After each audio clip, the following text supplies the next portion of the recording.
Good evening, America, and welcome to the Monday edition of Just the News, No Noise. I'm your host, John Solomon, reporting to you, as always, from the nation's capital, and of course, the WiredToFishCoffee.com studios. You know, this Wired to Fish coffee is my favorite coffee. In fact, it's so much favorite, I actually took it on my trip this past week. Loved it at every stop. You can do the same thing. Go right now to WiredToFishCoffee.com. Get a fantastic 10% discount on their smooth tasting coffees and their great mugs and other gifts, including fishing ornaments. All you have to do is use the promo code JUSTNEWS at checkout. All right, for years, the scourge of anti-Semitism has infected our country, especially our college campuses, with ugly protests, ugly words of hatred, jaw-dropping episodes of intolerance. But now, twice in 2 weeks, hatred of Jews has manifested itself in stunning and heinous crimes. True violence. First, it was two young Israeli embassy workers gunned down outside a Jewish museum in Washington, D.C. by a man who was yelling Free Palestine.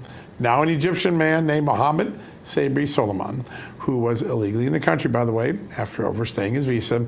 He's charged with 16 state counts of attempted murder in Colorado and one federal hate crime for trying to burn to death 12 victims with Molotov cocktails. He, too, was also allegedly yelling in support of Palestine. What were those 12 victims doing? They were simply attending a vigil for Israeli hostages in Gaza. That's all they were doing. We're going to delve deeper into this mindless violence and the searing hatred that is rearing its head in our country right now, and what is going to be done about it all throughout the show today. Also, in an exclusive you can go read about on justthenews.com, the FBI has launched a sprawling investigation into possible criminal cover-ups that occurred during the COVID-19 pandemic. We've learned that the FBI is zeroing in on 3 separate plots. They are the origins of the virus itself. Did they try to hide the fact that it came from the Wuhan lab that got federal funding? Are they trying to hide or destroy federal records in federal agencies so that Congress and the public couldn't see what was going on? And the third plot was their manipulation of the vaccine approval process and its subsequent side effects, particularly those heart inflammations we've been talking about. It's all being done by agents in 3 cities, FBI agents in Cleveland, New York, and Baltimore, leading those 3 investigations. Officials told Just the News that the possibility of illegal conduct in the matter is being significantly investigated. In fact, charges and arrests could be made in just a few short weeks. So a pretty big deal. We're going to keep you up to speed on all of those things over at justthenews.com. Now, a good opportunity to turn to my amazing co-host, Amanda Head. A lot of other news today, Amanda. A lot, yes. In fact, I wanted to touch on a little bit more of the Boulder attacks, those horrific attacks that took place yesterday, because everything that's being reported points to a motive, as you pointed out, as evidenced by the attacker allegedly saying that he wanted to kill all Zionist people, as well as the report that he yelled Free Palestine during the attack. The FBI came out and said as much after the attack, labeling it a targeted terror attack against people attending a pro-Israel rally there in Boulder. However, CNN thought a little bit differently about it, and they called out the FBI for labeling it so quickly instead of reporting on the attack, I suppose. Check it out. Maybe it's not, and he has no incentive to get it wrong. So we're going to take a step back, not be responsive to tweets by 2 heads of the FBI who don't have a long history in local law enforcement, and we will wait and hope it isn't what we all worry it is, and if it is, then there'll be an investigation. But that's like nothing I'd ever seen before. You normally, actually, Andrew knows this, you normally get the local people getting way ahead on motive and the FBI saying we don't have it yet. You now have the opposite here. And until we know that the victims were members of that organ of the Jewish event, we don't have the nexus. And I will believe the Denver police chief that they do not have that nexus now. And if they do, I will be the first one out here saying that that is a hate crime. But until we do, we all need to not follow the FBI's tweets. Okay, we've got. I mean, generally, it is good to wait until we know all of the facts before reporting on something. But unfortunately, that's not really something that the media does anymore. We've all seen them jump to the gun on numerous supposed hate crimes in the past. But this time, that's when they question the FBI for labeling the attack in Boulder, Colorado, an act of terror. John, give me a break. Listen, by the time Kash Patel made those pronouncements and Dan Bongino made them on, they already knew that the man said he was trying to kill Zionists, and that he had shouted Free Palestine, and that several of the victims were attendees at this vigil as opposed to just members on the street. So they weren't acting, out of character, for sure. Yeah. All right, well, we got a great first guest to kick us off today. She represents the great state of Iowa in the United States House of Representatives. She is Congresswoman Baronet Miller-Meeks. Congresswoman, great to have you on the show. Great to be with both of you, and I could not agree with you more. The FBI did not act rashly. As a matter of fact, their quick actions and quick summary has been in contrast to people allowing things to go on, which is why we have seen the dramatic rise in anti-Semitism and why it seems that it's almost tolerated in the United States, and it should not be. So I think that they called it like it was, especially as you mentioned 2 weeks ago, a young couple being murdered just outside the Jewish Museum in Washington, D.C., just like we saw for the past 2 years since October of 2023, with the rise in anti-Semitism on college campuses, but yet the president's not doing anything and then being ousted. So I think it's very appropriate that that the FBI called this out. And remember that the FBI didn't even call out domestic terrorism in the shooting of Majority Leader Steve Scalise in 2017. And that was left-wing domestic terrorism, which when I was in Homeland Security, they weren't even calling that domestic terrorism. Yeah, deja vu all over again. Congresswoman, I want to ask a little bit about this boiling teapot that we have. You've got these an entire generation of young people here whose minds have been poisoned in the academic world to hate Jews and to think that Palestinians are victims of a genocide. And then you have all of these people that came in the country, some illegally, some overstaying their visa, allegedly, as this man did. And all of them have this same sort of hatred working together. It seems like we have a national crisis underway. I think that there is a national crisis, and the first thing to address that is, one, to acknowledge that you have a crisis, to acknowledge that it exists instead of just passing it off, blowing it off, as we have seen some individuals do. When you have students that can't get to their classroom, aren't allowed to pass onto a campus for which they are paying tuition, where they feel unsafe and unwanted, I mean, that underscores what's happened. We had shootings at Jewish synagogues. We had a stabbing of a rabbi in Detroit coming home from a synagogue. So this has definitely been on the rise, and we have to acknowledge it, and then we have to start addressing it.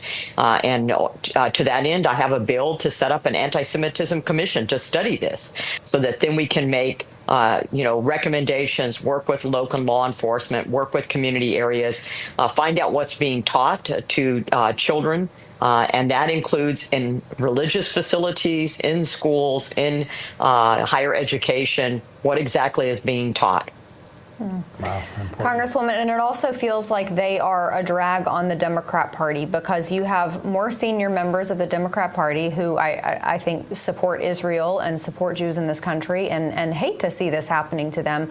But you have this younger faction of their party who is pulling them down. How do those more senior Democrats find a way to not turn off those younger voters and at the same time protect these people who have been a large part of their constituency for a long time?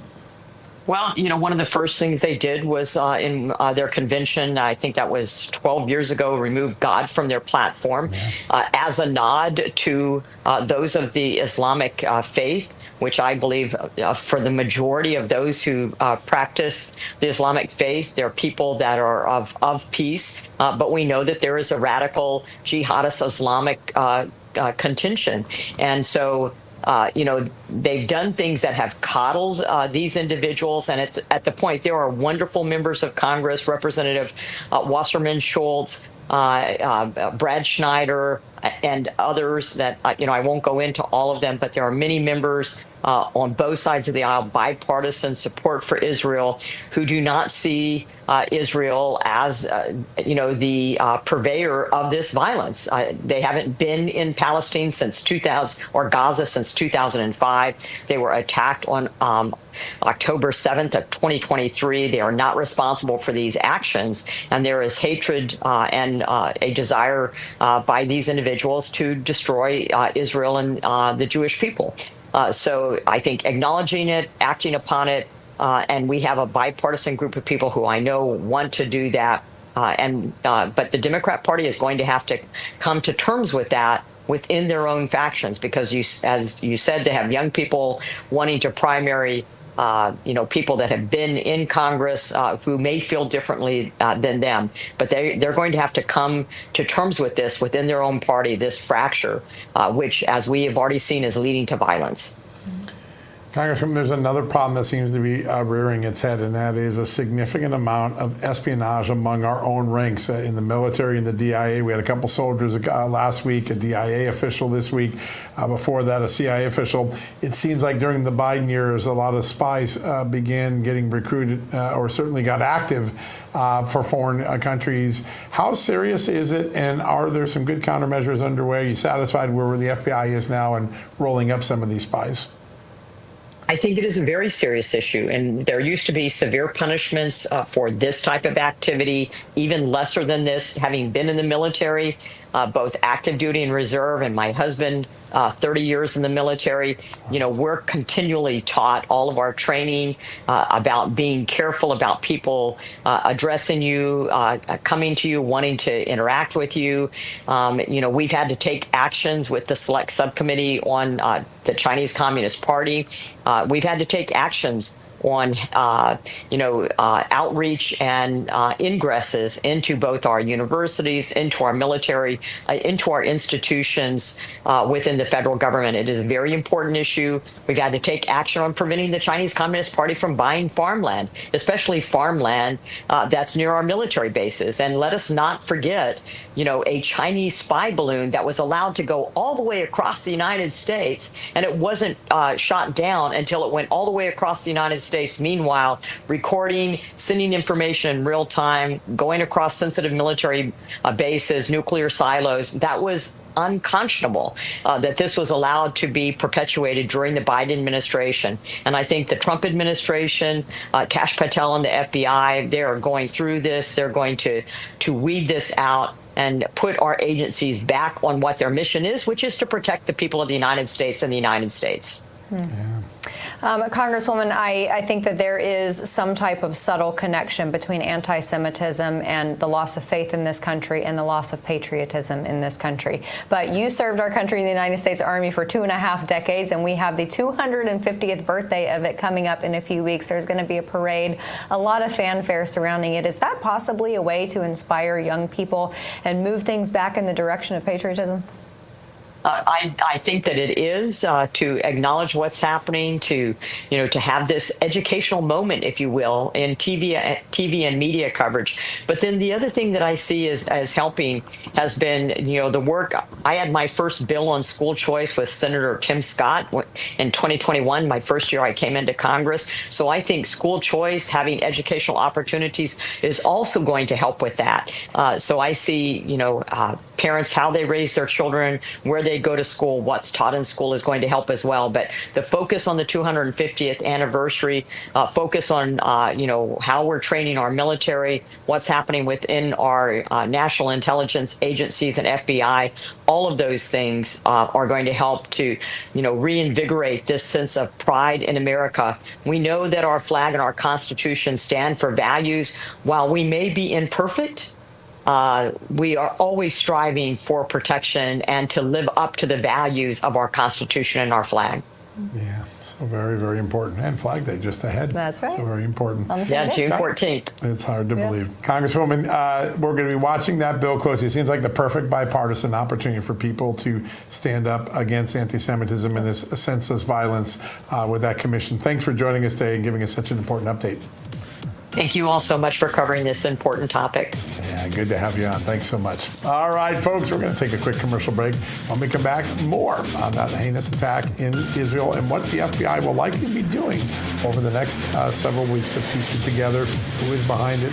Who are other people likely to commit such violence? We'll have all that with the former Executive Assistant Director of the FBI, Chris Vajota, right after these messages.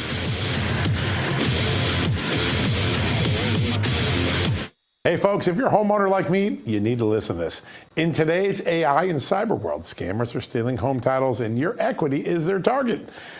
Here's how it works. Criminals forge your signature on one document, use a fake notary stamp, pay a small fee with your county, and boom, just like that, your home title has been transferred out of your name. And that's where the problems begin, because they start taking out loans using your equity and even sell your property. And you're not even going to find out it's happened until you get a collection or foreclosure notice months later. That's a nightmare, right? So when's the last time you checked on your home title? Well, if you're like me, the answer is never, right? You need to do something about that right now. That's why I've partnered with Home Title Lock, so you can find out today if you're already a victim. Use my promo code JTN at HometitleLock.com, and you'll get a free title history report and a free trial of their $1 million triple lock protection. That's 24/7 monitoring of your title, urgent alerts to any changes that might happen, and if fraud does happen, they'll spend up to $1 million to fix it. That's a good deal. Find out why I trust Home Title Lock. Go to HometitleLock.com and use the promo code JTN. That's HometitleLock.com, promo code JTN.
Welcome back, everybody. During a rally in support of the release of Israeli hostages in Boulder, Colorado this weekend, a 45-year-old Egyptian national, Mohammed Suleiman, reportedly used makeshift flamethrowers and Molotov cocktails. He injured 8, including a Holocaust survivor. He was also reported by witnesses to be yelling "Free Palestine."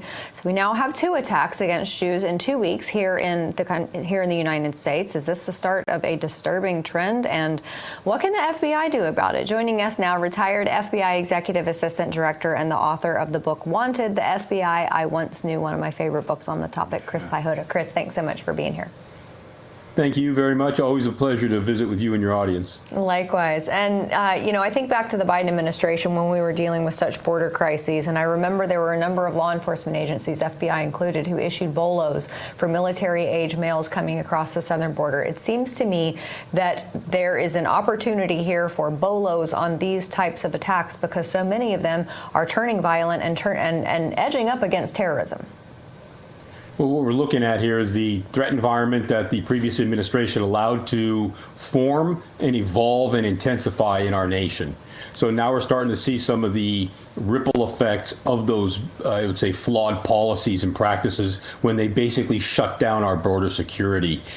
Putting out the alerts to our communities is one part of the equation. The other part is starting to knit together the government systems that for this individual would show more clearly and timely that he was an overstay on his immigration authority. Yeah. Yeah, that's a big piece of this, and a concerning piece of it, because there's a lot of other folks that fall into that category during the Biden years.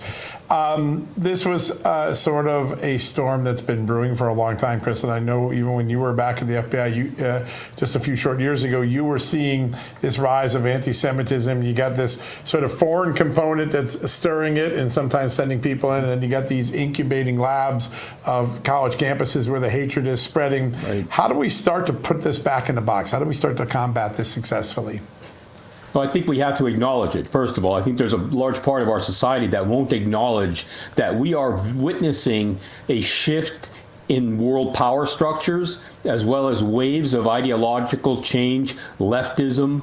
You're looking at Marxism, neo-Marxism, and other, I would say, political / religious views that are moving into the Western societies, and they're asserting themselves in our societies. And until we acknowledge it, it'll be hard to start resolving some of these possible hazards or threats that are being posed by these, I would say, adversarial ideologies to what we have in the United States and parts of Europe. Yeah. So important. And a lot of this anti-Semitism, this hatred is brewing on college campuses, but a lot of these kids are not college graduates or even attendees. But you see these conversations, these radical statements, these threats of violence percolating on social media. Is there an opportunity there for the FBI to maybe deploy more efforts in examining social media posts to prevent some of these things? I think you can. I think you have to measure that type of action against, of course, the free speech that makes our nation great, right? You have to look at what is protected speech versus what is inflammatory speech that could move people from ideological opposition to violence and action. So I think the FBI's position, yes, you can monitor certain threatening language online. However, I think what the FBI has to do is start engaging with these universities and informing them of the threat environment and the possible negative outcomes of allowing some of these ideologies to form on their campuses and be protected on these campuses, and then move that out into the communities and result possibly in acts of violence like we've seen over the past couple days and weeks. So important, that contact and that message to be spread. Chris, I know in an investigation like this, the next phase of it, now that we sort of have the first suspect involved, is who else was he in contact? Who else might have been encouraging, right, funding, pushing him, looking for similarities in that funding trail? What does the FBI do over the next 5 to 10 days to check all those leads? Well, they're going to start looking into this individual's lives. They're going to, of course, have very basic investigative work, friends, family, associates. They're going to look at all of his social media. They'll search his living area. They'll look for all of his car, electronics. I mean, all of these things. They're going to try to build a pattern of life and look at the reason that he moved from his ideology to action. They're going to see what was a triggering event, and they're also going to look to see if he's part of any larger network of people who may hold similar views or may be close to taking violent action based upon, again, religious or political ideologies. So that's where they're going to be looking. But they're also going to go into, in addition to investigative work, they're going to go into prevent mode. They're going to start working with some of the communities that are at risk, and they're going to start helping them bolster security practices, awareness, and just kind of community welfare discussions. So the FBI has a multi-layered approach on this. We've done it for years, and it's nothing new to the FBI. This is something that now that they're no longer distracted with some other peripheral issues, they're very good at this, and they'll engage the proper communities and make sure that everybody stays safe. Yeah, and I'm glad you brought that up, because I'm curious if you think the FBI needs to possibly be deploying more agents, or if that comes in the form of some type of taxpayer funded security. But these synagogues already have their own security. Many of them, unfortunately, have had need for it for a long time. Yeah, absolutely. They have their own security. They're very good at what they do. The communities are very tight-knit on those issues. When I was out in the field and when I ran field offices, we had very close contact with the Jewish community. And mostly they take care of their own security needs. We help them with awareness, mostly. We help them with threat environment awareness, any kind of immediate or incoming threats. And we also make sure that they have clear lines of communication with the FBI and with our state and local law enforcement partners. So again, layered problem set, but the FBI is very good at this, and we have great relationships in most of the communities that we do business in. Yeah, great point. Chris, we had a story this morning looking at a sprawling investigation of the FBI into 3 possible COVID cover-ups, and it starts with something very important. The FBI was the first and most correct when it came to assessing that the COVID-19 vaccine most likely came out of the Wuhan lab, where there was some federal funded research, dangerous research going on. Now they're looking at 3 things. Were there scientists? Were there foreigners? Were there people in the pharmaceutical industry or other private industries who were trying to cover up different elements of this pandemic, from the origins to its human-human transmissibility to problems with the vaccine? It's pretty rare, pretty large investigation. Your thoughts on what might be going on behind the scenes?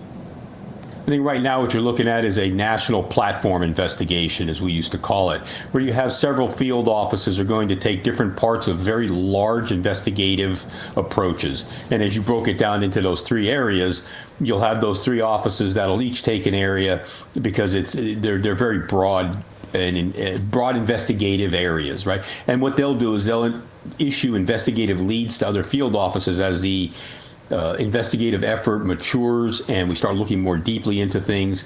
And they're going to see, basically, were any laws broken?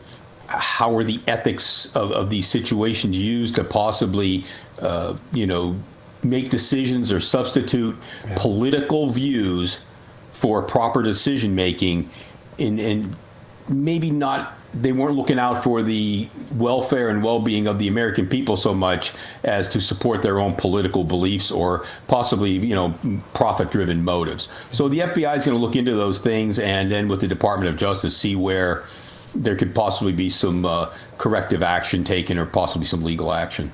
Chris, real quick, we got a minute left. There's another headline in this, and it comes right out of your book. You were one of the biggest advocates of returning these investigations to field offices, getting headquarters out of the meddling. That's what's happened here. You got Cleveland, New York, Baltimore. A good sign that the new leadership is following the playbook that you like? That's correct, sir. Let the field offices do the investigative work. Step back, watch them work the FBI magic that the FBI was once known for, and we're going to be in good shape. Yeah. And speaking of that book, Wanted, the FBI, I once knew John and I both have read it and absolutely love it. One of my favorites. Chris Biota, thank you so much for being here. Great to see you, my friend. Yeah. Pleasure. Have a great night. You too. All right, everybody. Up next, Oklahoma State Superintendent Ryan Walters is going to be here to discuss his latest, quote, scandal, teaching about the 2020 election in schools. Stay with us.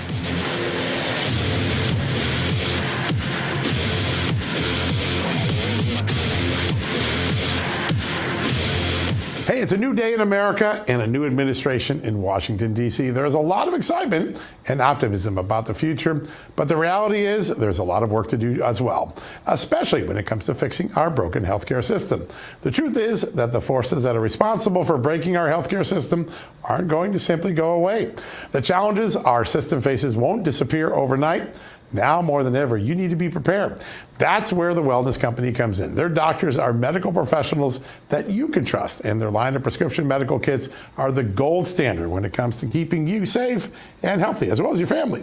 Whether it's the medical emergency kit, the contagion kit, the first aid kit, or the travel kit, these prescription kits contain an assortment of life-saving medications and guidebooks to assist in the proper use of these medications. From the flu to strep throat, from COVID to the bird flu, from a trip to the beach to a trip overseas, the Wellness Company has a prescription kit designed to keep you and your family safe. Make America healthy again. Start it at home. Do your part and protect the health of you and your family. Go to twc.health/justnews today and order. That's twc.health/justnews and use the promo code JUSTNEWS to save 10% off.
Welcome back, America. When our founding fathers were creating this beautiful country nearly 250 years ago, they intended the states to be the laboratories for the best ideas. And when it comes to education, there is one state that stands out. Oklahoma is on the forefront of some of the biggest reforms in education, led by Governor Kevin Stitt. And our next guest, the Oklahoma State Superintendent of Public Instruction, Ryan Walters. Mr. Superintendent, good to have you on the show. Thank you for having me on. All right, I want to start with the big news that happened last week. The Supreme Court deadlocked 4-4 on the issue of a faith-based charter school. That leaves a lot of flexibility for your state to try to find maybe a workaround or a solution. Tell us what's going on behind the scenes in your state right now. Absolutely. Well, first thing is, obviously, a lot of parents, myself included, disappointed here in the ruling. We were really hoping Amy Coney Barrett was going to be a voting member here, and we felt very confident in that majority there. But she recused herself, so we got a 4-4 tie, which kicks it back down, which means the charter school can't move forward. But it's not a definitive ruling, so we can bring the case back up. We're looking at our options here from the State Department of Education. We're going to continue to fight for parents. We're going to continue to fight for their religious liberties, and we're going to continue to fight for school choice. And unfortunately, the only people celebrating this are our Attorney General, Gittner Drummond, atheists, Satanists, the teachers union. They're out crowing about this, but the reality is this isn't over. We're not going to stop our fight for religious liberty and parents in the state of Oklahoma. So you'll be hearing from us soon, and we'll continue to move the ball forward, leading the charge for religious liberty and school choice. Yeah. I mean, it's hard to think of the argument against this. What was the dissenting opinion in a nutshell? Well, in a nutshell, they just basically said that they wanted to not allow the Catholic Church, Christian churches to do this because they felt like there was a separation of, a church and state issue, which isn't in the Declaration of Independence, isn't in the Constitution. Again, what we said was they met all the criteria of a charter school. Telling them they can't do it because they are religious violates their right to express their religious beliefs. Again, they met every criteria. There was zero issue in the way they were going to run the school and the way they were going to start the school. But our local Supreme Court here in Oklahoma got this dead wrong. They stepped out and said, I know, but you are Christian, so we can't take your application. That flies in the face of the Constitution. So look, the justices on the other side got it dead wrong here. I think this is a fundamental issue of you're seeing the states, you're seeing the federal government, the state government weaponizing itself against Christians for far too long. We've got to correct that and say, Christians, absolutely, we want you to be involved in our kids' education. Parents, absolutely, we want you to decide for your kids where they go to school. And again, we've got a lot of great schools across the country that are Catholic, that are Christian, that do a great job. We want our parents to be able to choose those options as well. Yeah, so important. There are many huge reforms that you have been able to enact in your role as the chief of the public school system. Among them, some new curriculum standards. Tell us how those are going and what the impact has been for parents and children downstream in the school system. Well, I'm telling you, the left has been losing their minds over this one, and I love it. I mean, it's one of my favorite things that we've been able to do, which is we went in and we looked at our history standards. I heard this all over the state of Oklahoma when I ran for office. Why don't our kids know more about America? Why don't they know more about American history? They know that Thomas Jefferson was a slave owner, but they don't know he was the author of the Declaration of Independence. They don't know all of the prolific writings of the founders. They don't know about the Federalist Papers. So we came in and I said, we're going to rewrite our history standards, and we're going to make sure that our kids have an understanding of those fundamental principles that make America the greatest country in the history of the world. And we're unapologetic about that. We want our kids to be patriotic. We want our kids to love this country. We want them to understand where this country's values came from. So we took it on. We increased the standards dramatically. We put the Bible back in. We said, listen, kids have to understand the role the Bible played in American history. My goodness, every founding father cited it. Every president has cited it. They got to understand that context. We went through and said they've got to understand more about the founding. They got to know all the Federalist Papers. They've got to know about the Declaration of Independence. They need to read the letters that all these prolific Americans wrote time and time again. And we also said, listen, absolutely, we've got to go all the way up to 2020 election. And we want critical thinkers. So we want them to dig into the election, look at the information, look at the data, look at the charts, come to their own conclusion. But we want them to study things. We want them to not be pushed by a left-wing media agenda, but instead be critical thinkers. That shouldn't be a left or right issue. It should be common sense, but boy, our leftist folks out there are losing their mind over this one. They are. At some point in the last 40 years, things went awry with education with respect to actually teaching history. And I feel like it's right about the time they went from teaching history to renaming it social studies. Now, they said social studies is the same thing as history, but it's really not. And most school systems across this country are still teaching social studies, right?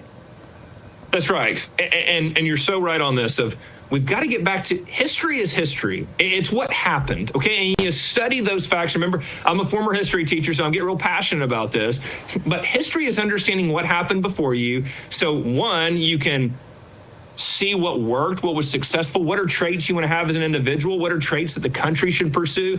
And also there's the bad examples that teach you things not to do. You learn from history. Winston Churchill said the further back you look is the further ahead you can also see. So you've got to be able to understand history, not as a science, not as but as what were the events, how did they happen, not through the lens of critical race theory, not through the lens of diversity, equity, and inclusion, but just what's historically accurate. And then use that to formulate your own thought process, your own identity, your own views of the country, your own views of the future. And again, we can never be unified as Americans. We can never be unified in purpose and goals if we don't know where we came from. And I think that's why the left hates it so much, is they thrive on turning Americans against each other. They thrive on the most divisive ideologies the country's ever seen, when frankly conservatives are saying, if we go back to the founding and we really study it, it's a central point we can all start with. So even when we have our differences, we have this similar belief in the founding, the core principles of America. That's really what brings people together. Yeah. So real quickly, you got about a minute left. There's a little brouhaha in the legacy media over some of the things that are in the current curriculum about teaching about the 2020 election, about where COVID, the virus came from. Tell us a little bit what your thinking was and answer some of those critics. Absolutely.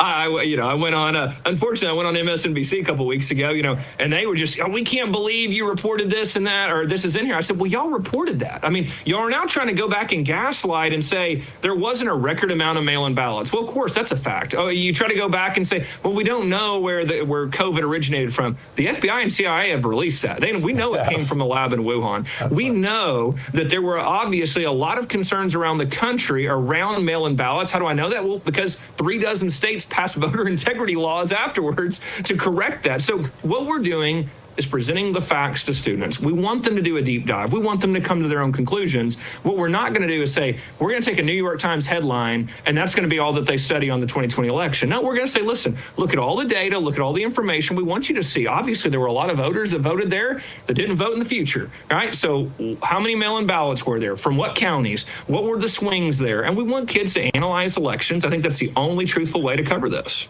Yeah, critical thinking, which is something all of us should come out of schools prepared to do. Superintendent, always a great honor to have you on. We always learn so much. There's so many things going on in your great state, but a great honor to have you on today. Thanks for joining us. Thank you guys very much. Appreciate you. Great conversation. You too. All right, folks, a quick commercial break around the corner, but then we're going to talk about the story of weaponized justice, this one involving an Emmy Award-winning actress and her NYPD sergeant husband. Can't wait for that one. We'll have that right after these messages.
Welcome back, everybody. I want to highlight an important story that I recently shared on my podcast. It is about, of course, the weaponized justice system, and it's not just President Trump who has had to deal with it. For example, Emmy award-winning actress Martha Byrne and her husband, NYPD Sergeant Michael McMahon, have allegedly had it happen to them under the former Biden regime. It's a pretty crazy story, and I want to bring on Martha to get her side of it. She has written a book all about it, too, entitled In Interest of Justice, and it's out on June 5th. Martha, welcome back to the show. Thank you so much for having me on. It's always a pleasure to see you, and I'm a huge fan. I've been following you for years, and it's a pleasure to be here. Thank you. We are so happy to have you here, and I'm very sorry for what your husband is going through. Give everybody just kind of a rundown of everything that has transpired. So my husband was a retired sergeant, NYPD sergeant. He was very successful in his career on the NYPD. He had 1,000 arrests, 78 medals, and he was in the Bronx and suffered a severe car accident on the job, became a private investigator, and had a very successful career. He worked for the Vatican. He worked for presidential candidates. He had a great career. And he got a routine call in 2016 from a translation company in Queens. And her client was looking for somebody to find some assets, do some surveillance, and basically, that was it, some asset searches, and he hired 2 NYPD retired detectives who were PIs to work with him on this case. And he spoke to 2 federal agents about the case back in 2016. It was a civil matter. Never thought about it again. He notified local police even when he was doing the surveillance and did reports, and just moved on with his life. And as I said, had this incredible career as a private investigator. He actually even did security for the Parkland shooting survivors, the kids around the country. He was a sought-after PI. Didn't think about it. He had made a few $1,000s on that case in 2016. And then on October 28th, 2020, a pre-dawn raid at our house, which is still horrifying to this day that it even happened. And they arrested him for violating FARA, the Foreign Agents Registration Act, and interstate stalking. Now, it should be noted that the subjects of his surveillance never saw him. They never filed a police report. They had no photographs. They had no license plate, no description of the drivers. They never saw him or the other 2 private investigators either. And he was charged for a federal crime for doing his job as a private investigator. He didn't break any law. It was shocking. And as a Foreign Agent Registration Act, he was hired by a New York company, so there was no foreign government connection. So of course he's like, this is crazy. Like, something's wrong here. They must have made a mistake. And we went through all his emails. He saved everything.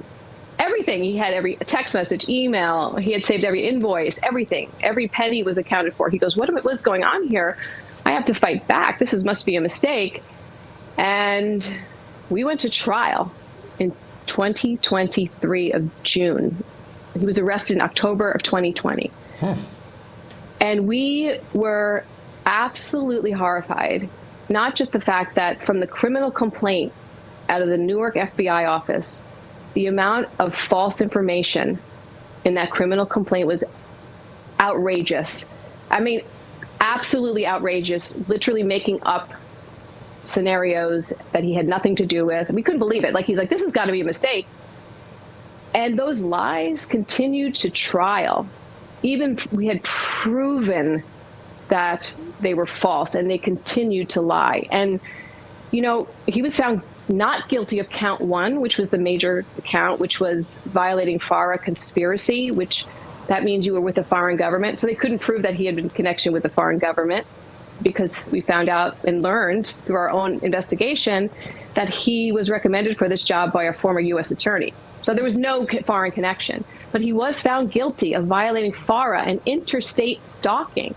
And John and Amanda, you know, after President Trump, when you're dealing with the court system, the amount of effort, they do gymnastics to keep exculpatory evidence out of these trials. Yeah. No one testified against my husband. The case agent didn't testify. The alleged victims couldn't identify him in court because a fairy tale was told to the jury, to the judge. And you sit there every day thinking, how is this America? But the FBI in Newark, over their 4-year investigation on this case, they never spoke to my husband the 2 NYPD retired detectives, the 2 federal agents that were touched this case, but they did speak to the CCP agents, the actual people who did these things were in another, doing something totally separate for years, and they never spoke to U.S. law enforcement about this case to learn. It was shocking to me, the amount of perjury that went on and gymnastics and fairy tales. That's the only way I could explain it. And I'm still to this day shocked, having been in law enforcement with my husband and our relatives and friends and family. Like, how in the world could you take an innocent man, a hero like my husband, and create a case against him for the W, And President Trump went through the same thing, suppressing evidence, not letting him put witnesses on, creating a case out of nothing. I mean, my husband did nothing illegal, nothing, absolutely nothing. So, when I see President Trump going through this, I'm like in tears almost, like this, he understands. He knows this happens, the weaponization. And John, when you get false search warrants and my family with falsified information, and you're spying on my family, I mean, you have no probable cause. You're spying for years, following us, went through 10 years of our banking records, my children. How can the FBI totally put my family in danger, not protect us, and then continue to monitor us for years? And I wish I was wrong. I wish we wouldn't have to fight this and continue to fight this. I mean, my husband's supposed to report to prison in 2 weeks, federal prison. They gave him 18 months, the judge, 18 months for doing his job as a private investigator. Terrible. Martha, we only got about a minute left. What is next? Is there a pardon request in? Is Congress getting involved? I know I'm looking forward to reading your book because it's going to be meticulously researched, but what's the next step? We got about a minute left.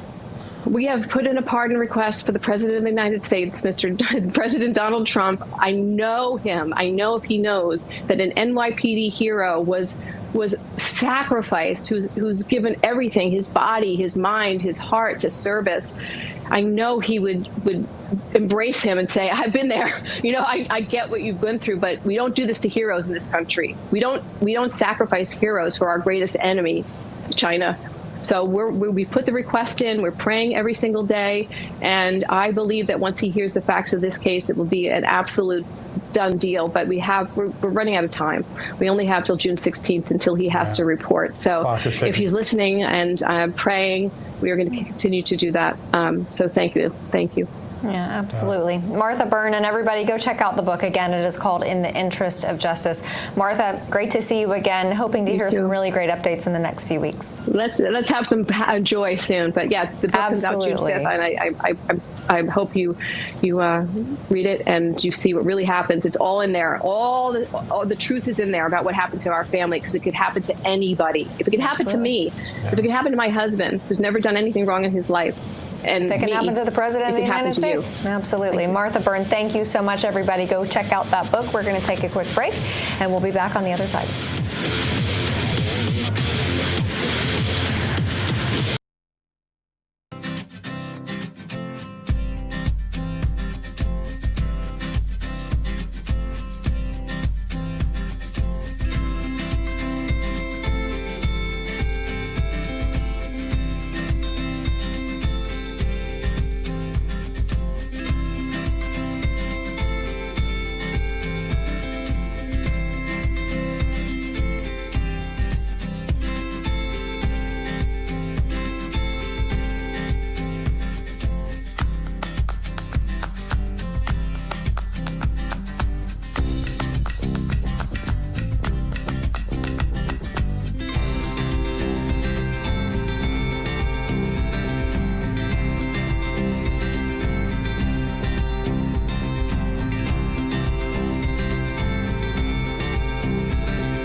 Welcome back, everybody. If you were tracking President Trump's travel to the Gulf states as he went to Saudi Arabia and Qatar and UAE, you know that near the conclusion of that was an interesting plot twist when Iran called UNC. I wouldn't say they called full uncle, but they called UNC and indicated that they were ready to come to the table when it comes to a nuclear deal. So joining us now to talk about that is the Deputy Director of the Washington office of the National Council of Resistance of Iran. He's also the author of The Iran Threat, Ali Reza Jafarzadeh. Ali Reza, great to see you.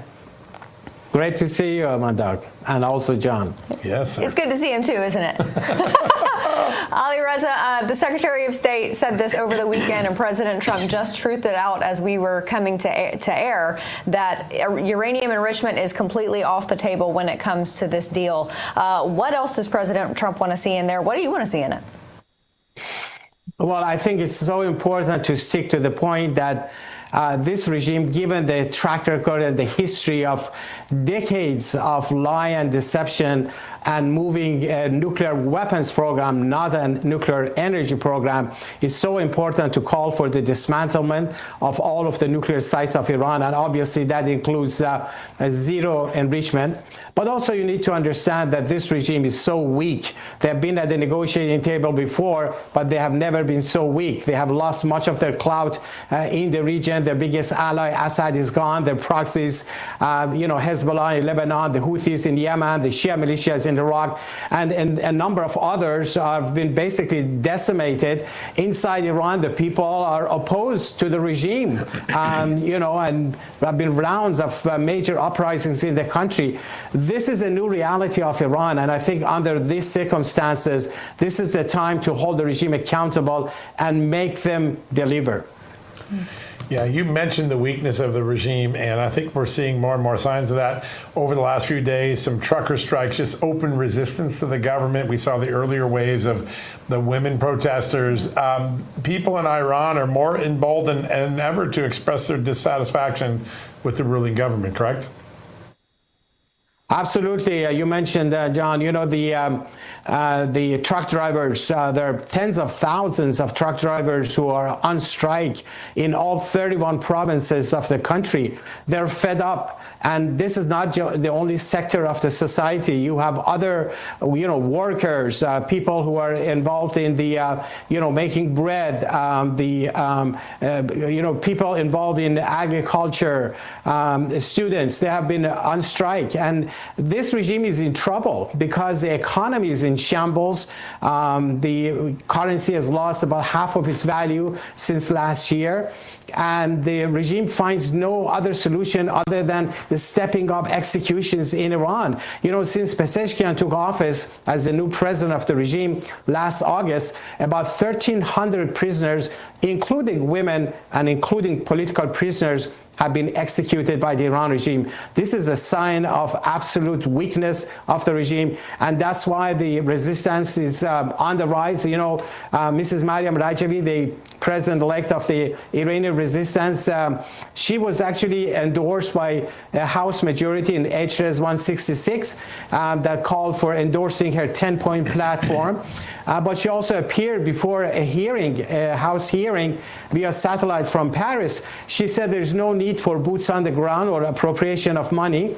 All the West need to do is to recognize the right of the people of Iran, who have both the capability and intent to bring down the mullahs. You need to recognize the right to confront the Revolutionary Guards. That's where the focus should be, not just only on the nuclear issue, but also see the other aspects of the weakness of the regime and also the potential for change as the only viable end to the nuclear and terror threat of the Iran regime. Yeah, so well said. Ali Reza, we've only got about 45 seconds left, and I don't want to get ahead of my skis here, but let's say pen hits pad, negotiations are successful, the deal goes through. Should the United States be sending their own inspection agents in? There are a lot of other countries that I think are interested parties who are going to want to make sure that there's compliance as well. How will that look? I think the only successful deal would be a deal that would lead to the closure of all the nuclear sites of Iran, and the role of the International Atomic Energy Agency plus the U.S. inspectors should be to oversee the closure of all of the sites in Iran, because they're all involved and are part and parcel of a nuclear weapons program which needs to end. Yeah, huge. Ali Reza Jafarzadeh, always a pleasure to have you here, sir. We'll have you back on again very soon, hopefully, as these negotiations go forward and are successful, and we can get an update from you. Thank you so much. Always a pleasure. Likewise, likewise. John, great show. I hate the subject matter that we had to start with, because I feel like there's a bit of a trend, and I don't want to see it go that way. I know. We have to keep highlighting it, though. We have to shout out this hatred to start to shame it to its end. Yep.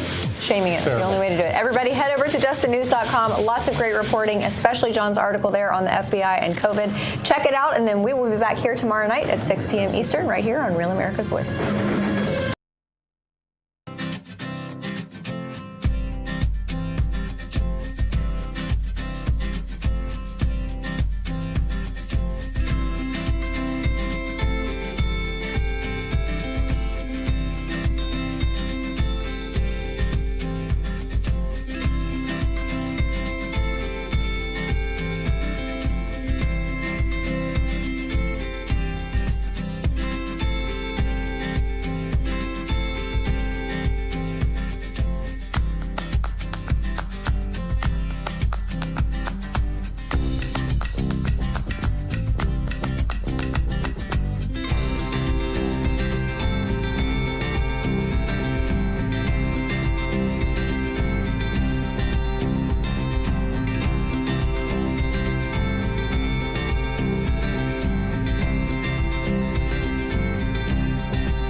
Well, good evening, everyone. Welcome to Stinchfield. This terrorist attack in Boulder, Colorado was much bigger than just the 12 to 16 people that are injured. This has ramifications beyond belief. To me, it tells us there are sleeper cells here in the United States willing to do Americans harm. It tells me the illegal immigration system under Joe Biden was so far out of control, he allowed terrorists like the accused suspect in and allowed them to stay here. And the question is, he's an illegal alien. So he came here on a tourist visa. This is, of course, we're talking about Mohammed Salman, okay? That tourist visa expired, and instead of deporting him, Joe Biden and crew re-up him with work permits, ultimately allowing him to go into that open mall in Boulder, Colorado, and wreak havoc by literally firebombing Jewish supporters of Israel. Quite frankly, it's sickening. Now he's charged with 16 counts of attempted murder, also a hate crime. This is the acting U.S. attorney. According to our complaint and the charges brought by DA Doherty's office, Mr. Solomon stated that he had been planning this attack for a year. And he acted because he hated what he called the Zionist group. So let me make something very clear here, because I was upset the way the mainstream media covered this. I was upset with the Boulder Police Department out even hours after this attack, refusing to label it a terror attack, when Kash Patel basically within minutes was labeling it a terrorist attack. Why? Because Kash Patel, the director of the FBI, saw what I saw, a talk show host 1,500 miles away, that literally you have a deranged lunatic yelling, "Free Palestine," okay, throwing incendiary devices with a makeshift flamethrower at a group of Jewish Israel supporters, and the guy's name is Mohammed Solomon. How much do you need to figure out that this is a terrorist attack? Not much more than that. Yet the police chief, wasn't enough for him not to overcome political correctness in the very liberal blue Boulder, Colorado. FBI is already calling it a targeted terror attack. Would you also refer to it as a terror attack? So I've been in contact with our local FBI multiple times. We are in contact with them here. We are not calling it a terror attack at this point. Again, it's way too early to speculate motive. I know there's a lot out there on social media, but I ask people just to give us a little bit of patience while we work through a really complex scene. A lot of witnesses were here. We've taken them to another location to debrief them. I don't need to hear more about it, stupid witnesses. Not that the witnesses are stupid, but I'm angry here. Because it was all there for you to see. Within moments, the officers on scene had witnesses telling him he's yelling "Free Palestine." He's throwing what appears to be Molotov cocktails at Jewish supporters. And then as soon as you identify him as Mohammed Solomon, what do you need? Now, this whole idea of Free Palestine, this is the new Allahu Akbar. They've rebranded the jihadist rally cry. It's horrible. Yet, if you're MSNBC, you cover for the jihadist, calling him a white man. As far as the investigation itself, we're still trying to verify and confirm some video, but it appears to show a significant portion of the incident as it happened. There's an individual that's taken into custody. He's a white male. Whether or not that's the person that police ultimately arrested and will ultimately charge in this crime. A white male? First off, I used to work for NBC, albeit a long time ago. You were not allowed, you were not allowed to use an identifier of race wherever you were. I'm going to take a sip of water. I apologize. NBC would not allow you to use an identifier of race. So they claim it's a white man. Why? Because MSNBC simply wants one thing. They want some dude that looks like me in a red Make America Great Again hat to be unleashing terror on society. Well, that's not the case, and it's not where the facts pointed. All you have to do is look at the facts. If it takes 3 hours to gather facts, then that's how long it takes. If it takes 30 seconds to gather the facts, then that's how long it takes. Yet, listen to CNN try to bash the FBI for calling out reality. Chief comes out and says, we don't have 2 + 2 = 4 yet. In other words, this is obviously an anti-Semitic attack, and the victims were obviously part of that group. Therefore, we're not calling it terrorism. It adds a lot of it's not good for the community. It's not good for the potentially targeted community. It makes law enforcement look disorganized, and it makes the FBI look so juvenile. Like, why are you getting ahead of the police chief? Juvenile? What's juvenile is the police chief refusing to acknowledge reality because of his ridiculous political correctness in that blue city. The FBI is getting ahead of the police chief because it's simply the facts. I know the media isn't used to the FBI actually giving you the facts, but with Kash Patel at the helm, that's what you're going to get in situations like this. So you know what has become the symbol of the left now? This scene. Take a look at this video. He was wearing an orange suit with like something on his back. Spraying alcohol.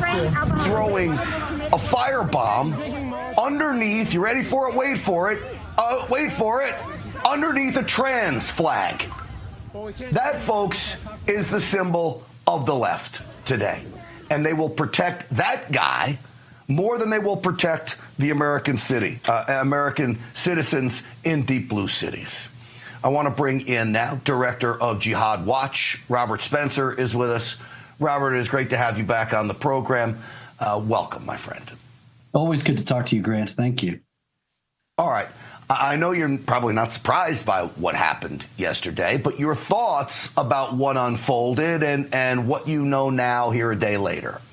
Well, I'm loving what you're saying, Grant, because it's what I've been saying for 20 plus years. This denial, this willful ignorance has gone on for so long. It seems as if the establishment media considers it job one to cover for Islam and to make sure that no matter what the news item is, if you've got a Muslim committing an act of violence, then the first thing the media seems to think it has to do is make sure that nobody blames Islam for this. And so Mohammed Solomon, nothing could be more clear than this guy's motive. He's a Muslim. He's targeting Jews. The Quran says the Jews are the worst enemies of the Muslims. He's shouting free Palestine. There's just no doubt anywhere hundreds of miles around this guy about his motive. And so for the Boulder police chief to be saying this, and for the MSNBC and CNN to be equivocating and calling him a white male and all this, it's just of a piece with decades of denial and cover-up about the jihad threat. And the more it goes on, the more people are going to get hurt and killed. You know, Richard, for a long time, if you heard someone yell Allahu Akbar, you would dive under your desk. You would run the other way. I'm telling you right now, if you hear someone yelling Free Palestine, I think that's the English version of Allahu Akbar these days. Yeah, absolutely. And look, it was the same thing with Allahu Akbar. I remember a few years back, CNN ran a big piece, and right around the same time, so did the New York Times and the Los Angeles Times. It was coordinated, as so many of these things so often are. They all ran pieces around the same time saying, hey, Allahu Akbar isn't all that bad. You shouldn't be alarmed when you hear Allahu Akbar, because it's just a cry of devotion to Islam and to Allah. And what it really is a declaration that Allah is superior, that He's greater than your God, and the act of violence is a sign of His victory over the infidels. It's the same thing with Free Palestine. Free Palestine is not just a statement saying we want the oppressed group to be freed from the oppressor, because what would happen to the Jews in Israel if there were a Palestine? There have been numerous Palestinian leaders who have said not a single Jew will live in our Palestinian state. So what does a free Palestine mean? Where are those people going to go? It means a new genocide of the Jews. Yeah, it sure does. Let me read to you from the court documents. This is just released today. It basically says throughout the interview, this is the FBI and local police interview with Solomon, he stated that he hated the Zionist group, and he did this because he hated this group and needed to stop them from taking over, quote, our land, which he explained to be Palestine. The FBI says he's been working on this plot for over a year.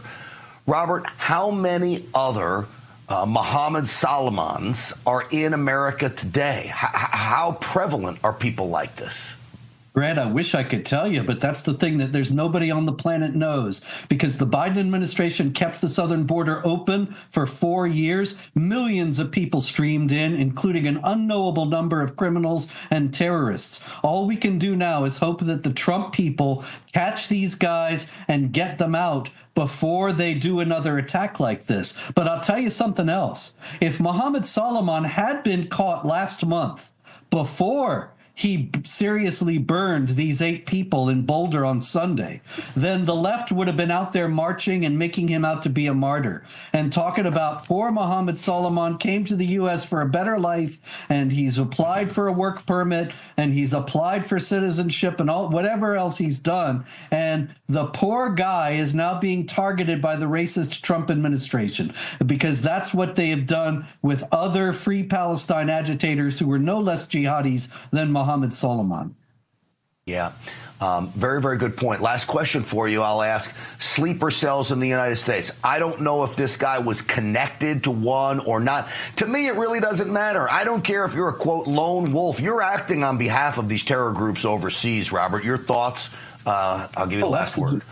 He doesn't have to have a Hamas membership card in his wallet for him to be acting on their behalf. And actually, there are indications that he's tied to the Muslim Brotherhood. And people need to remember that the Muslim Brotherhood is connected to all the major Muslim groups in the U.S. Hamas calls itself the Muslim Brotherhood in Gaza. And this guy, if he's linked to the Muslim Brotherhood, he's tied right into Hamas. So they're all working for the same goals. And that goals are what I talked about before, a new genocide of the Jews. Yeah.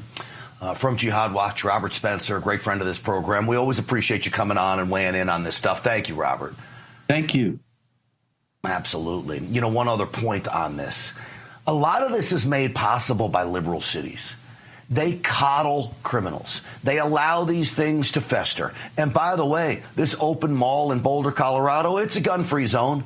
It's very difficult to get a concealed handgun license in the city of Boulder these days. I want you to hear what this woman had to say. Cut 7. I wish I had my gun with me. I'd do it. If I had my gun with me, I'd do it. Do you know, if she had her gun with her, she'd be a criminal in that city. Instead, to me, if she had it with her, she'd be a hero.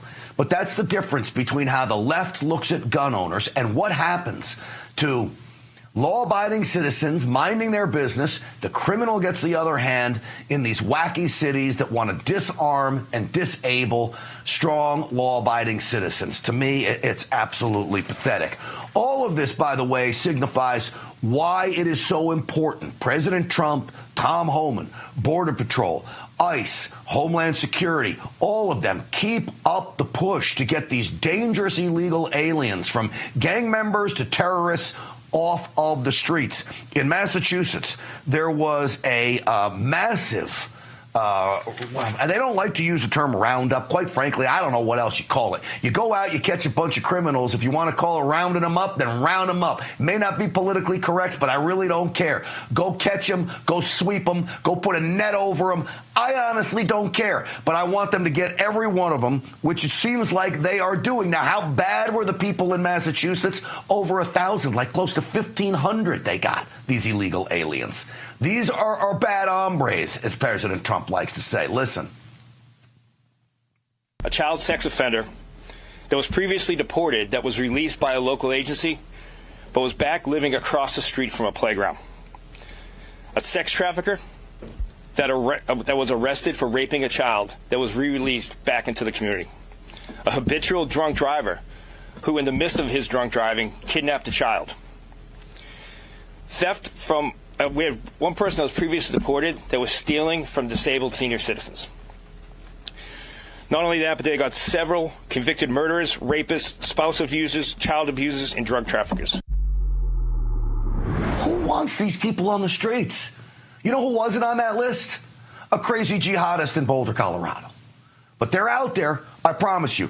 So again, I tell you, this is a blue city issue where when the fish rotted from the head with Joe Biden at the helm, they all took the cues and let these criminals run rampant on the streets. I'll give you a great example of this. This small town mayor of Wilkinsburg, Pennsylvania, apparently put a Facebook post out basically identifying Border Patrol agents, identifying their vehicles, putting ICE agents in danger who are going and rounding these criminals up, and he thinks this is a good idea. Watch. Everyone here is, we're family, we're Wilkinsburg, and we just want to protect each other. We have ordinances that protect everyone, no matter what part of life you're from. What do you say to people who say you shouldn't be here illegally? That's how this country started. You got to start, it's all about getting that path to being a resident, and I feel like we need to help them. It's not how the country started. The country started by a bunch of pilgrims going on a pilgrimage to a new land. And then once they got here, you still had to come over here legally, including my great-grandfather who came through Ellis Island legally. What's the problem?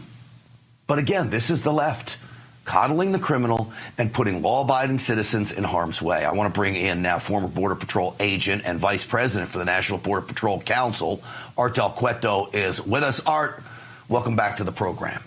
Thank you, Grant. You know what you didn't see is that the mayor's not putting out his address saying, if you want to come to my city, you can camp out in my front yard. Why doesn't he do that if he wants, he cares for them so much at that point?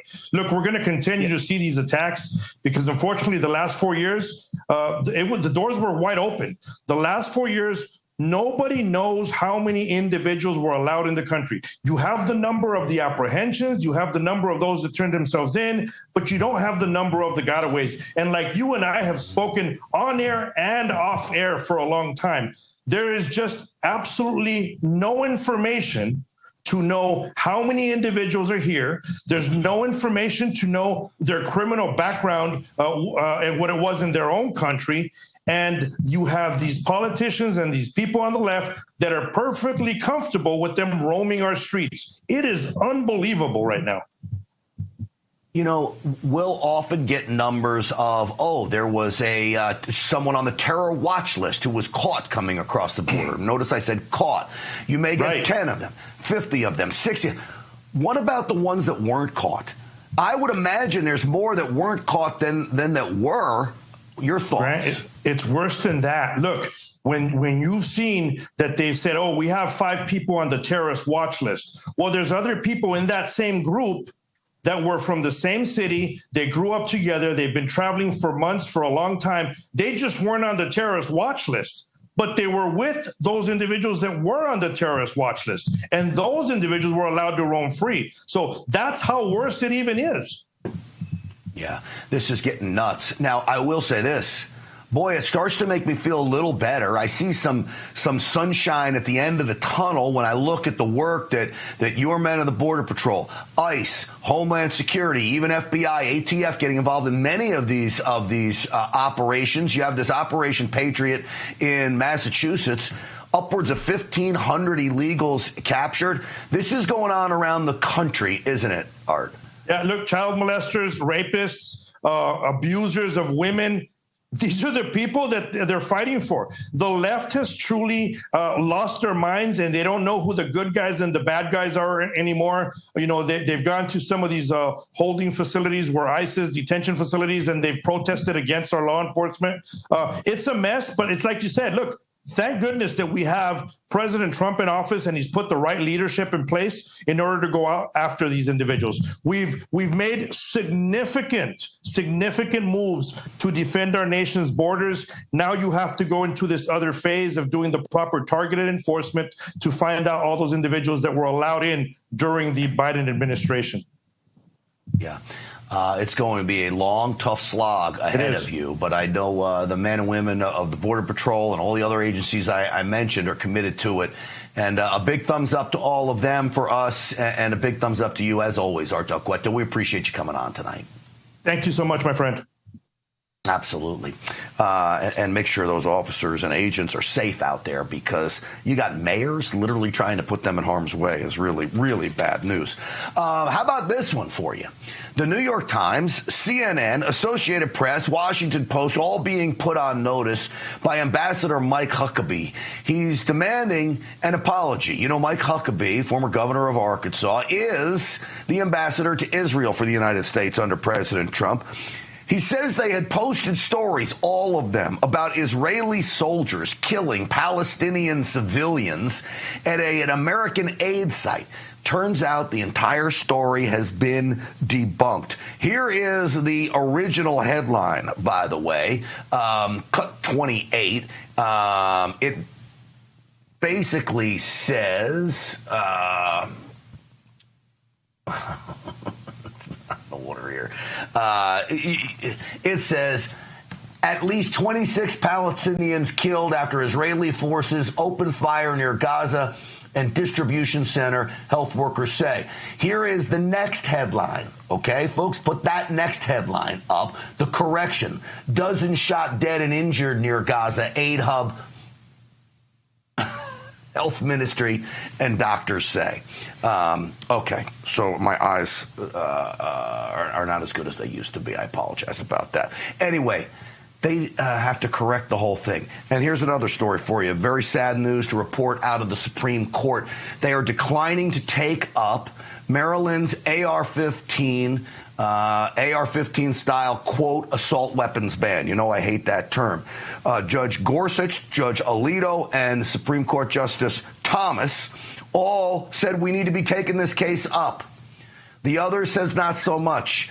Kavanaugh, disappointment that he sided with the majority here not to take up this case, said we will need to do this in the next term or two. So let's hope that happens. Clarence Thomas was clear. AR-15s are the most common rifle in America. It falls under the 2008 Heller decision saying these are legal firearms. Banning them is unconstitutional. Why the Supreme Court even has to revisit this again, I'm not sure, but it needs to solidify this in law so law-abiding gun owners can carry the firearm of their choice. That's what our United States Constitution says when our right to keep and bear arms shall not be infringed. All right, we all know President Trump is having a historic start to his second term, bringing inflation down, fixing our border, and taking care of Biden's failed economy. However, when they're trying to right the country, they can't also take your personal finances into account. You have to do that. And that's why thousands of Americans are now buying gold from Birch Gold. Here are the facts. In the past 12 months, the value of gold has increased by 30%. Central banks are buying gold in record quantities, so demand doesn't seem to be subsiding.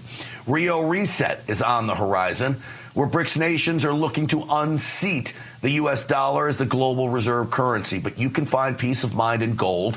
Birch Gold makes it extremely easy to convert an existing IRA or 401k into a tax-sheltered IRA in physical gold. You can even buy some to store in your home safe. Just text America to the number 989898. Birch Gold will send you a free info kit on gold. There's no obligation, only information. Text America to the number 989898.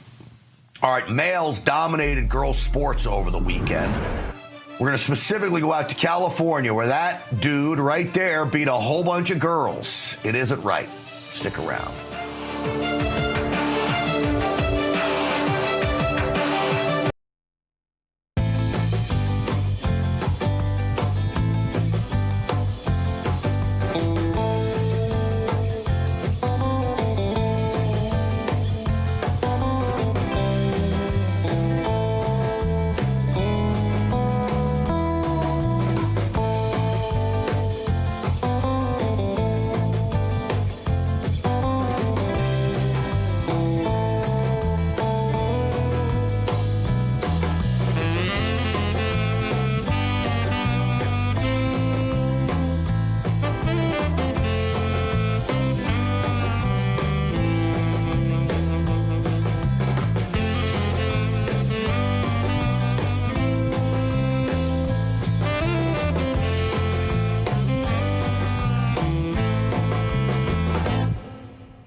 Folks, just today, President Trump's Department of Justice has sent a letter to the Interscholastic Federation, the California Interscholastic Federation, about its policies of allowing men to compete against women in their sports activities. Now, here's the deal. California changed its rules around to say if a man competes as a woman in one of these events and beats the women, then every woman below him will move up a level. Basically making a ghost out of the transgender athlete, meaning it means nothing for them to run, but showing how ridiculous it is having them beat these women, which is happening all the time. I want you to watch this. This is the high jump state championship over the weekend. All right, here we go. That's a boy! That's a boy! That is a boy. That's a man. That is A.B. Hernandez. That's his name. And he won the high jump competition. He also won the long jump competition. Watch this. On Saturday, other competitors beat Hernandez in 2 of her 3 events. She won first place in triple jump. She is not currently ranked nationally, and she has been outperformed by over 2 meters in her jumps by girls competing in states that have banned gender-affirming care. All I thought was, I don't think you understand that this puts your idiotic claims to trash. Now you have no proof that I can't be beat. That's A.B. Hernandez, a boy posing as a girl, that she thinks because she came in second in one of the competitions, she came in second in the long jump, she won the triple jump, she won the high jump. Because she came in second proves that transgender should compete? No, it only proves that you suck as an athlete. No offense to you, okay? But you suck. Yet you still beat the dickens out of these girls. And I'll tell you how I know you suck as an athlete. In the triple jump, okay, she jumped 41 feet 3 inches. The boys who qualified, who won the triple jump, 51.7 inches. And to finish 9th to even qualify for the state championships, that was 46.1 inches, a full 5 inches more than A.B. Hernandez. She wouldn't even have finished near the top 10, not even close. And in the long jump, she jumped 5'2", to beat the girls, in the high jump rather, to beat the girls. The boy victory 6'10", and the 9th place finisher jumped 6'2", a full foot higher than A.B. Hernandez. So as you can see, this whole thing is ridiculous, and really it's taking away from the women. Well, Sonia Shaw, who is the school board president out in Chino Valley, California, she got confronted by A.B. Hernandez's mother. The video doesn't show A.B. Hernandez's mother confronting her, but it does show Sonia Shaw basically fighting back. Listen. I'm going to listen. I don't have to. I have a right to speak truth. Boys are boys. Girls are girls. Your son does not belong competing against those girls, period. What a coward of a woman you are allowing that. What a coward of a woman telling girls to go and compete against a boy? How embarrassing. You're a mother. It boggles the mind, doesn't it? How does anybody support this? Well, joining me now is the woman you just heard there. She is the president of the Chino Valley School Board of Education. Sonia Shaw is with us. She's running for superintendent of the California Board of Education out there. Sonia, welcome to the program. Thank you for having me, Grant. I appreciate it. Here to tell the truth. What do you make of this weekend? So this A.B. Hernandez wins both the triple jump and the high jump, second place in the long jump. What do you make of all of this? It's a mess, but it's actually good because it's exposing it. Everybody on the ground has been doing such an amazing job at coming together and fighting the good fight. And look, we forced CIF's hand, and they got pretty sloppy when Trump came and, said he was going to pull the funding, that they created a whole different kind of winning situation. It's absolutely absurd. But I'm glad it's out in the public. And what they pretty much said is the rightful, spot earner, the girl, will get her spot, but now she has to share it with him instead of taking, the spot below it like she would have if they would have continued on the route that we are. This is their pilot program. So pretty much they are telling the girls that they messed up for, since 2012. They made them compete against boys. They're still going to make them compete against boys, but they're going to add another section, so to say. So they invited them back to all compete against the same boy, which is absolutely insanity. But Grant, you know what? This is just the beginning of what's going to be the bigger change, because we're not stopping until we have full truth. Girls are girls, boys are boys, and that's it. Put them in their right spots. Do you think it's an admission on behalf of CIF that they're now saying, okay, if the boy gets the gold, then second, third, and fourth place all move up one level to equal that boy who got the gold? This seems to me like an admission. They now really do know that the boy has an advantage. Grant, of course it is. And look, since they're pretty much saying, again, since 2012, they let it go wrong. All these girls lost their opportunities. And now let's do a pilot program because money has been threatened, right? But at the end of the day, the wrong thing is still happening. Our girls should not have to share a podium with a boy, period. Yeah. It needs to be a full stop. Put the boy where he belongs. I pulled the same numbers as you. That boy in the triple jump, he wouldn't even have scored in the top 12 at this Saturday's event. The top 12. They know they have a full advantage. They don't belong in the girls' sports, but they also don't place in the boys. And that's why they know that there's an area where they can take advantage and come in and get these trophies and declare champ. It's insanity. Look, at the end of the day, Title IX was put in place for our girls, not the boys. They already have their rights. Let me show you how much the minds of kids have been warped. One of the girls she shared a podium with, I believe this is a second place finisher, that she shared a podium with, or he shared a podium with, it gets me so confused, basically said she's proud to share the podium. Watch this, cut one. They gave me the medal that I deserved. They gave her the medal that she deserved, and sharing the podium was nothing but an honor. All right, so if sharing the podium was an honor, if she truly believes that she deserved to be up there, which she goes on to say, then why doesn't she say, you know what, I don't deserve this silver medal, and I'm going to move down to the bronze because I shouldn't take this? But she took it, so how do you have two people winning a silver? It doesn't make any sense. You don't. And CIF should be sued for just making up random rules right before a state meet, which they're very particular. Let's be real. I'm a board president, and I see just minor technicalities that disqualify people. We're talking about, the athlete, Miss Best from Norcote. She got disqualified. I still think that, they were retaliating against her because she's the one that you've seen in the video that went viral that took the first place podium after the boys stepped off of it. But look, it goes back, Grant, to the educational system where they start training these kids to have empathy for the wrong people. You do not have empathy for the person who is causing you to be the victim in this. The boys know it's wrong. We have told him. Adults have told him. My heart hurts for this boy, too, because he's being led down a path, handed on a silver platter to the gender cult. And that's what we're trying to stop at the same token, right?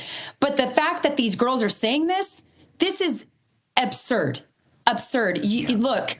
Like you said, then step down. The only reason why you got your rifle spot on the second place is because we've been pushing and pushing and pushing. Let's not forget that. And it's not a pretty fight. Right. It is a very ugly fight, and it's a very daily aggressive fight with all the crazy people that are fighting against us. Well, this is why we need common sense in Sacramento, and hopefully you win your race for the State Board of Education superintendent up there, and we wish you luck. Real quick, Sonia, tell people how they can find you. I was just going to ask. It is Shaw4ca.com. Shaw4ca.com. Please, this is not my campaign. This is our campaign. We're going to make common sense common again. And we're not only going to save California, but we're going to save the nation, because whatever happens here, it's going throughout the rest. And Grant, we don't want it there in Texas. That's exactly right. What happens in California does not stay in California, as we found out. Sonia Shaw, thank you so much. All right, folks, as we move on here, Angel Reese versus Caitlin Clark. Yes, WNBA stuff. We get into this WNBA controversy, and Angel Reese caught in a Jussie Smollett moment.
folks, I'm going to be upfront with you. I am not a WNBA fan by any means. And in fact, I didn't really even like Caitlin Clark when she was playing in college because I didn't like women's hoops. But now I'm a big fan of Caitlin Clark because they are going after this woman with a vengeance simply because she's great. She's great at what she does, and she rescued the WNBA. And I'll tell you, the idea that you have black players in this league that are racist against Caitlin Clark because they claim they don't get the recognition they deserve, Caitlin Clark is better than them. And she's more exciting and electric, which is why she fills stadiums. That's the bottom line. You remember this foul, though? This is Caitlin Clark's nemesis, Angel Reese. Goes all the way back to college. Caitlin Clark fouled her. Watch. Too strong on a three. And look out. Caitlin Clark pushes Angel Reese, and Angel Reese gets right up into Caitlin Clark. Afterwards has something to say. All right. Angel Reese claimed that after the melee, all the Caitlin Clark fans started yelling racial epithets at her, all kind of disparaging marks about her race. So the NBA launched an investigation. This is what Angel Reese said about that. What do you think the league's response just coming out right away and getting that investigation going? Yeah, obviously, like I said, they understand that this is the priority. Obviously, there's no place for this, and they preach. I think 2 days before they put out no hate, no speech. And obviously, the women in this league, they know that, and know there's no space for that. And I believe that every player in this league deserves to be treated with respect. Hey, Jussie Smollett, remember him? The guy that made up about getting attacked by Trump supporters in Chicago? That's what this moment was. Nobody was yelling anything. Is she so dumb she doesn't realize there's cameras everywhere, people looking at lips, they got microphones everywhere, not one comment. In fact, the WNBA concluded, here is their investigation based on information gathered to date, including from relevant fans, team, and arena staff, as well as audio and video review of the game. We have not substantiated it being the claims. So what's going on here? Because I think when you get to the point where now they're literally trying to set up not just Caitlin Clark, but fans, Angel Reese ought to be fined for this, if not suspended, because this is about as disparaging as it gets. I want to bring in with me now one of my favorite guys on the planet, my producer for our morning radio show, The Morning Answer, out on LA's AM 870. Dan the phone man, Dan West is with us. Daniel, welcome to the program. Grant, thank you very much. It's good to be here as the occasional WNBA expert. I'll do what I can. Well, you're also my sports expert, which is why I bring you on. The WNBA, would it be popular as it is today without Caitlin Clark? No, I don't think so. What is so funny, and the reason I'm kind of smiling, is because we have all collectively lost our minds over a foul. Because at the end of the day, this all goes back to the clip that you played at the beginning, which is a pretty benign foul. Even Caitlin Clark herself said this is a take foul, which is essentially, instead of just give them a 2 easy points, you just smack them on the arm or smack them somewhere. But what was really interesting, and I'm going to disagree slightly, respectfully, Grant, which is the WNBA came out with this investigation, something that was very notable that you see whenever some of these racial type events happen in the world of sports. No players were named that heard it, and specifically no specific slurs or things seem to come out from the league or from people around it. So it makes you ask, what happened? And after doing some digging, what it appears is in the midst of all this foul, people took to social media, noticed something that the fans were doing, which is actually related to a popular meme that has nothing to do with anything racial per se, and started spreading that around and saying, see, these Indiana Fever fans are the ones who are doing this. So in some ways, the players involved on the court didn't necessarily hear anything in the moment, and this all just perpetuated from people on social media going crazy over a basketball play. All right. Do you not think that Angel Reese, when she was asked about this, should have said, I didn't hear anything? See, that's kind of a tough one, because in the heat of competition, and this is the unfortunate thing, in the heat of competition, a lot of things are missed. There are some rare exceptions. I believe Russell Westbrook in the NBA is an example of someone said something to him and immediately right away the security took action and it happened. But a lot of times it's almost like a form of gaslighting where whether it happens or it doesn't, it's not actually the players who hear it. And so sometimes their reaction is sort of either like, yeah, they should look into it, or kind of a boilerplate, like we can't have this in our league because they're not even sure. So I think she kind of was a little hands off and like, yeah, we have this initiative, but it's fascinating how that happens. Yeah. The other part to this is the WNBA was quick to jump on this. Can you imagine the WNBA, if somebody posted something of fans there wouldn't be an NBA investigation launched. Right. Yeah, this is the part that I say when it comes to these incidents, or when you're wrong, don't be loud wrong. And a lot of times the best thing to do is to just sort of like quietly say, hey, if someone on the court had said, hey, I heard this, then maybe the league should come out. But if social media is where this is birthed from, to put out the statements, to put out everything, it sort of creates something that was not necessarily there. Because guess what? A lot of unsavory things happen on social media. We can take a lot of things out of context, but the moment that you shed light on it, then it really doesn't matter whether it's true or not, because the league has put their stamp on, hey, we heard some things and we're kind of looking into it over here. Yeah. Well, so I think what we really need to look at is what was Angel Reese's role in helping push this along. Yeah. Because if it does come out that she did help move this along, it is a Jussie Smollett moment. I really do believe that. And I think she welcomed this because of all the racial undertones going on in the WNBA. And I'll give you the last word, Dan. Yeah, it's unfortunate because at the end of the day, we have all discussed this, and careers in some ways have been kind of harmed by reactions to this. And at the end of the day, almost no one could say what actually happened in that game. The Fever won in a blowout, by the way. And that's the sad thing, is that all of these discussions involving players, involving the game, have nothing to do with the on-court action. And it's just really a shame, because that's what we should be talking about, is the sporting of it, and instead it's all of the other things surrounding it. It's almost like it's a mirror on what's in our hearts and what's going on in our culture that's sort of playing out in the public eye, instead of us just talking and watching a little hoop.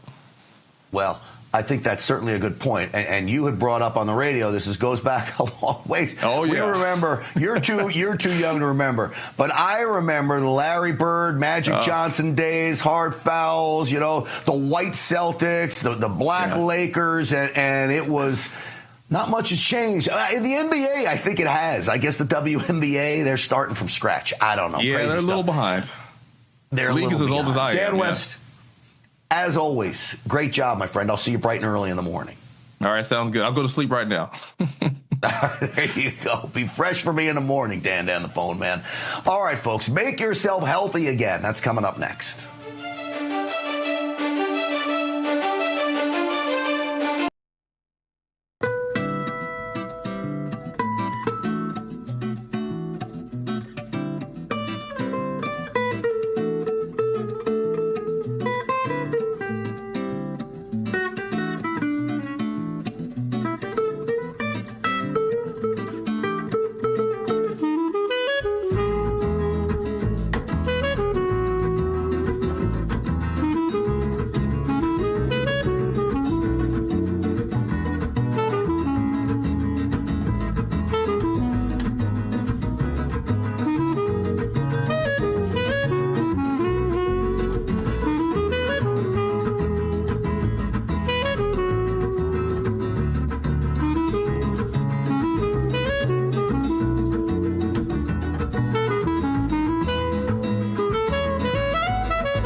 Welcome back, everyone. You know we love our friends over at EnergizedHealth.com, getting everybody in the shape of their lives, taking their lives back. And now we're getting some word about salt. Is it really as bad as everybody says it is? Maybe not. Watch this. I'm sure you've heard this story numerous times. In November, I turned 82. I looked in the mirror, trying on clothes to go out, couldn't zip a thing. I said, something has to be done. I have tried every diet, bought every pill available.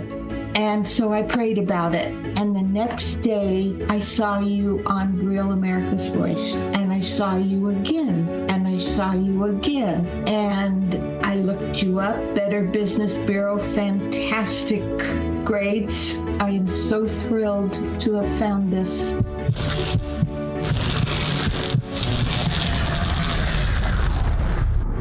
Well, one of the reasons she's thrilled is because she gets the straight scoop from Energized Health founder John Jubilee, who is my guest now from EnergizedHealth.com. John, welcome to the program. Hey, Grant, great to be here. So why don't you give me the straight scoop about salt? Well, I'm thrilled to give you the straight scoop. Grant, our great-grandparents, our grandparents, they had salt on the table at every meal, breakfast, lunch, and dinner. If they packed a lunch, man, they took some salt in there with them. And Grant, when America went to low salt, low sodium diets, Alzheimer's spiked through the roof like a rocket ship. Strokes spiked through the roof like a rocket ship.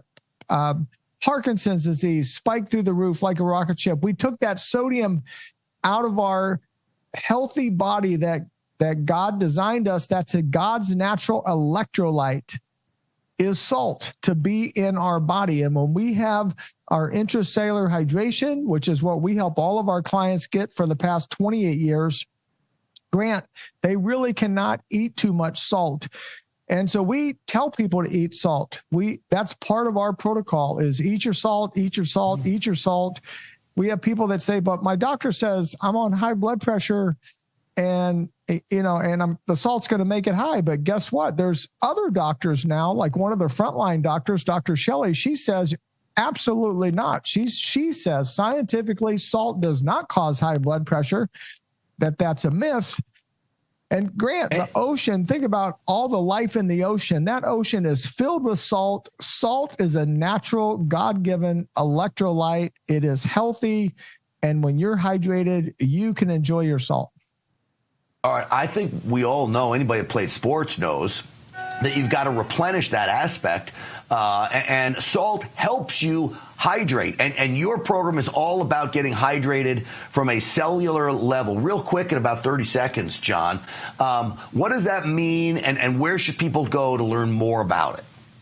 Yeah, well, like you said, any athlete knows if you're a little kid, you accidentally lick your skin, you're salty. The soldiers in Iraq, the salt and the sweat, it made their uniforms like stand up all by themselves. Yes, we sweat out our healthy salt. So guys, if you just go to EnergizedHealth.com, we'll teach you why. If you go to the emergency room or ride in an ambulance, they'll put 9 to 18 days of salt inside an IV, put it in your body. Hello. They do that because it is healthy for you. You got to get your cellular hydration. And the easiest way to contact us, guys, just book a call, free call with one of our coaches. Just go on the Energized Health site, click book a call, and we'll be happy to talk to you for no charge and no obligation. John, I appreciate it. You've helped me with so much success taking back my life from a mind, body, soul perspective. Thank you for coming on. I'm going to tell people again exactly how to get there. It's EnergizedHealth.com. That's EnergizedHealth.com. You check out their masterclass. And again, when I went on the Energized Health protocol, I lost 15 pounds in 2 weeks. I've managed to keep it off.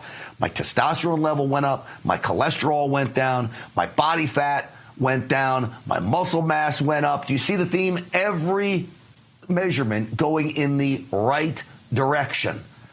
That's what Energized Health brings to the table. EnergizedHealth.com. Tell them Grant Stinchfield sent you. All right, Cory Booker gives a Nazi salute. The media is silent on that. Next.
tried to shut them up. There's no guarantee to free speech. They tried to cancel them. Deplatforming works. They even threw them in jail. Peter Navarro, Steve Bannon, now in prison. But they couldn't stop them. It's not a prison bill that will ever shut me up. They call them rebels. Basket of deplorables. They call them rogues. They claim to values or religion. And they say they're outlaws. These are the kind of guys you like to smack in the ass. War Room presents Rebels, Rogues, and Outlaws. You set out to take Vienna. Take Vienna!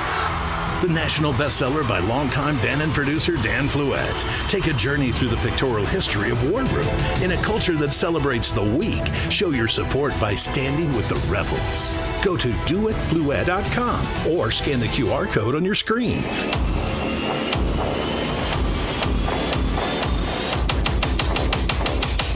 Use the code RAV20 for 20% off your order. Stand with the rebels and never back down.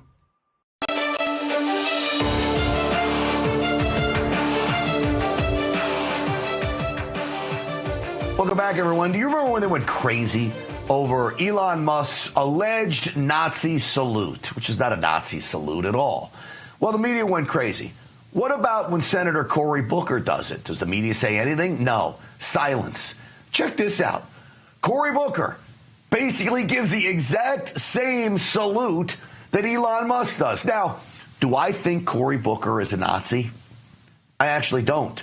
Do I think he's racist? Yes. But I don't think he's a Nazi.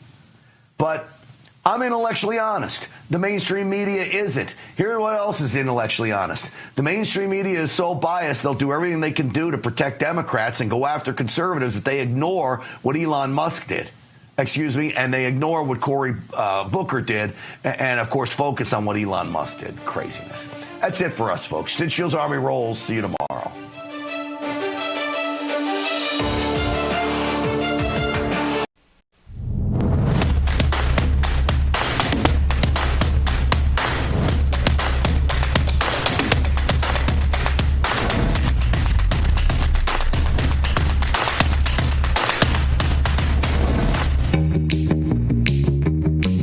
Your TV sounds funny in the evening. You're watching live from Studio 6B on Real America's Voice.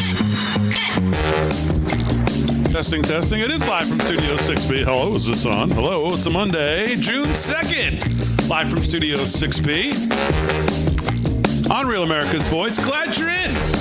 On a Monday, lots to do. Slick will be here, I believe. He's not off yet, right? He's going to be off, I think, Wednesday, Thursday, Friday, Monday, Tuesday, because he's going to go to his Prince thing that he goes every year to Minneapolis. But his Slickster will be here today and tomorrow. Okay. Paul. No, joyous. Still strong. Oh. No, joyous. Oh, very good. Joyous thing. Yes, it's a happy occasion. Yes, happy and where he prances around Minneapolis in shiny suits. In shiny suits and boots. Yeah. So Slickster will do some sports. Delgado's here. He's going to do some news. Paul Nolan, as you heard, is here. He's going to do some news as well. Aaron and Fran holding it down as always. Mr. Nolan, how was your weekend? It was a terrific weekend. Now, what was with that new opening? It's not a new opening. It was new? No. Your TV sounds funny? Oh, well, that's just added little... It's not a new opening, though. Oh, okay, it was good, though. I liked it very much. Thank you. There may be some more to come. It reminded me of my wife asked me to take her away. She wanted to go somewhere she's never been before. I said, no problem. I took her to the kitchen. I'm dead. Paul got a lot of rest or something. Paul's got a lot of rest. Dead man walking. Or Michelle's not watching, of course, for sure. So she came out Friday night again. Yeah, she did. That's twice now. The wife has come out. Your wife is lovely and, may I say, beautiful on top. Yes. So. Very, very nice person, and she's just very, very easy on the eyes, but she is nicer than... She's a sweetheart. She's just as cool as it gets. I don't know how... Every time I say something stupid, I think she's thinking I should have married the other guy. I'm like, oh, boy. Yeah. All right, very good. Mrs. Delgado, how was your weekend? My weekend was good. It was busy. It was... Doing? It had some flamboyancy to it, believe it or not. You were hanging out with Slick? No, I wasn't. Oh. But I went to go see an ABBA band. What? Yeah. Me. I know. Check. 1, 2. I'm sorry? You went to what? An ABBA cover band. Well, that sounds really gay, too. It was. Frolicking. It was very frolicking. Yeah. The only thing missing was the sequin suits and boots. I went in jeans and Did you wear a cape? No, I did not. And I did not wear a headband.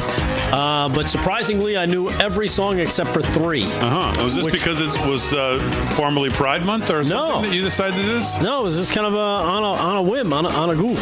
Yeah, I'll bet a whim. And, And you probably had a gay old time. Quite the whim. It was like the Flintstones. It was great. But cool. yeah, they were actually pretty cool. They were called Mama Mania. Oh, okay. Well, I don't know most of ABBA's work, but I do know that they were the great super Swedish group from the 70s. Yes. Mm-hmm. It was my where was this? This was at what high school auditorium? Believe it or not, it was my old stomping grounds. PS 111. No. Yeah, where was this? Jackass. No, it was Mulcahy's in Wantagh. Oh, okay. That's down the block from right me. by you. Yeah. So I was going to text you, but I was like, no, he's going to think I'm gay if I tell him. I'm not saying anything. Are you bringing the wives? No, it's my bike club. What, motorcycle? No, bicycle. Yeah, okay. Now I know. So you and 10 of your friends went there, huh? Yes. Okay, very good. Everyone's wearing their bicycle spandex shorts there. What? Oh, God. It's not a spandex. Well, just quit while you're behind, it's the required uniform. Lycra. Yes. Okay. The other fabric.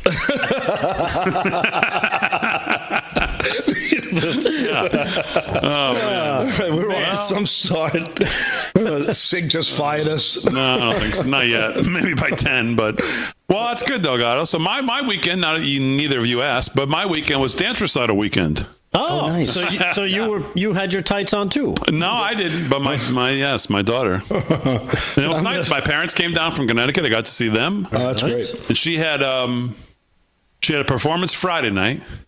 Now, was it local, or did you have to travel? 3 performances on Saturday. Wow. So we did the show 3 times, and then twice on Sunday. Did she do a solo dance at all? Because that's very difficult, right? Like, that's like world-class athlete stuff, that level she's at, too. Isn't she like at like collegiate level good? I mean, she's getting there. I don't know if she's going to want to do something in college. She hasn't decided yet, but she's doing a lot of great stuff. So she's as happy as she can be when she's up there. So you went to a dance recital, you saw ABBA, and I went antiquing. Yes. I did not go antiquing. We are all in touch with ourselves here on Live from Studio 6B. 5 minutes past the hour. And Slick's not even here yet. Slick's not even here yet. I can't imagine. Yeah. So, well, lots to get to here on a new month. Oh, man, June is here. Finally, the weather, at least here in New York, finally kind of opened up today a little bit. It looks like the next couple of days are also going to be finally pretty good. But is it still considered Pride Month, or is that nonsense gone? I think it's gone, right? I think that's gone. It's now. I mean, we'll give them a day, right? They can have a day. No, I think it's what's it now? I forget what Trump said. I don't know what he said. It's called something else. I forget what. All I know is I see across, anytime I'm on social media, it seems like this company and that team and all these people are disavowing Gay Pride Month, which is great because you don't need a month to talk about where you want to put your stuff. Did you see Rob Schneider? Yes, Rob Schneider does a great bit on it as well. He talks about it. He goes, Memorial, what does he say? You fight for this country. Veterans Day, you get a day. You go out to the lake, you come on back in. Memorial Weekend, you fight for the country, people die, you get 3 days. Lincoln, he gets a day, but he has to share it with Washington. Yep. But if those two guys had relations together, they'd have a whole month. Right. Yeah. How funny is that? A month? Yeah. You know who has 3 wins since May 3rd? The Colorado Rockies. You know who else does? Scotty Scheffler. Oh, wow. Scotty Scheffler's last 40 months. 19 wins, that's more than Jordan Spieth's career. 36 top 3s, that's more than Jason Day's career. 52 top 10s, that's more than Max Homa's career. 3 majors, more than Dustin Johnson's career. And 121 million in earnings, that's more than Phil Mickelson's career. That's in 40 months. That's a lot of money, right? That's crazy. I'm not an economist, but 121 million is good, right? That is crazy. Oh, man. I mean, Does that include his endorsements? No, that's just playing golf. Oh, that's just God. playing golf. Oh, my God. That is just playing golf. So why would anybody play hockey? You got Tiger vibes. You know, when Tiger was in his heyday, you just thought, well, there's no one else that's even close to this as good as he is. So he doesn't even have to worry about these Sundays coming down the stretch because who's going to touch him? It's the same thing now. It's Scotty. There's just nobody on his level. When he's locked in, there's just nobody on his level. How many majors does he have in his life now? Does he have 5 majors? I think he's got 4. 4? 3 or 4. And he is from... Or maybe 5. Is he from, like, Florida? He's definitely an American kid, right? Yeah. All right, he good. played golf, I think, in Texas. I think he's from Texas. We're outside Dallas. So when the Ryder Cups, it comes to Bethpage, he'll be the captain of that team? No, the captain is Keegan Bradley. Oh, okay. But Scotty will certainly be on it. Bethpage, right in your backyard. Yeah. How do we get our tickets? I'll work on it. If you want to go, I want to go all 6 days.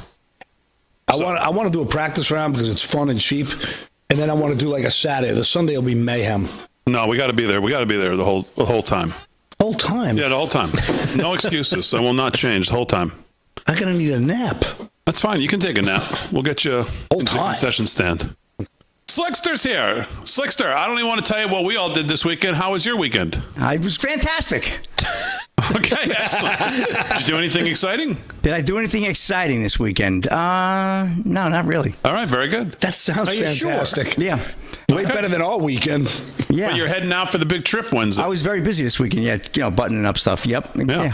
Did you get a new suit for this? I did. I got a few new suits, of course. Of course. I got people that appreciate what I wear. We're coming in from all over the world. Never mind the country. So yeah, good stuff. I'll have some. What's the highlight of the week there? The highlight of the week will be seeing Morris Day and the Time and Jesse Johnson. They'll be reuniting and performing at Paisley Park on Friday night. They were a great band. They're Jungle Love, The Bird. I love Jungle Love. Great group. Okay. Will you try to get on stage?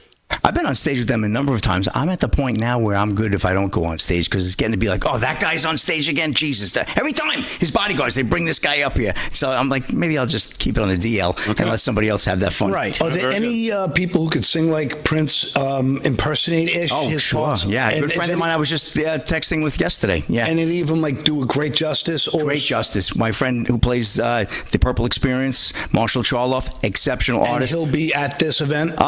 He may be. They're playing in Illinois, but somebody passed away that had, one of the guy who basically kind of discovered Prince in a way, Pepe Willie, passed away yesterday. So there may be a tribute. So other people may be coming in from different parts of the country. Make sure you send us video from that trip. But Marshall Charloff is fantastic. I've been on stage with him several times. Is there a way we can FaceTime in when he's at the concert while we're on the air?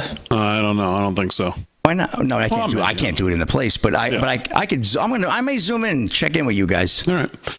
All right, 10 minutes past the hour, live from Studio 6B on a Monday, brand new week, brand new month. Glad you're in. Follow us on all our social media. So there's a lot of news, obviously, over the weekend, a lot of news today. And obviously the big news that caught my attention all day was this continued headline that we kept seeing that the U.S. was going to reportedly let Iran enrich uranium in a major nuclear deal concession. I'm reading now from the Daily Caller. Many people had it. Axios kind of led with it, and then Breitbart had it, and the Daily Caller had it. And this was up till about, I don't know, maybe an hour and a half ago. Everybody was under the assumption that we were getting the Obama-Iran deal. As a matter of fact, I saw people tweeting about it. That why are we resurrecting the Obama-Iran deal when Trump pulled out of it in his first term? And now he's resurrecting it. And the Daily Caller said, again, this is up to about 2 hours ago, the U.S. is reportedly going to allow Iran to enrich civilian-grade uranium. And I know it's easy to look back 2020 now from 2 hours, 3 hours ago, but man, you read this and you thought, what? How is this possibly real? Well, thankfully, it ended up that it wasn't real. U.S. Special Envoy Steve Witkoff reportedly offered the deal to Iranian officials on Saturday with the proposal apparently including a provision to restrict uranium enrichment to civilian-grade 3% purity in strictly above-ground sites. And what catches your attention here is it seems very specific. Mm-hmm. And that's what I kind of started to get a little nervous about. I'm thinking, man, is this really part of the deal? Because that's pretty specific stuff that's in the deal. and allows oversight from the International Atomic Energy Association, two sources with direct knowledge of the deal. Trump and British officials have previously insisted that any possible deal with Iran would not permit domestic enrichment. Sanctions relief for Iran reportedly would be provided if Iran demonstrates real commitment to staying within the U.S. and IAEA guidelines. Iran's stockpile of 60% purity uranium, which is enriched close to the roughly 90% levels needed for weapons grade, had grown to 408 kilograms, according to a confidential report viewed by Reuters on Saturday. We'll come back and give you the basic point of all of this when we get back. President Trump came out tonight, I think, because I'm sure there was a lot of reaction to this, and made it very clear, in not so many words, where we stand here. And I'll show you that, and we'll talk about it when we get back.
Live from Studio 6B, 17 past the hour on a Monday night, June 2nd. Glad you're in. Slick's going to do some sports. Delgado's got news. Paul Nolan's got news. Aaron and Fran are here holding it down as always, and you, the Live from Studio 6B audience. We hope you had a great weekend, and we always appreciate you giving us a few hours of your weekday nights, 8 to 10, Monday through Friday, right here on Real America's Voice.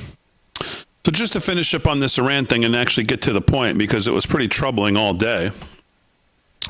And I linked to the article from Right Scoop, who I think said it best at the end of that. They said, the author said from Right Scoop, my problem with all of this is that Iran isn't really interested in civilian nuclear energy. Duh. It's all about a means to an end, which is, of course, for them, a nuclear bomb. And the fact that Trump seems to be giving into this phony civilian nuclear energy idea is very troubling, just as it was with Obama. Iran terrorizes much of the world, and they will lie and deceive their butts off about it in order to get what they want. They are not trustworthy in the slightest, and Trump needs to realize this before it's too late. Well, so all of this going on all day, well, the president came out tonight and finally put an end to the speculation. And I've looked at this and thought, man, I hope we're not just parsing words, or as Delgado always is, looking for what they say, what they didn't say.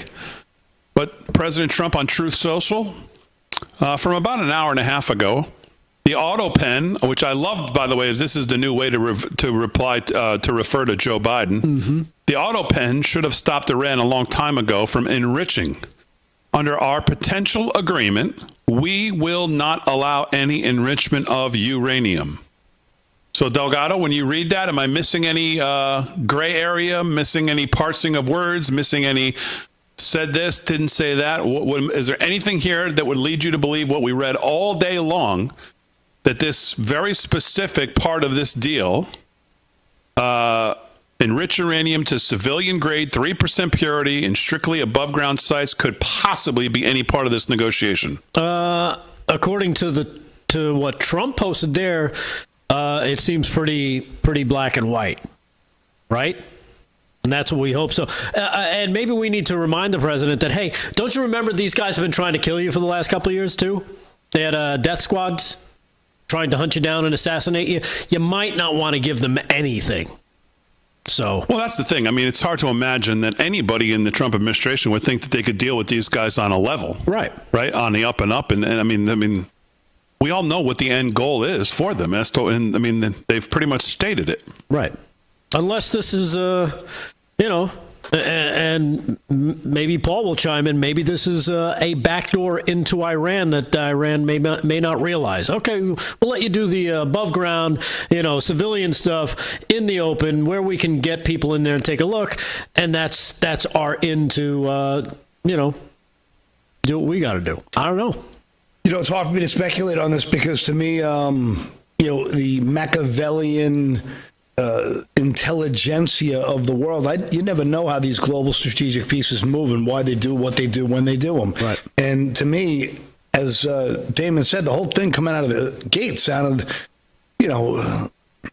really strange. And then for him to come out with that Truth Social, I got to see it unfold before I can really make a comment with any education. But I still believe that when they were leaking that information that it was Iran trying to kill Trump, I still believe that was just deflection and let's create a boogeyman so we can blow him up and keep the war machine going. Because I still am a firm believer in what Colonel McGregor had said, that we're going to take down 7. He was told they're going to take down 7 nations. They got 6 of the 7 so far. Iran's the last piece in that puzzle to have complete domination over the Middle East. So I don't know what to believe anymore. Here's what I know. I don't know anything. The only thing I'm completely certain of is I don't know a goddamn thing.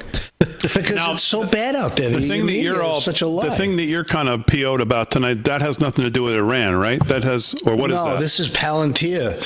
I mean, we'll talk about it, I guess, in the next segment. Maybe we can share it all. But this is crazy what Trump's doing. I mean, this is like the globalist, this is like dancing hula girls of globalist dream. This is like as horrible as it gets, giving Palantir all this control over all 17 agencies, prime databases, to put them all into one place in Palantir's watch. And this is a group of people who've done a lot of bad things with data, and now they're going to have full access to every single American in the effort to get after bad guys. Okay, maybe they are going to go after illegal MS-13 people. Maybe they will go after terrorists and all that. Okay, great. But what about when AOC gets in charge, or when the globalists get back in charge again? You really think Palantir cares who's paying them? Because this is a privatized deal that's going on here. This is, there's no FOIA requests can be demanded to open up their books. This is a really, really, really, really, this is as disappointing to me as the Epstein nonsense. It's like the Patriot Act on super steroids. Without a doubt. It is, honestly, it's the Patriot Act at Coachella on 11 hits of acid. It's ridiculous. All right, well, so we'll get more into that. I just wanted to see if the two are linked. I guess not. No. I didn't follow the Palantir thing as closely as you have. 23 past the hour. We'll get into more of this. So the point is that the president's truth, we hope, puts an end to all of the speculation that we've seen all day about this being part of the deal, which was mind-boggling that it could be. Just mind-boggling. That anybody, Steve Woodcock or anyone else, thought that they could go in there and deal with these people on some kind of level and take their word for it and to have any inkling or ounce of any trust would seem like a huge mistake. The idea that we're going to let them enrich you, I mean, it's silly. Bonkers. Yeah. Bonkers. I mean, just bonkers. So, all right, let's do some sports. 23 past the hour, live from Studio 6B. Sports is brought to you by Mike Lindell, whose case started today, by the way. This defamation case he's in with some guy who used to work, I think, at Smartmatic or one of those places out in Colorado, I believe. I saw some pictures of Mike. There are jury selections going on, so we'll continue to follow that closely. But they sponsor sports. Slick's got it. What's going on, Slick? All right, BD. Well, let's all take a moment of silence for the New York Knickerbockers as they've exited the playoffs now. 125-108 thrashing of Indianapolis there on Saturday night. So we do want to end the Knicks season. It's over. Maybe one of the worst second halves of basketball I've ever watched from a professional team the other night. Everyone thinks Slick is so nice. That was mean. He just no. I'm just stating. He just I'm respectfully stating a moment of silence. No, he's a mean little man who's very angry because his teams suck on a consistent basis. Yeah, I mean, Dallas is probably already out of the playoffs. Could be. That could be. I got a great Des Bryant story, though, coming up in the next segment. Oh, I look forward to it. No, you will like the story. You're going to like it a lot. But yes, so the Knicks have exited the playoffs. And how about the Indiana Pacers, right? So they're going to go on and take OKC. OKC favored by 9.5 Thursday night, plus 325. I don't think that Indiana has a chance. Out, right? I think that's going to be about, what do you think, Big Day? Watching that last game, I thought, Indiana has a better chance to even maybe win a game than the Knicks would have had against them, because Indiana can shoot and they can really get hot, and that's what they're going to have to do. But they're not going to be able to do it 4 games in a row.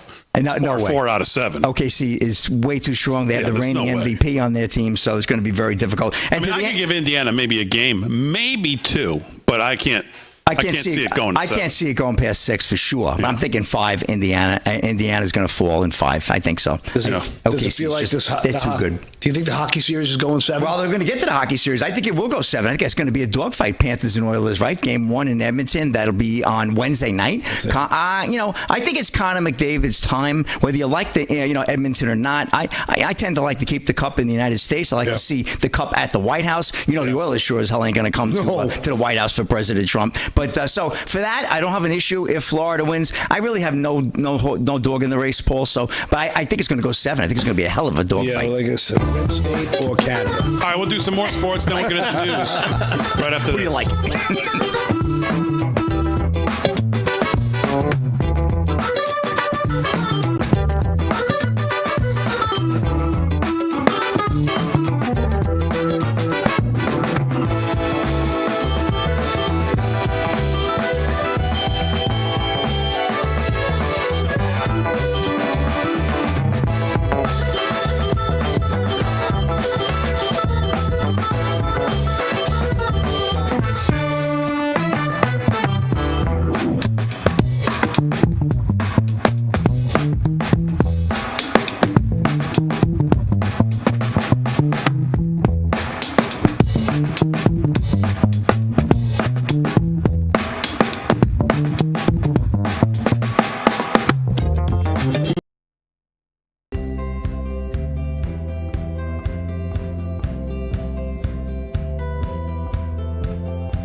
right, 30 minutes past the hour, live from Studio 6B on a Monday, June 2nd. New week, new month. Glad you're in. We'll be live Friday at the America First Warehouse once again.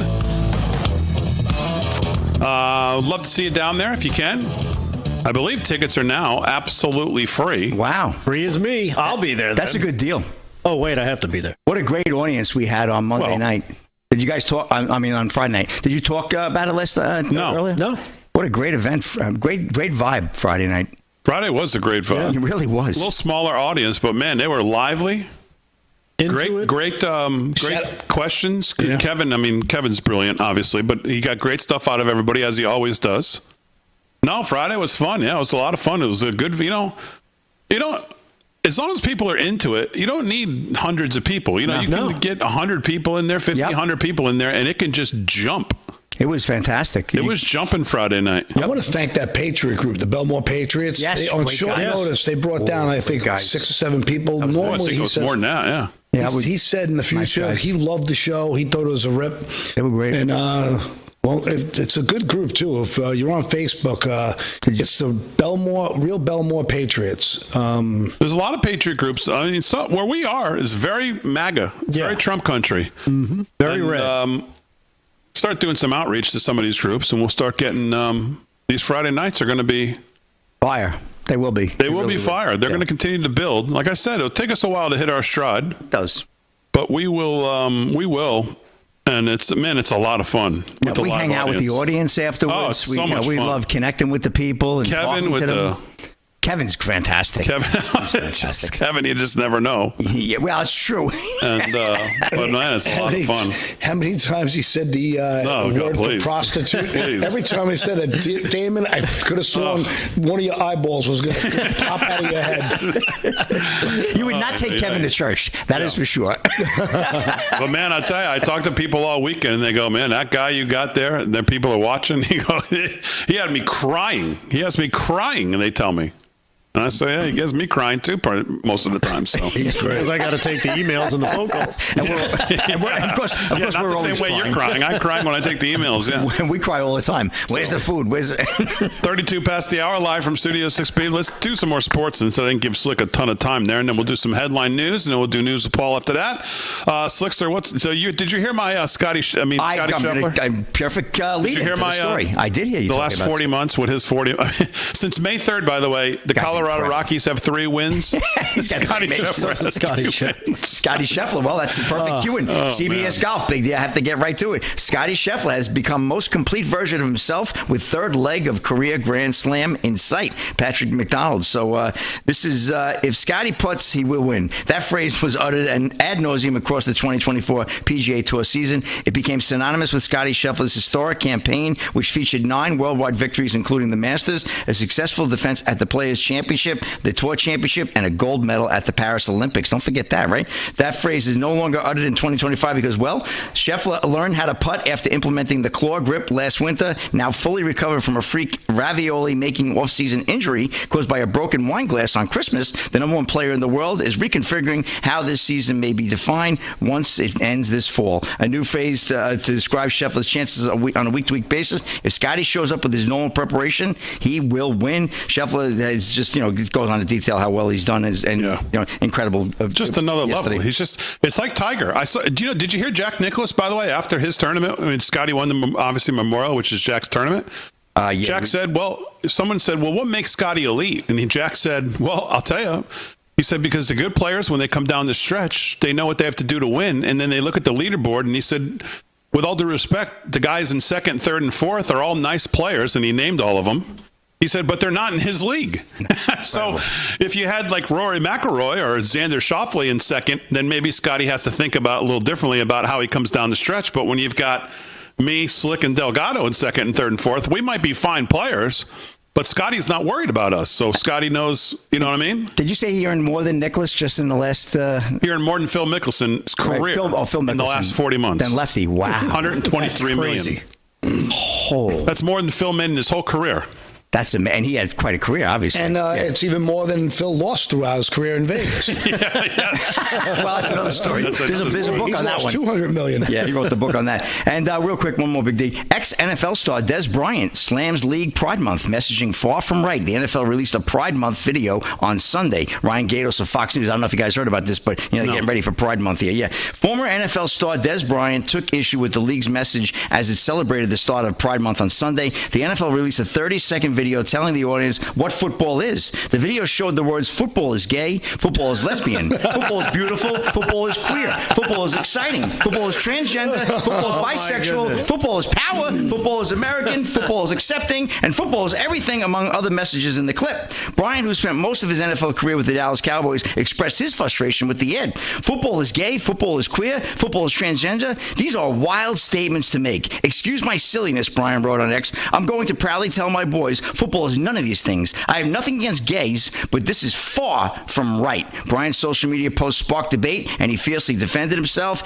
It's gay players in the NFL, but forcing it in people's places, especially children, can send the wrong message. Football is a real community, like the gay community. Imagine telling gays they have to advocate for straight people. They probably would have a problem, he added. Several NFL teams fired off messages for Pride on social media on Sunday. Celebrating Pride Month has been a contentious topic in sports over the last few years. The Los Angeles Dodgers, who went way over the top with that one, Philadelphia Flyers, Texas Rangers, and Tampa Bay Rays have been among the organizations involved in controversies over the topic. I saw the Mets, too. They've got their logo all prided out. The Detroit Lions do. There's about 3 NFL teams that changed their logos for Pride Month. That's it, just 3. Yeah, well, Des Bryant, coming out saying something. Obviously, he's been out of the league for quite a while and doesn't have a big name anymore. But he's still, somebody came out to say something. He's always been that way, and he doesn't want to tell his kids that this is what football is. I mean, did you see what I just read? Did you hear what I just read about football? It was stupid. It's crazy. Stupid. And they wonder why they lost so much share. Right, and because and what are they really advocating for? So what you're saying is it's all about where you put your junk. That's all that month is about. That's all they care about are your private parts and where you put them. It has nothing to do with people themselves. I'm offended by the NFL statement. It's stupid. I'm a furry. And how about Air Canada? They didn't say the NFL is furry friendly. What happened with Air Canada? Do you know what a furry is? Yeah, I know what a furry is. You know what a plushie is? No. Plushie is it's like a furry with better material? Probably. Did you hear about Air Canada today? What's Air Canada? No. Air Canada, I believe, I saw the news. They flew their first IQ plus LGBTQZM squared by 3 right over the rainbow air flight. Why? You had to be. You had to identify get on the as flight. That. Yeah, I believe I saw. Yeah. So you couldn't get on unless you identified as gay? Yeah. You had to show your ID. You got to show your pride card. I guess, or something. Oh my God. There's another moment where I'm they just put it happy out my as dad news, passed away 10 years ago. My dad would have a heart attack right now if he saw what's going on. It's just ridiculous. All right, that's it's 38 past the hour, live from Studio 6B. Sports is brought to you by Mike Lindell. LFS 6B is the promo code to use. Anybody in the chat saying golf is not a sport, that is grounds for being banned. You might get canceled. So just be aware. Especially with him. If all of a sudden we disappear, you know why. It's a game. So... I mean, we disappear. What, no, can't you make that person the chatters, disappear? if all of a sudden the show disappears, that means they've been banned. For saying golf's not a sport. Okay. I'm going to do the banning. Okay, you're going to ban individual. You're not going to just take it all down. Like 5 minutes, just not like permanently. Yeah, just going to change his name to Steve Banning. Just watch yourself. Watch what you say about my golf. Is bowling a sport? Of course. That's not a game also? There's no opponent attacking you? Yeah. Are you looking to get banned? Well, you play golf. What do you mean? Yeah, but I stink. Well, I can't help that. I was good at sports, but I stink at golf. So I want to keep it Everybody separate. stinks at golf. Probably better at bowling. Golf is not a sport. There, I said it. Patrick on X. See, the problem on X, I don't think I can ban on X. Now, he knows that, too. I can? Oh, yes, I can. Add blacklist. Okay, Patrick's going to have to get blocked. Let's do some headline news. Delgado's got it.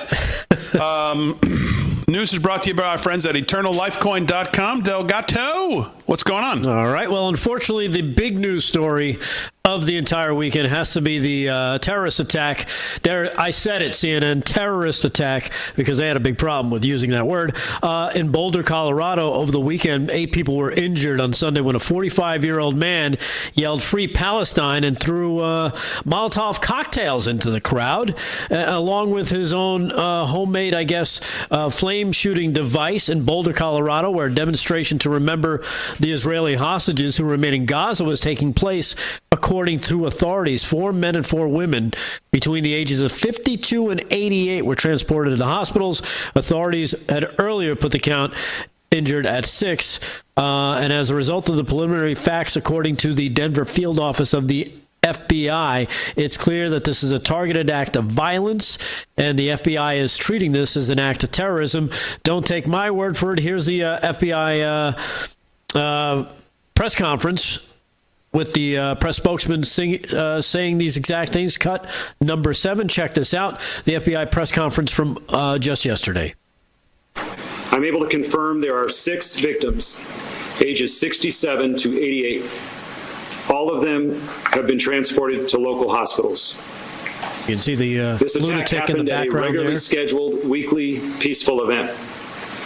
Witnesses are reporting that the subject used a makeshift flamethrower and threw an incendiary device into the crowd. The suspect was heard to yell "Free Palestine" during the attack. The subject has been identified as Mohammed Sabri Solomon, and he's 45 years old. The FBI is processing the crime scene in the subject vehicle and interviewing key witnesses. We're assisting Boulder Police in providing technical, analytic, and additional forensic resources. As a result of these preliminary facts, it is clear that this is a targeted act of violence, and the FBI is investigating this as an act of terrorism. Yeah, and of course, like I said, CNN seems to have a problem with the use of the word terrorism because, well, you know, at the time, the police didn't say it was terrorism, so nobody should be saying it's terrorism. Here is CNN's own Juliet Kahan talking about how the FBI looks juvenile for using this type of terminology. Cut number 8. Check this out. We don't have 2 + 2 = 4 yet. In other words, this is obviously an anti-Semitic attack, and the victims were obviously part of that group. Therefore, we're not calling it terrorism. It adds a lot of, even though she already says it's anti-Semitic. It's not good for the community. It's not good for the potentially targeted community. It makes law enforcement look disorganized, and it makes the FBI look so juvenile. Like, why are you getting ahead of the police chief who says, I don't know what this is? It sounds, maybe it is what we all think it is, but maybe it's not. And he has no incentive to get it wrong. So we're going to take a step back, not be responsive to tweets by 2 heads of the FBI who don't have a long history in local law enforcement. And we will wait and hope it isn't what we all worry it is, and if it is, then there'll be an investigation. But that's like nothing I'd ever seen Aaron, before. This is enough for her. Oh, thank Just God. amazing. This is enough for her. And you out hear there defending the river to the sea crowd is what she wants to do. Right. And you hear her take her pot shot at Kash Patel and Dan Bongino, saying 2 people who lead the FBI who don't have a long history of law enforcement. I beg to differ. Yeah, really? Yeah. Bongino? It just keeps spinning. Well, what does she want to call it? That's what I don't get with these people. A community disturbance. Yes. A misunderstanding. Yeah, perhaps. I've got more on this. We'll do that later. I also have What Even Is That later. What even is that? Coming up 9 o'clock. Gotta remind me.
the hour, live from Studio 6B on a Monday, June 2nd. Slick's in. He's doing sports. Delgado's going to do some more headlines. Plus, as he just reminded me, what even is that? Whoa. Top of the hour coming up. Whoa, Delgado. Yes. Touch that channel. What even is that at 9 o'clock? What is, would you like a what hint? Spurred your writing abilities this time? Well, let's just say it's going to be a weighty issue.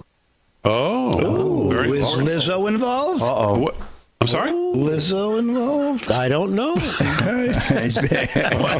Paul going right to the play on words of weighty. Interesting. Yeah, I was thinking the same thing. I was thinking of somebody else, and not Lizzo.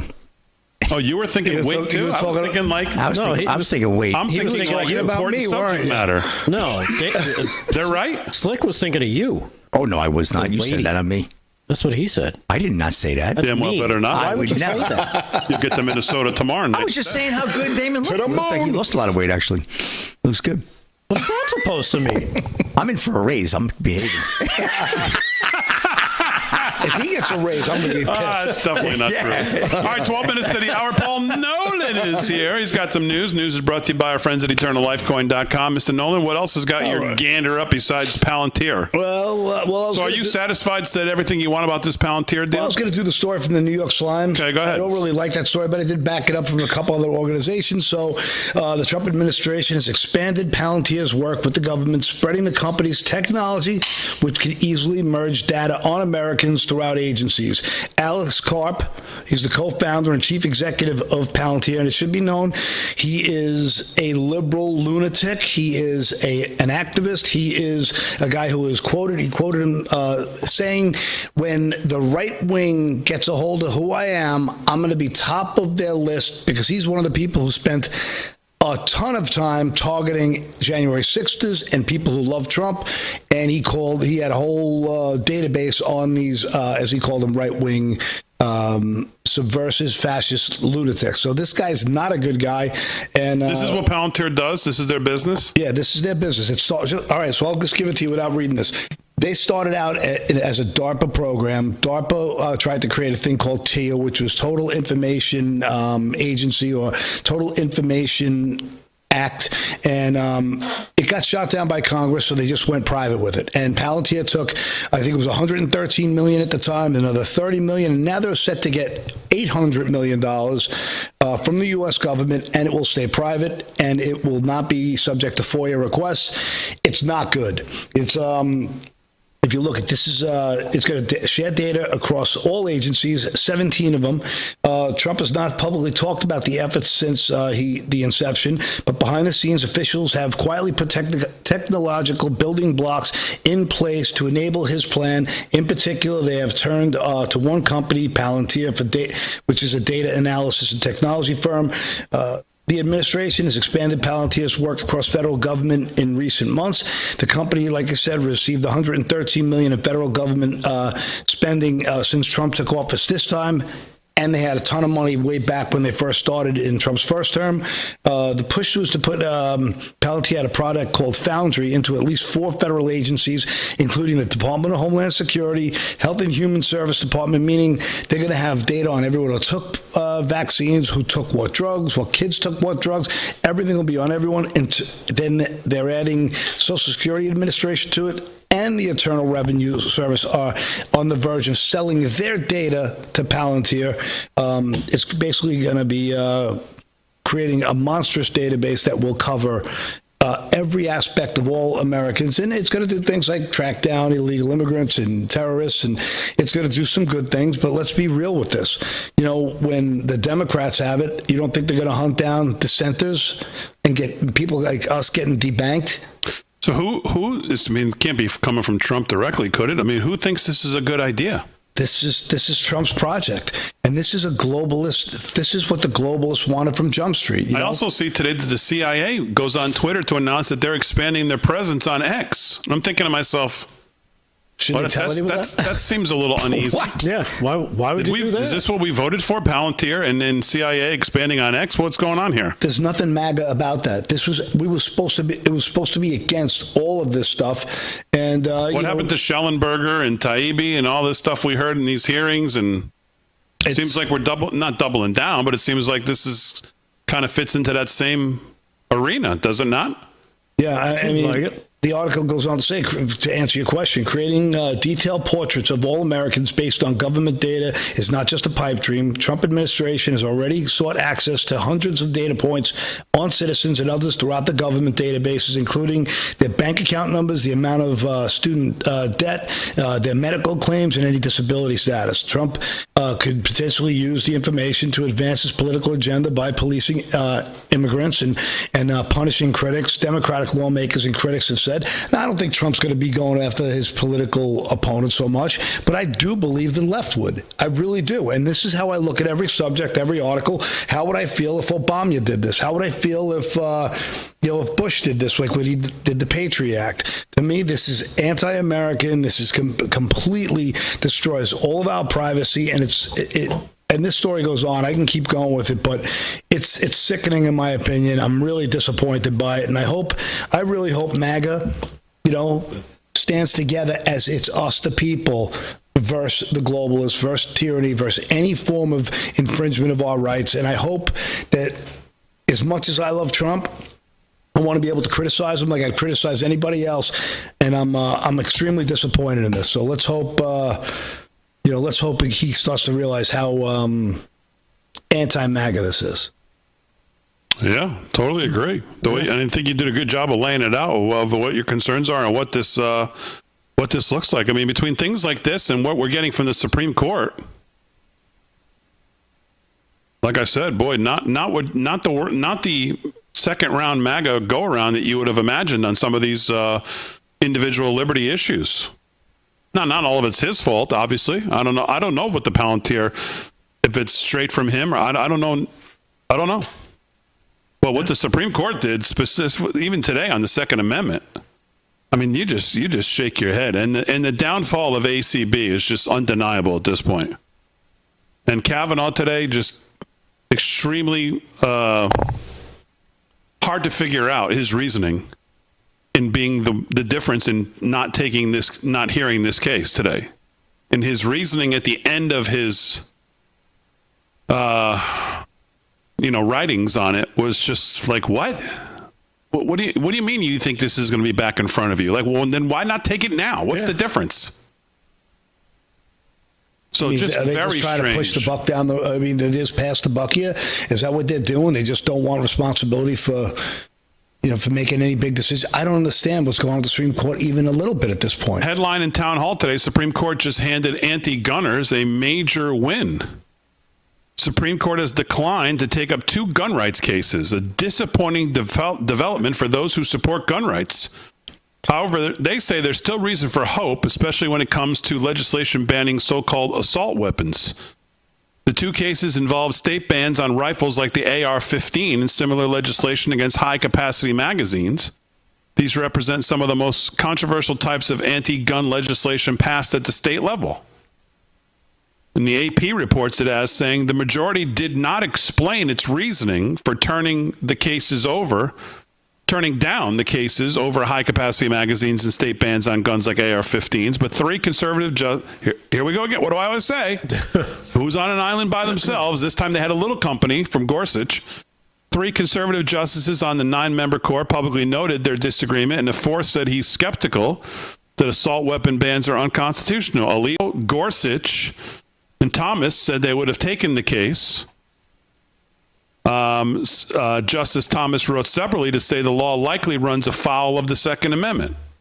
I'll give you a little bit more of this in hour 2. Plus, we got more headlines, news, more sports. What even is that coming up, though, right now? Top of the hour. We'll do that and sports coming up live from Studio 6B.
Real America's Voice family. Are you on Getter yet? No? What are you waiting for? It's free. It's uncensored, and it's where all the biggest voices in conservative media are speaking out. Download the Getter app right now. It's totally free. It's where I put up exclusively all of my content 24 hours a day. You want to know what Steve Bannon's thinking? Go to Getter. That's right. You can follow all of your favorites. Steve Bannon, Charlie Kirk, Jack Posobiec. And so many more. And the best part? You can watch Real America's Voice right there on Getter. Live. So join the conversation. Hop on the Getter chat room. Engage with patriots who are just like you. Good morning, Getter friends. We're breaking news, we're delivering the truth, and we're doing it on Getter every single day. So don't wait. Download the Getter app now. Sign up for free and be part of the movement. It isn't just an app. It isn't just a social media platform. It's a community.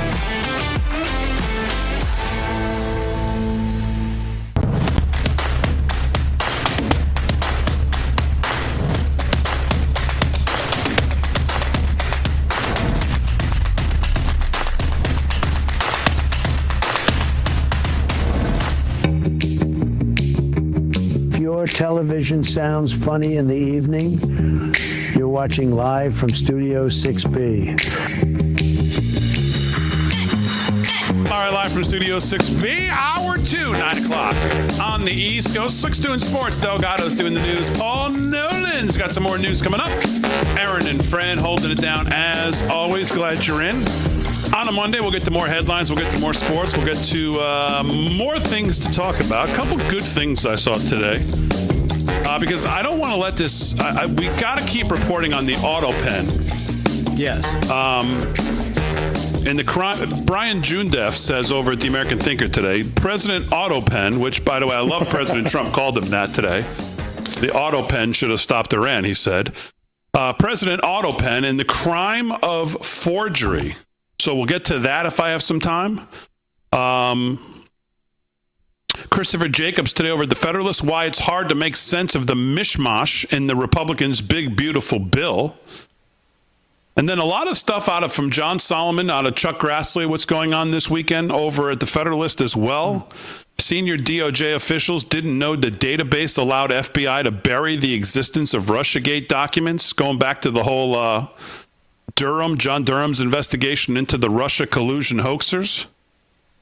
And then Miranda Devine today, Joe Biden's work husband, Anthony Bernal, may have played a key role in covering up Joe Biden's cognitive decline. Speaking of the auto pen, it all goes together. So lots of good stuff today we'll try to cover. But right now, it's time for one of my new favorite segments here on the show. And that, of course, is Rick Delgado with What Even Is That? All right, Damon, well, thank you. And, there has been a seismic shift in this country since, November. One of the greatest days in the history of our nation is this. NBC News can now project that Donald Trump has won the state of Wisconsin, which means he is the winner of this race and will return to the White House as this country's 47th president. And for so many of you watching right now, that news is, to say the least, a lot to digest. Yes, I'm sure it is a lot to digest. But it was a glorious day because not only did it return Donald J. Trump to the White House, but... Yeah. It also meant that the meltdown from the left would probably be even more outstanding than it was for the first 4 years. I'm sorry. No! Why?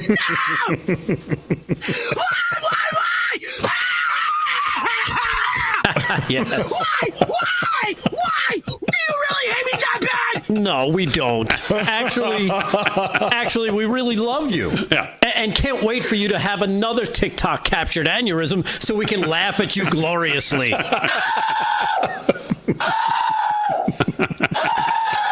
One more.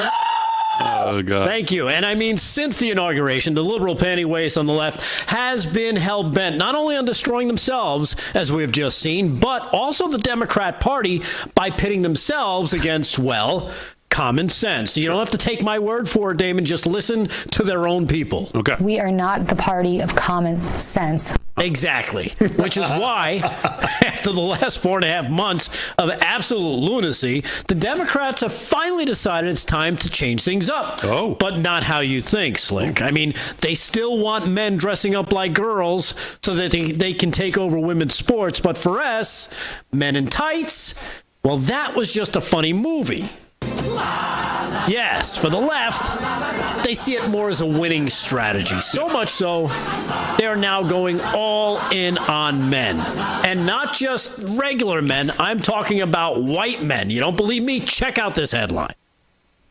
Yes, Democrats are on the hunt for their own Joe Rogan as party leaders and mega donors want to counter MAGA's online momentum by recreating a digital right-wing ecosystem for the left. Yeah, you know what? Good luck. Nothing says lying to your voters like trying to buy people off to support your awesome message of bad ideas. Yeah.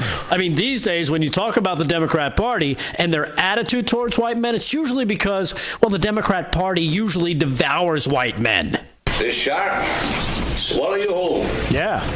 Shaking, tenderizing, down you go. Down you go is right. But don't worry, because now, not only are the liberal wackos on the left trying to buy their own organic Joe Rogan, which doesn't exist, but they also just introduced their next big gun to kind of get her done. Say hello to Olivia Juliana. Yes. Oh, look at that. She's a big one, isn't she? And they say she's all that and a bag of really gigantic chips.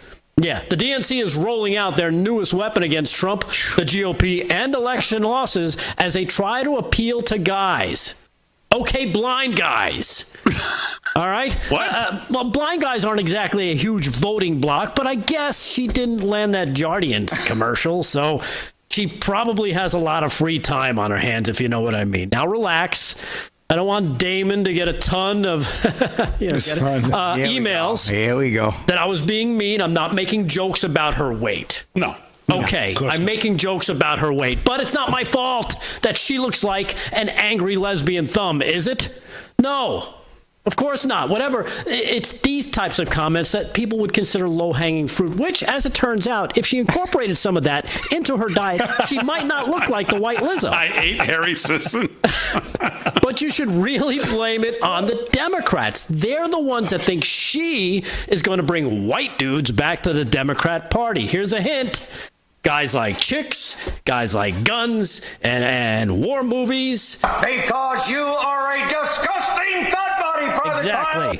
And they love beer and sports and barbecue and eating way too much. Yeah. Watching my team win with the twins. That's right. We love twins. I'm talking about hot twins, not conjoined twins.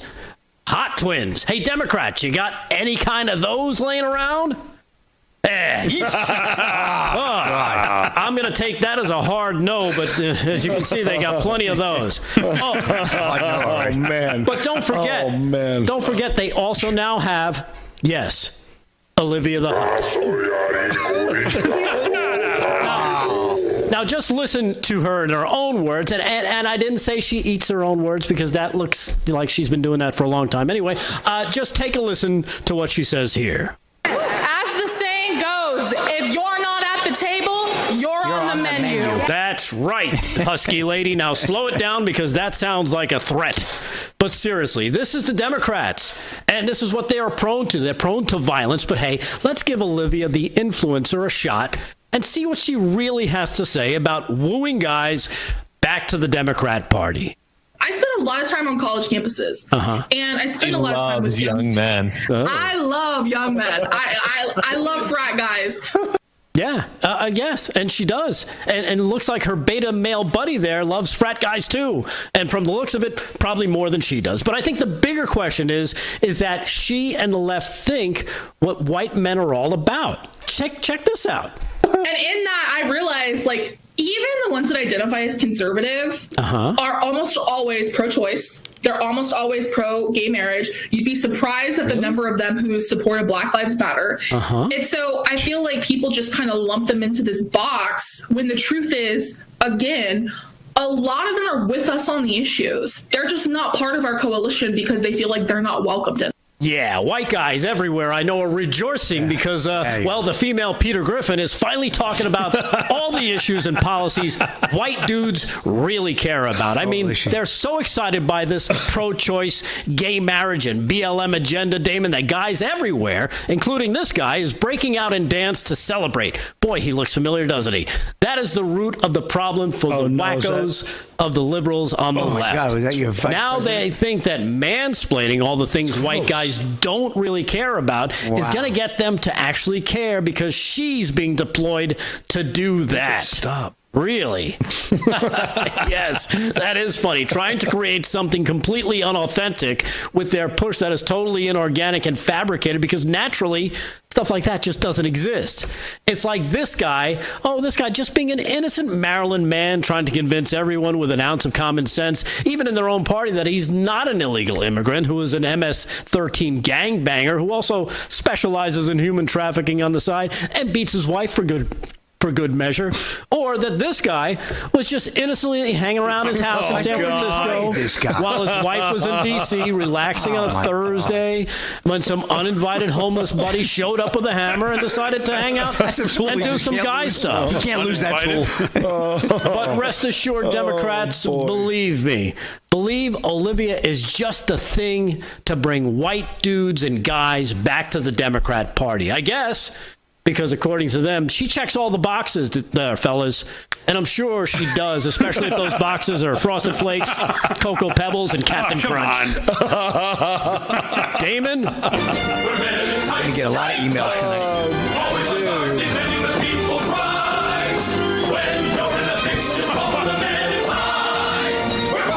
We're Butch. Back to you. That was great. I know you're going to get in trouble for this, but why did you have to play Men in Tights when you said my name? Because I thought you knew that movie. Because you kind of look like the Little John character. Well, people in the chat think that was me dancing. It looked like you dancing. No, it's not. No. You mean in the black? Tim Waltz? Yeah, that looked like you dancing. Tim Waltz? No, it don't look like. Oh boy! Play that again. Look like me dancing. Can you play that again? It was Aaron? the cowboy hat. Does that look like Damon? It's the cowboy hat, Big D. It's the cowboy hat, yeah. That and the leather. Yeah. I've never. No. You got good moves, Dan. That was gross. How come that video it's on again? Got that moves like Jabba. Is that Tim Walsh? It's not Jabba the Hutt. Come on. No, but seriously, is that Tim Walsh? Are you sure you were watching your daughter dance this weekend? Wait a minute. Now, closer look. Yeah. Shut up, Slick. You idiot. All right. Thank you. Over there. Laura Wilmer on Facebook says that does not look like Damon. Thank you very much. Okay, see? It was Girth Brooks. Thank you. Yeah. Oh, that is gross. Oh, man. Now, let me just ask you this, Delgado. Is this whole thing made up, or are you serious? That's what they're bringing in her? Yes, Olivia Giuliani. She is the new, female spokesperson to bring white dudes back to the Democrat Party. Young men, to bring young men back to the party. You heard her talking to her little beta male. That's what her job is now. Wait, what? How much video did you have to sift through to get that done? That was far too much. Image audience commercial? I mean, maybe she's good. Maybe she'll Was be that good. her? That was her? No, it wasn't her. It looked damn close. Jesus with a super chat. Make sure we get to that. So there you have it. Guys, look out. Nicely done. Nicely done. I really they're hope coming for you. I hope that goes viral for you. Becky Sanders says, just say no to dancing, Damon. No, it wasn't me. It wasn't me. No, hey, stop. I can see the memes now. Social media. All right, 12 minutes past the hour, live from Studio 6B. We'll do more. Hour 2 coming up. That's some midriff.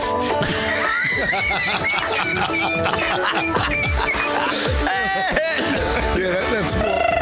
That's a mid-drip. That's a mid-avalanche.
17 past the hour on a Monday night.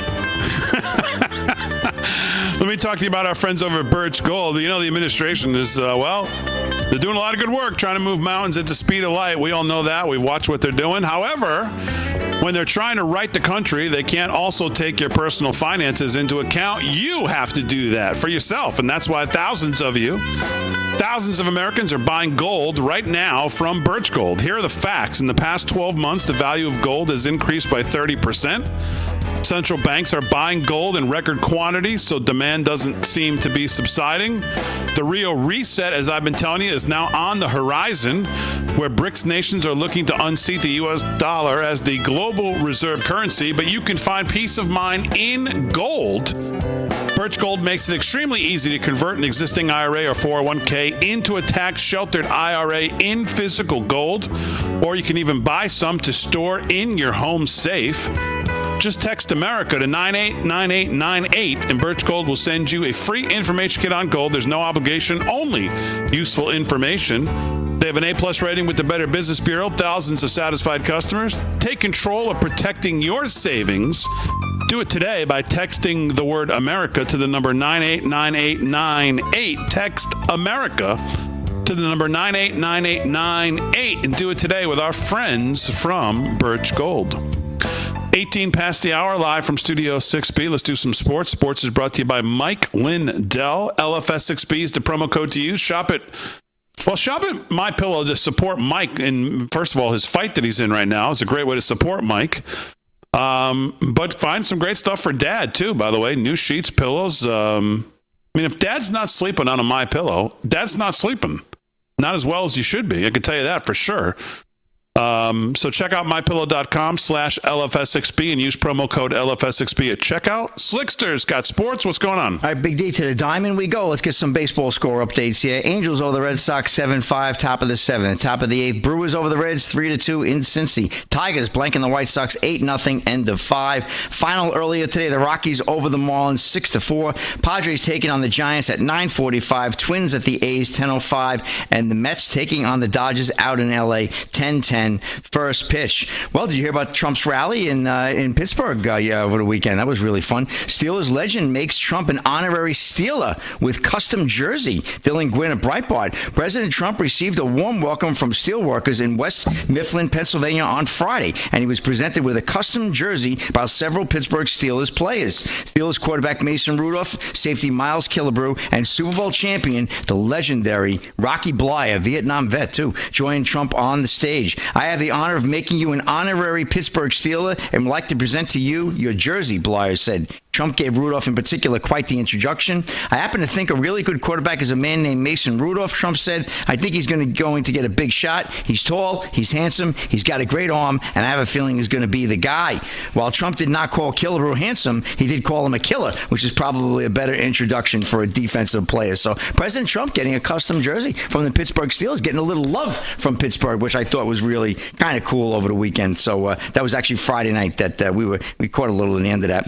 And Josh Allen ties the knot with Haley Steinfeld after another strong NFL season. A lot of folks, we have a lot of Buffalo Bill fans in the chat, watch the show up in Buffalo and throughout the country. I'm just curious, how is it a strong season if you don't win the championship if you're Josh Allen? I'm just curious how that works. Well, he makes it to the championship games. That's what it is. It's a strong season. I mean, the guy plays at an MVP level. I mean, he does carry the team, doesn't he? I mean, he's incredible. I mean, I utilize him on my fantasy league, and he's a tremendous performer for me. Didn't he account for the most percentage of offense for his team again last year? Yeah. Between his rushing, passing, and when they have the ball inside the 5, he's looking to run it himself. I know he's the hell with the running back, and he lost his number 1 receiver last. And it was I'm just saying. I don't think Tiger thought he did. What's the word you used? The what season? After another strong NFL season. Strong. I don't think Tiger thinks he had a strong week at the Masters if he comes in second. I mean, that's all I'm saying. Well, that's golf. It's not a sport, so you don't have to talk about it. Oh, okay. Good. Josh Allen finally has a ring. No, it may not be a Super Bowl ring that Buffalo Bill fans might prefer him to have, but the reigning MVP has more important one after tying the knot with Haley Steinfeld on Saturday. It was a quick engagement for the couple. Allen proposed to Steinfeld back in November. Well, he moves quick. Allen went with the classic black tuxedo, while Steinfeld rocked a strapless dress with arm-length gloves in their Montecito, California celebration. Why does he get married right in Buffalo? What's wrong with the story? Come on, Josh Allen. No, it's a nice story, but you should have a picture for us. I don't think Scotty Scheffler comes in second at the Memorial this weekend and thinks this is a great week. I don't know. We'll see what happens. But no, a lot of folks like Josh Allen. It was a good little story, so I wanted to get that in there. The president gets a custom jersey, and and Josh Allen gets a ring. Does Josh Allen golf too? He's actually a very good golfer. Is he? Yeah. Yeah, solid. I think he can break 80 pretty consistently. Would he have a solid weekend of golf? Well, I guess he would. If he came in like 40th, he'd think it was great. Well, that's a pretty talented individual. Anyway, Big D, that's a wrap in sports. I'm glad you're glad to hear that. So there you go. All right, Slick, very good. We'll do some more sports before we wrap the show. 22 past the hour. Let's do some more headlines. Rick Delgado's got them. What's going on, Delgado? All right, Damon. Well, I know how you love the polls. Yes, Damon loves polls. He's told us several times he loves to read polls, and of course I like to share polls with him, so I'm going to do just that. Again from CNN, their favorite pollster, Harry Enton. Here he is talking about the GOP and the economy, and he can't seem to figure out what the heck is going on as the Democratic Party's horrendous polling has got the CNN data guru miffed and confused about what's happening. But check it out for yourself. Here's cut number 3. Check it out. After all of the waves, Kate Baldwin, after the last few months, the first 5 months of the Donald Trump presidency, right, the first 4 months of the Donald Trump presidency, that you expect that Democrats would have this massive lead on the economy. It ain't so. It ain't so. The party that is closest to your economic views, in November of 2023, it was the Republicans by 11 points. Now it's still within that range, still within that margin of error, plus 8-point advantage for the Republican Party. How is that possible, Democrats? How is that possible after all the recession fears, after the stock market's been doing all of this, after all the tariffs that Americans are against, and Republicans still hold an 8-point lead on the economy? Are you kidding me? Yeah, he's completely stunned as the shock polling shows Democrats still languishing behind Republicans on economic issues, according to, again, the very flamboyantly pollster Harry Enton. You'd expect the Democrats would be doing better. He also pointed out how they've also lost the edge in terms of other things when it comes to the economy and the middle class people in the country. Party with better economic plan back in May of 2024, just before Donald Trump was reelected. Republicans had a 9-point advantage. Now that has surged to 12 points. So again, it's catching not only CNN and Harry Enton, but I think the Democrats also by surprise, because they were hoping that all this uncertainty with Doge and cuts and tariffs and such would be the downfall, but it's actually the opposite that's happening. So I like Harry Enton. I know you do. He's got a lot of energy, that guy. He does. And I don't know if you caught this. Of course, ICE being out. You know what? I don't have enough time to play this clip, so I'll save it. But it has to do with ICE Acting Director Todd Lyons taking on the media regarding, because they did a lot of, they've been doing a lot of big busts over the weekend. And, of course, the topic came up, or the question came up, about why these guys in ICE are wearing masks. And it has to do with the doxing. He takes on that question directly from the reporters, but we'll get to that after the break if you don't mind, so you can hear it directly from him, the ICE Director Todd Lyons, as he takes on the media. So we'll do that when we get back. All right, very good. We'll do some more news with Delgado. Paul Nolan coming up as well. We'll do some more sports with Slick, and if I have some time, I'll get to a couple things as well. We'll finish up on the Supreme Court. Another disappointment. Even the Firearms Policy Coalition said so. We'll get to that as well. Lots to do on a Monday. New week, new month. Glad you're in. Live from Studio 6B, Real America's Voice. We're back right after this.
Mr. Nolan thinks I'm trying to take over the world. He might be right.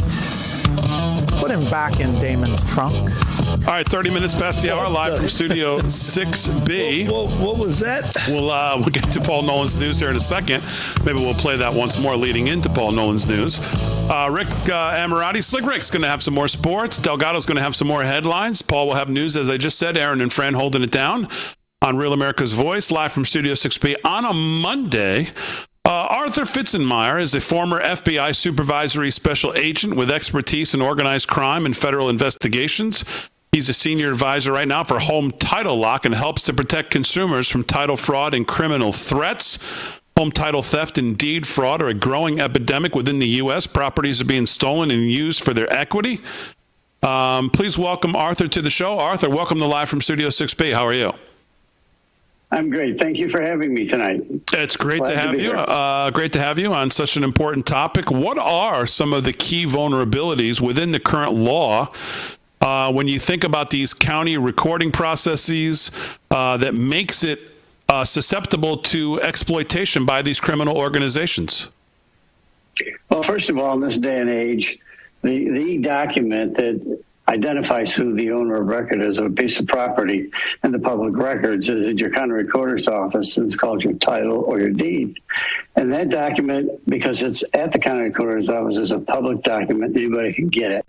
And when they get it, in this day and age with AI, photoshopping, they can change the name on your document and forge it so that then you are no longer the owner of record. Now, they have to take that document into the county recorder's office, and the county recorder's office, by law, are required to file the document if it's fully filled out. They can't challenge it, whether you've got a false notary stamp on it or whether you've forged the name.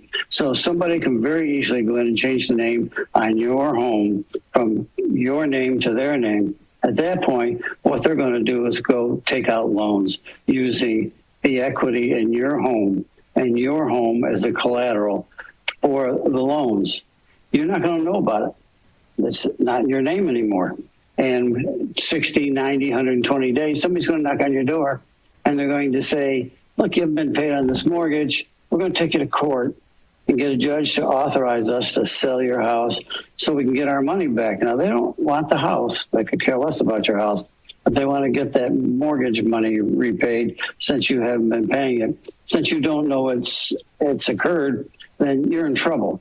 Because once you start going to court, first of all, real estate law is very, very, very complex these days. And it's going to cost you $800 an hour for an attorney. This is a civil case.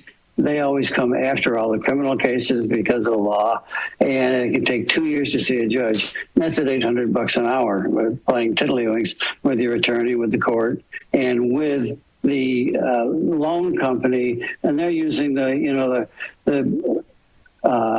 legal firm of Pitbull and Pitbull. They're going to play around with you. They want to get their money back. They don't care.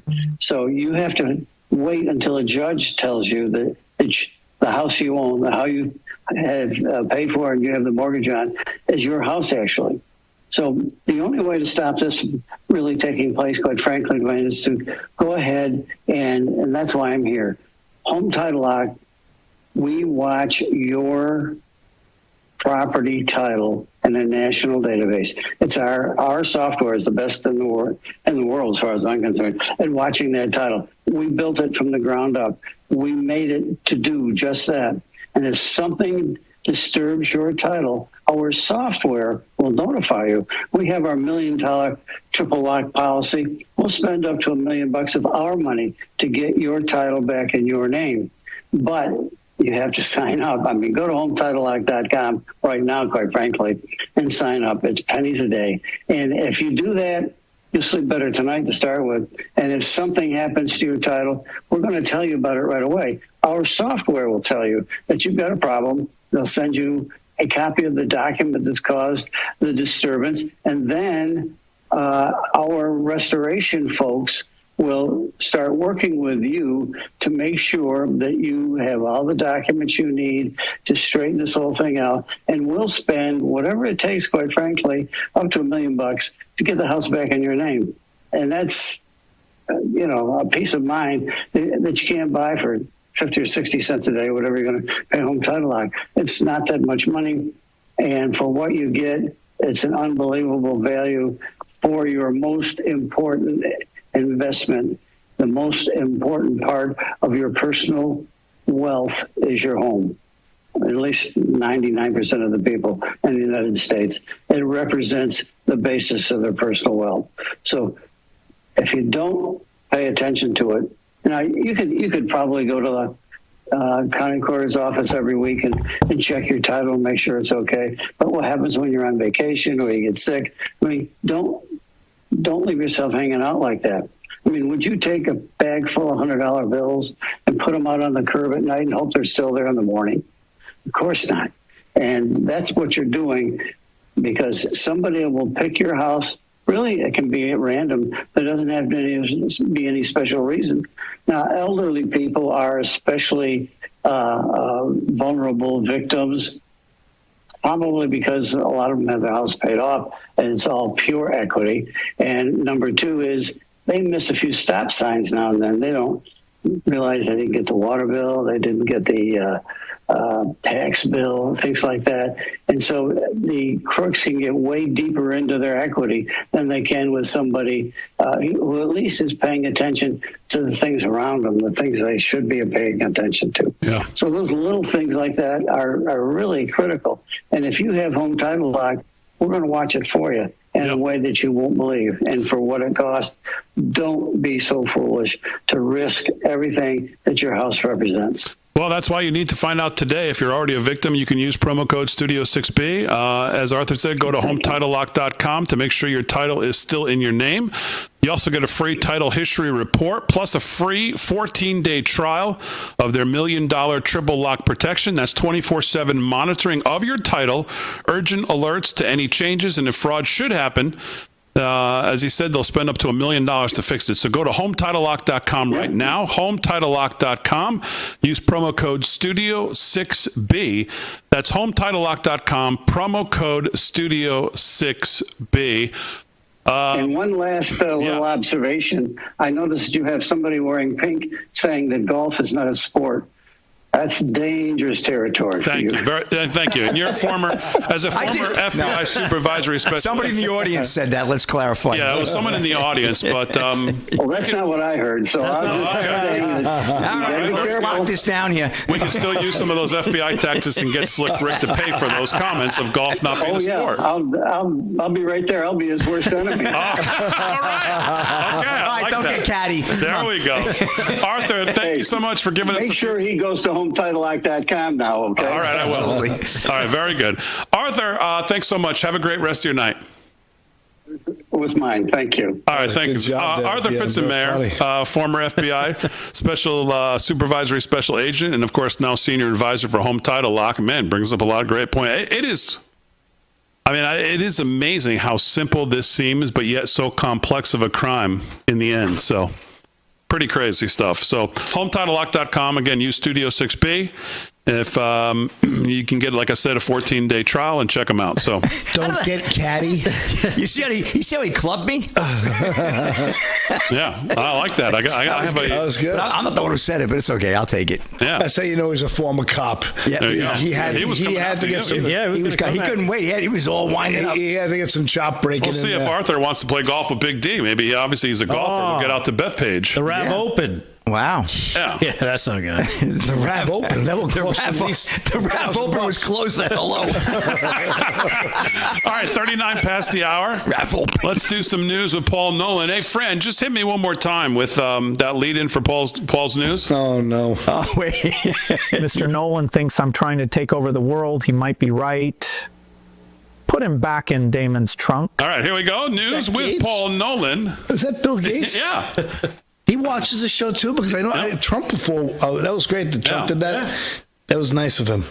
What's in the news, Paul? Well, I don't know. See, I think global politics are a big deal. So I don't know if you guys care about what Keir Starmer said today. I'll play the clip. It's 3 minutes long. We don't have to play the whole thing, but I don't know if it's going to put everyone to sleep. I don't want to do that, but it's, to me, I'd like to comment on. Well, why are you playing it? What about it? Well, he's just talking about gearing up the United Nations, which is essentially, the Eastern District of the U.S.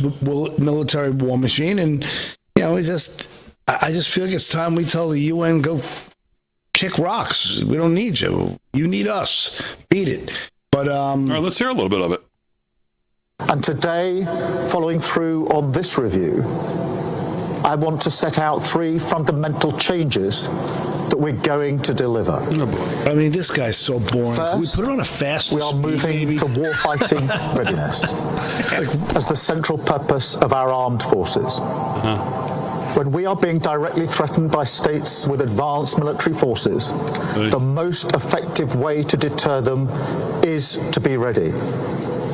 And frankly, the US to won't show keep paying them for our that we're wars. ready to deliver peace through strength. Now, Britain has the finest servicemen and women in the world. We're showing them the respect that they deserve by delivering the biggest armed forces pay rise in 20 years, and by pledging today that we will end the hollowing out of our armed forces. Is there a part you want to get to? We'll build a fighting force that is more integrated. Honestly, I'll just give it. I'd rather hear from you the parts that you don't like instead of hearing honestly, from him. he just kept talking about how the UN has to, essentially police the world, and then more bombing, killing, more bomb, kill, bomb, bombing, kill, globalism, one world government. UN's got to police the world. Essentially, he's saying the UN needs to police the globe, and that is also again the globalist playbook. And our hope for Nisara or Jassara, it's another stab in the heart. It's just another. The old boss looks like the new boss kind of a thing. So, just discouraging again. More news that the globalists seem to be marching ahead with impunity. Commander Mike on X says the Brits couldn't fight their way out of a paper bag. I agree. I mean, that's history. I think that about. Remember, the RAF used to be so noble and was, the best fighter pilots of the world, and I mean, they've put nothing towards the military, but meanwhile they keep sending American troops over to kill and die. So I've had it. I've had it with these globalist wars. I'm sorry, I just had it. Ed the Great on Rumble says golf is a sport that lets you drink, drive, and smoke cigars. Ed the Great, appropriately named. 42 past the hour, live from Studio 6B. We'll wrap it up for a Monday. Man, it was a quick show. We'll do some sports. We'll do some news. We'll try to get to all the guys. Aaron and Fran holding it down when we get back right after this.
deal. If your TV sounds funny in the evening, you're watching live from Studio 6B. All right, 13 to the hour. Thanks, Joe. Slick's doing sports. Delgado's doing news. Paul Nolan's doing some news as well. Aaron and Fran holding it down as always. On a Monday night, June 2nd, Real America's Voice. We'll try to get to everybody here. Let's start with sports. Sports is brought to you by Mike Lindell. LFS6B is the promo code to use if you shop at MyPillow. Slickster, give me a little rundown here. What else is going on and we haven't touched on? Well, let's talk about that young golfer. You touched on it briefly, but what a story. He's just a high school junior, and he just qualified for the 2025 U.S. Open. Jordan Mendoza of USA Today. Mason Howell may not be done with high school, but he'll be headed to the 2025 U.S. Open. The 17-year-old high school junior from Georgia punched his ticket to the 125th edition of the PGA Tour Major after magnificent play in the qualifiers. That was one of the greatest moments of my life, Howell said after the event. 17 years old. Howell competed in the U.S. Open final, qualifying at Piedmont Driving Club in Atlanta and breezed through the course Monday. The day is dubbed golf's longest day, as players have to play 2 rounds of golf in one day, although that was hardly an issue for Howell. He shot at 18 under par for the day to finish tied for first with Jackson Buchanan in the qualifying event, shooting a 63, as you said, in both rounds. Even more impressive was Howell didn't have a single bogey during the day. He birdied on the par 5 18th to cap off the day in front of several amateur and PGA Tour players older than him, including 2007 Masters champ Zach Johnson. Only the top 5 qualifiers in the event in Atlanta moved into the U.S. Open, and Howell now rides high momentum into playing at Oakmont Country Club in Pennsylvania. So what a great story that is, Big D. I mean, how often do you see something like that? A junior in high school qualifying for the U.S. Open. Wow, man. Shoot 63 in one day. That's crazy. Unbelievable. 18 under. Rays shortstop Wander Franco's child sexual abuse trial begins with emphatic plea. Let justice be done. MLB All-Star faces charges of sexual abuse and exploitation after alleged payments to minor and her mother. Ryan Morick of Fox News. Wander Franco went on to trial on Monday amid allegations he had been in a relationship with a minor and paid her mother thousands of dollars for her consent. The 2023 Major League Baseball All-Star last played that August. Since then, he has been charged with sexually abusing a minor, sexual and commercial exploitation against a minor, and human trafficking. Prosecutors say the minor's mother went from being a bank employee to allegedly leading an ostentatious life and acquiring assets using the funds she received from Franco. During raids on the house of the minor's mother, prosecutors say they found $68,500 and $35,000 that they allege was delivered by Franco. Franco appeared in court Monday and gave an emphatic plea. Let justice be done, he said via ESPN. So obviously he's claiming he's innocent, But just absolutely crazy. According to ESPN, Dominican prosecutors say Franco called the minor my girl in a WhatsApp message, admitting that the relationship was a risk, but he loved it. My girl, Franco allegedly wrote in Spanish, if my team realizes this, it could cause problems for me. It's a rule for all teams that we cannot talk to minors, and yet I took the risk and I loved it. Prosecutors say Franco's alleged relationship with the girl, who was 14 at the time, lasted 4 months, and he allegedly paid her not to speak about it. So what a dirtbag and what a tremendous Who is this? What tragedy. What player? Wander Franco. He was on the Tampa Rays. He was an all-star in 2023. Right. Great shortstop, great player. So that's in court. Well, obviously, we'll follow that trial, and let's hope justice is done, but not the way Franco's thinking it. That's a wrap in sports, Big D. Let the court play it out. But yeah, all right, Slick, very good. Sports brought to you by Mike Lindell, MyPillow. Go to mypillow.com/LFS6B for all the best deals for this audience. Rick Delgado's got headlines. Let's do some more before we wrap on a Monday. What else is going on, Delgado? All right. Remember, I was talking about the ICE acting director, Todd Lyons, defending the agent's use of masks. Let's get to that right now. Here it is. Here he is again, taking a question from the press during a press conference in Boston announcing nearly 1,500 immigrants, illegal aliens, were taken into custody in May by ICE. And here he is defending the use of masks by his agents. Check this out. This is cut number 4. I'm going to answer the mask question. So coming in hot. No, not the mask. The mask. So a lot of agencies were invited to come out 2 weeks ago in Los Angeles, where we ran an operation where ICE officers were doxxed. So let's just say that again. People are out there taking photos of the names, their faces, and posting them online with death threats to their family and themselves. So I'm sorry if people are offended by them wearing masks, but I'm not going to let my officers and agents go out there and put their lives on the line, their family on the line, because people don't like what immigration enforcement is. They are wearing those masks because we ran an operation with the Secret Service where we arrested someone that was going online, taking their photos, posting their families, their kids' Instagram, their kids' Facebooks, and targeting them. So let me ask, is that the issue here, that we're just upset about the masks? Or is anyone upset with the fact that ICE officers' families were labeled terrorists? Yeah, so there he is. And again, he also warned citizens, elected officials, and sanctuary jurisdictions against interfering with ICE operations. So, any response from those losers in the room to that question? Probably not. Probably not. They're too busy filling their shorts. And speaking of people filling their shorts, probably the Democrats, as Scott Jennings actually came to their defense this time on CNN, David. I don't know if you saw this. It is cut number 2. Here he is defending Democrats and what they stand for. Cut 2. I'll defend the Democrats. They are for things. Illegal aliens. You're for boys and girls sports. I mean, you are for things. And that's why you have such struggles right now in your party, because you're not for anything that's on the right side of any of the 80-20 issues that are driving this cultural divide in America. I think Westmore's actually a pretty talented communicator. The other person who spoke in South Carolina, Tim Walz, is this special mixture of extreme buffoonery and a mean spirit, which is a toxic brew. He is not the future of the Democratic Party. More is interesting, probably more interesting than some of the radicals you have out there, Crockett, AOC. I mean, those are the true leaders of your party right now, but it'd probably be better off replacing them with... That's not true, and I'm not going to even let you... That's not true, and here's the thing. We're not... So there you have it. Scott Jennings laying into the Democrats on CNN, as he usually does. Karen got triggered. Yeah. Debbie Dingbat, yeah. Yeah, but he's absolutely right. At least she woke up for the show. Some of the headlines, did you guys see this? That the FBI and Mueller's team hid Russiagate documents with special coding in the FBI case management database. This came out a couple hours ago.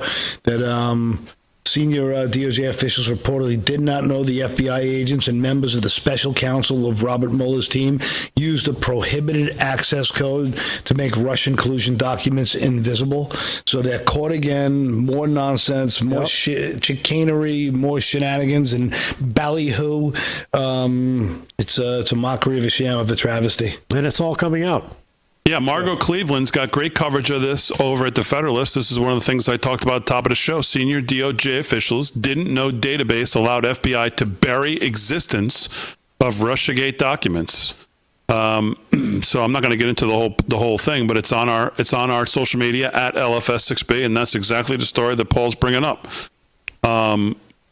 Crossfire Hurricane and all that. And you think back on 2017, I guess it was, and Devin Nunes in charge of the committee, and they were hot on the trail of all of this. Him and Trump, if you remember, were ready to bust all of this open at the time. You look back on Devin Nunes and the work he did, he was dead nuts on everything. He was almost steps ahead of the people perpetrating this nonsense, it seems like. He was right about everything. Yeah, he was right on them. And meanwhile, you'll still have wackos on the left still denying, the stories, and that Trump is a Russian asset. These people won't acknowledge how wrong they were. No, they can't. They can't. It's not in them. No, they'll die on that hill. Because they have to keep, because they bought into it so much that now it would destroy everything about their life the last 8 years. Yep. The last 8 years would be destroyed if they actually acknowledged the truth. By the way, good question tonight over at Declassified. If Robert Mueller continued to hide evidence related to Crossfire Hurricane after his office was shut down, what did Jack Smith do on his way out the door? Good question. All right, as always, we salute our military, active and active, police, firefighters, first responders, EMTs, everybody on the front lines. Thanks, guys, on the show. Aaron Friend, great job as always.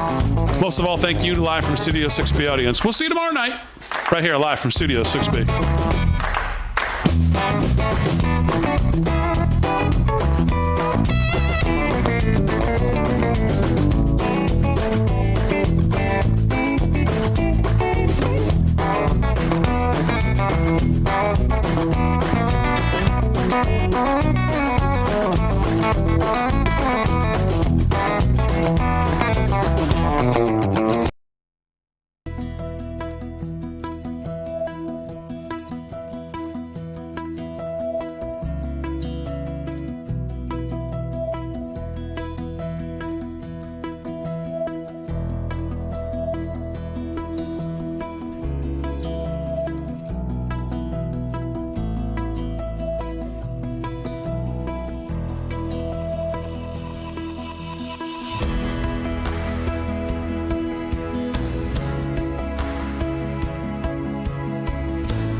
welcome to the stage Erica Kirk.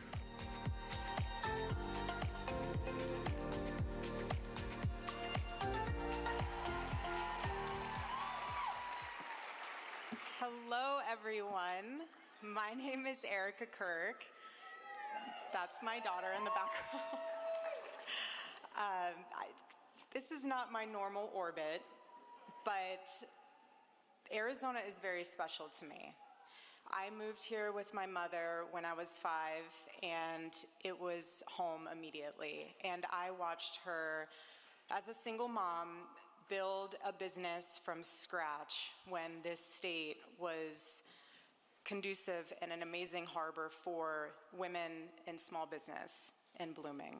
And I played basketball all growing up here, every part of the state. I was Miss Arizona USA 2012.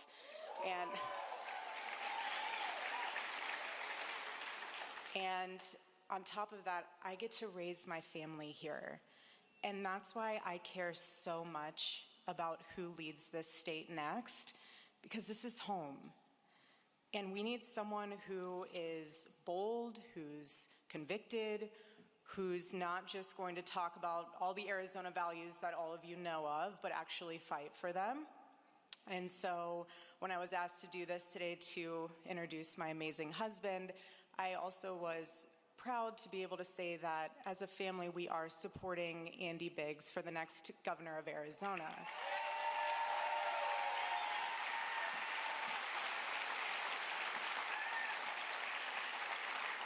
And I say that because us moms, especially in Arizona, we deserve that. We deserve a governor who is going to protect our children, our family rights, but also protect our kids from being pawns in a crazy culture and political game that we're facing right now. But all that to say, today I am so honored to introduce to you guys someone who lives that boldness, who lives that conviction day in and day out, not just in the state of Arizona, but throughout the country, throughout the world, if you will. And he is, my husband, Charlie Kirk, is a force. He is a force.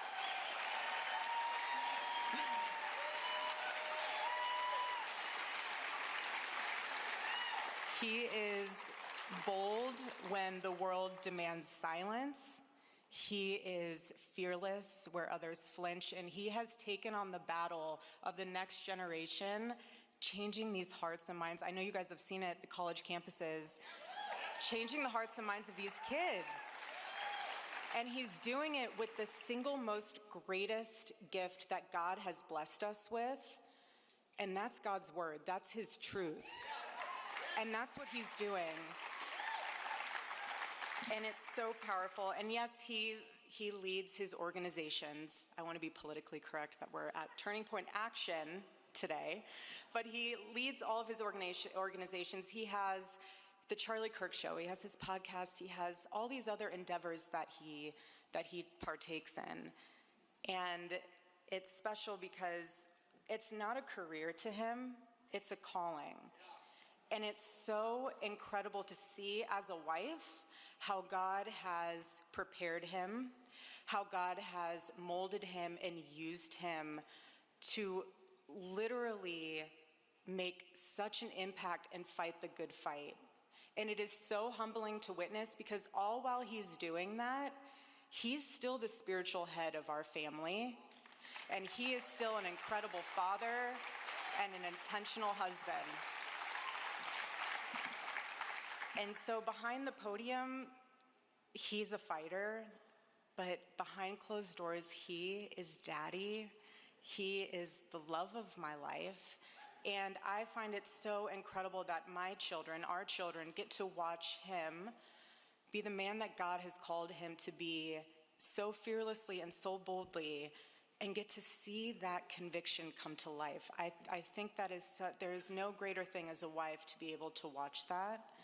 And so it is my honor to be able to introduce you guys to one of the greatest fighters that I know, who is so intentional, who is so amazing, And he never backs down from the fight because he knows who and what he fights for, and that is God, it's his family, and it's country.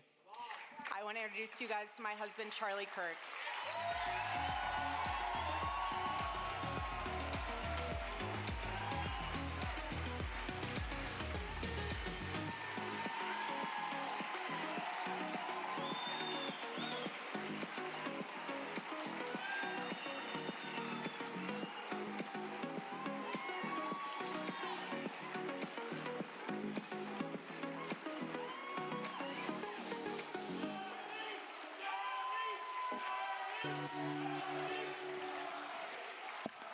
Thank you, everybody. Thank you. How great was Erica there? That's special, right?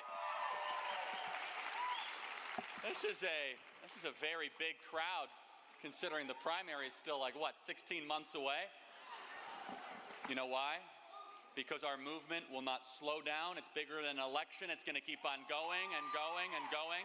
It's bigger than just November. You see, the media, they're confused. They think, why are the crowds getting bigger? You know, we go to these college campuses and they go from 2,000 to 3,000 to 4,000 students that want MAGA hats and that are registering to vote and that are conservatives. And it's because this was never about an election.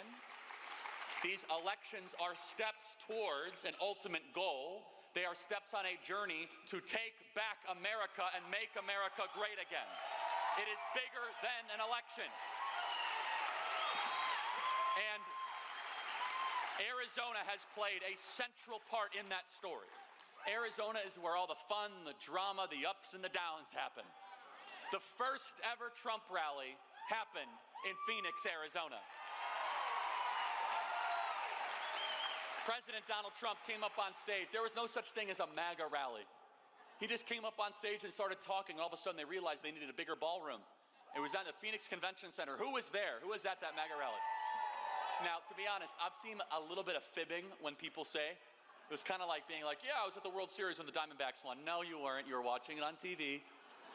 It's okay. We were all at the MAGA rally when Trump came to Phoenix because in some ways it was this larger-than-life experience where this guy talked about a couple issues that you were not allowed to talk about, specifically that our country was being invaded by a foreign power and our leaders were allowing it to happen. You were not allowed to say that before Donald Trump. You were not allowed to say that our sovereignty in this state was being diluted, was being destroyed, was being diminished, and we were supposed to act as if this was a good thing. It's just like our new house. I hope you have an American Home Shield warranty. Leaky toilet? Fixed. Oven beyond repair? If AHS can't fix your covered item, then replace it, no matter its age. Sign up today at ahs.com.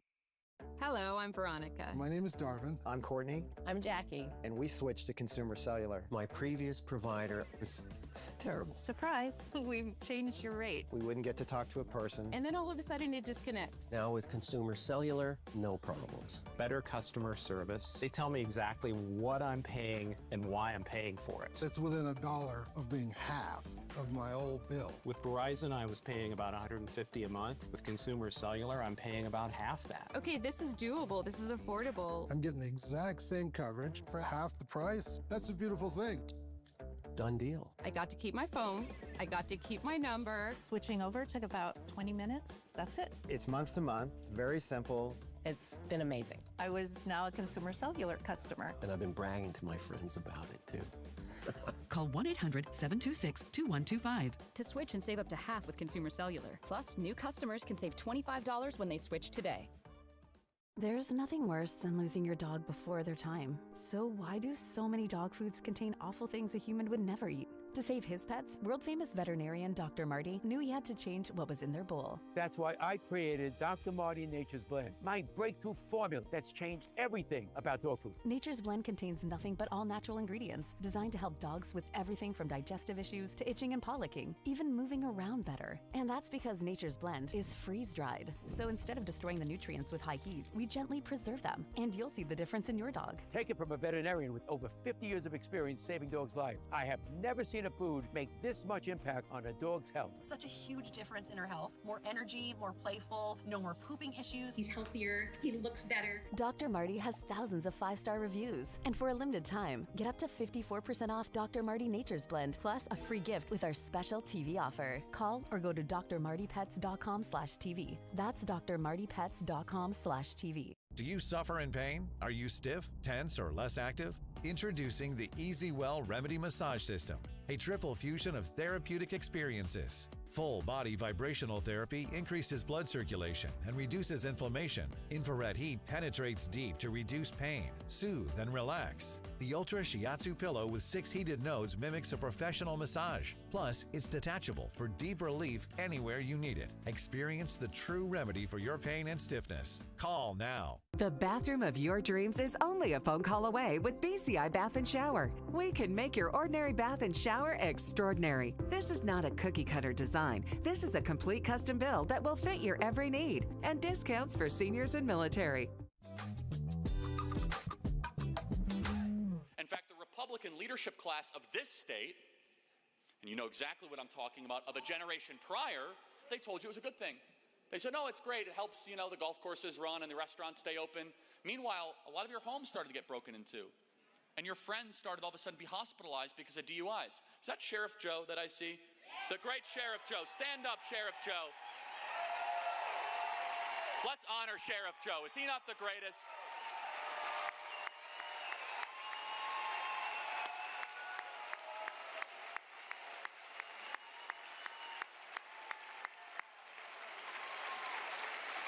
And Sheriff Joe stood on that stage with President Donald Trump when few people would. And President Trump knew it instinctively, and all the Republican experts in this state were quick to go write op-eds and disavow President Trump's hateful rhetoric when it came to immigration. You see, but what President Trump did was multifold, and we're living through some of the most exciting and transformational history, and you get to play a part, not as a spectator, but as a participant. So when President Trump was here at the first ever MAGA rally, he set forth a vision. 10 years ago, everybody, we are coming on the 10-year anniversary of President Donald Trump with the first ever MAGA rally. And he put forward a vision. It's very simple. The people are in charge, not unelected bureaucrats. When you're invaded, you should stop it. It's bad to make your jobs go overseas for no good reason. We're not going to declare wars that we cannot win for 20-plus years, and that we, as the American people, are going to take back our government from a bipartisan uniparty of Republicans and Democrats that are consistently lying to us and making the country weaker. He set forth that vision 10 years ago here in this state. 10 years ago. And this state has been the central player in the Trump story, because this was the state where you had so many Republicans say, I don't support President Trump. But you know what was so good about that? Is we found out they weren't actually Republicans all along. They exposed themselves. They were using the Republican label to get your vote. They were using the Republican name to get your support, but they weren't actually going to D.C. to go fight for your values. Jeff Flake, John McCain. And they were going to D.C., and you were voting for them, and you're like, wait a second, why is the border still open? We can't talk about that because it's racist. We can't talk about the fact that our wages aren't going up, and that men that work for a living, that shower before work and shower after work, that are forklift operators and waiters, and that are driving Ubers, their wages are not keeping up with inflation, and things are getting more expensive. Like, no, it's okay. It's actually the GDP is growing. And President Trump's like, no, that's actually a bad deal. I'm going to fight for those people. And that journey was set. And the ups and the downs throughout Arizona. You remember then, of course, President Trump on that triumphant night in 2016 when we beat Hillary Clinton. And he did an unusual thing. When he won the president, I mean, we all remember that night. Was that not one of the greatest nights? And then he did something very unusual. He actually did what he said he was going to do. He secured the southern border, and he cut taxes. He made the economy great. He gave the Border Patrol their support. There's Art Del Cuerto. Art, stand up. Don't we have Border Patrols back, don't we, everybody? The great Border Patrol.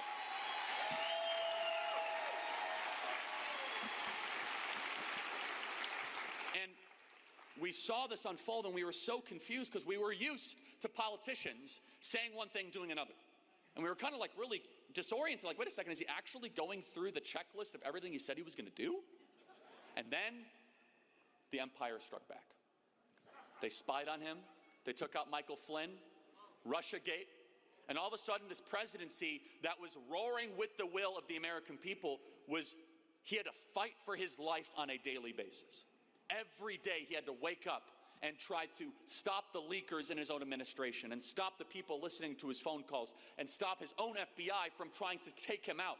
Twice impeached, but he never gave up. And then, of course, Arizona, always a central player in the story. Now, I want you to remember where you were on November 2020 election night. Hey, no, it's important to remember. Remember, the Bible says over and over, remember, remember, remember, for a reason, because memory leads towards constructive action. And we remember what happened. All of a sudden, we're like, wait a second, why did you call Arizona after like 15 minutes? Who remembers this? And see, you all remember that. And I was in the White House when that happened. It was just beyond perplexing and animating, and it pissed us off. And I hate to use that language, but that's what it was. Like, wait a second, State 48, the frontier state, like all of a sudden we're voting for a Democrat that doesn't even know his own name? And then all of a sudden Arizona became the central player. And we all know what was happening and all of that. And then they did not stop. The regime struck back. And many of the speakers you heard from here today, this current attorney general, who's a disaster, by the way, and we're going to get rid of her big time. I'm telling you right now, we're going to fire her. She's a disaster. Remember, the lawfare that they used against President Trump was tested and perfected here in the state of Arizona. They indicted our COO here at Turning Point Action, Tyler Boyer, because he was an alternate elector. Anthony Kern, I see many people, and they're still facing these charges right now. And the Arizona grassroots, you guys had a decision to make. And here's where the story continued and continued, because last November, despite every name they called you and they tried to take out President Trump, he was facing 700 years in federal prison. They tried to kill him twice, and only by the grace of God, that bullet skimmed an ear, and he was able to rise and say, fight, fight, fight. They tried to take his business empire away from him. They tried to ridicule him and humiliate him. And all of a sudden, despite switching candidates, and we all of a sudden had to run up against Kamala Harris, and we were told she's the most popular person ever, and apparently that there was like this packed crowd in Glendale. Like, wait a second, who are these people exactly? You decided to tune out the noise from the mainstream media and stay disciplined and stay focused. And Arizona was the best performing swing state this last November out of all 7 swing states. A nearly 200,000 vote victory for President Donald Trump.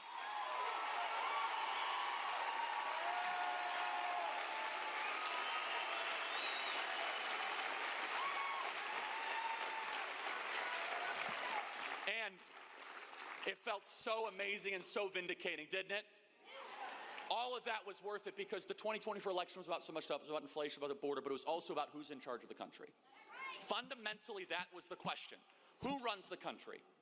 Does James Comey run the country? Does Valerie Jarrett run the country? Or do the American people run the country? And that was what this last election was about. And Arizona just happens to be the place where all of this is happening. And here I'm to tell you today, to remind you, to encourage you, the story is not over. The story continues. What started here in Arizona back 10 years ago is still continuing, because if it's just about getting Trump elected as the president, don't get me wrong, praise God Almighty that happened, and it doesn't materialize in our own home, then that's just a short-lived moment. But we're here about building a movement. And that is why we are here today, and why we at Turning Point so decisively are going all in for a true conservative. Because it's time for us to not just make America great again, but make Arizona great again, and make Andy Biggs the next governor of this great state.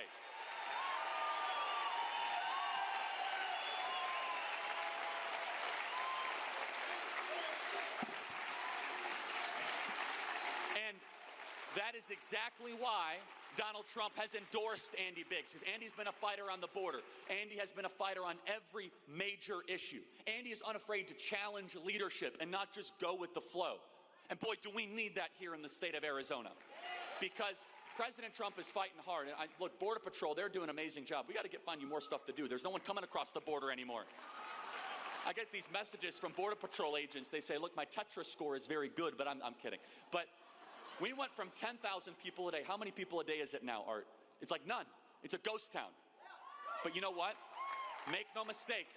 Right now, as I'm speaking, there are thugs, there are gang members, there are rapists, and there are bad hombres here in this city that Katie Hobbs is protecting. And they're coming in your neighborhoods. They're coming to Glendale. They're coming to Mesa. They're coming to Chandler. They're coming to Gilbert. I am not fear-mongering. You all know a story of a home invasion, a break-in, a young girl on a college campus, and it is preventable. But Katie Hobbs flirted with the idea of making the state a sanctuary state. Day one, when Andy Biggs says, so help me God, Andy Biggs will pick up the phone and say, Mr. President, how can I help get every illegal out of the state of Arizona? Day one. Because understand that mass deportations, which we voted for, does not happen if you do not have harmony at the state and the local level. Sometimes business travel takes you to London, Paris, New York, Rome, Beijing, or Hawaii. And sometimes to Palawan, Mimaropa. Here at Book a Limo, we think globally. We think business, your business. It doesn't matter where you go. No place is too far. We're there for you. What's your destination? Book a limo. Any car, anywhere. The poverty is unimaginable. There are people who are struggling. This is where she washes the dishes.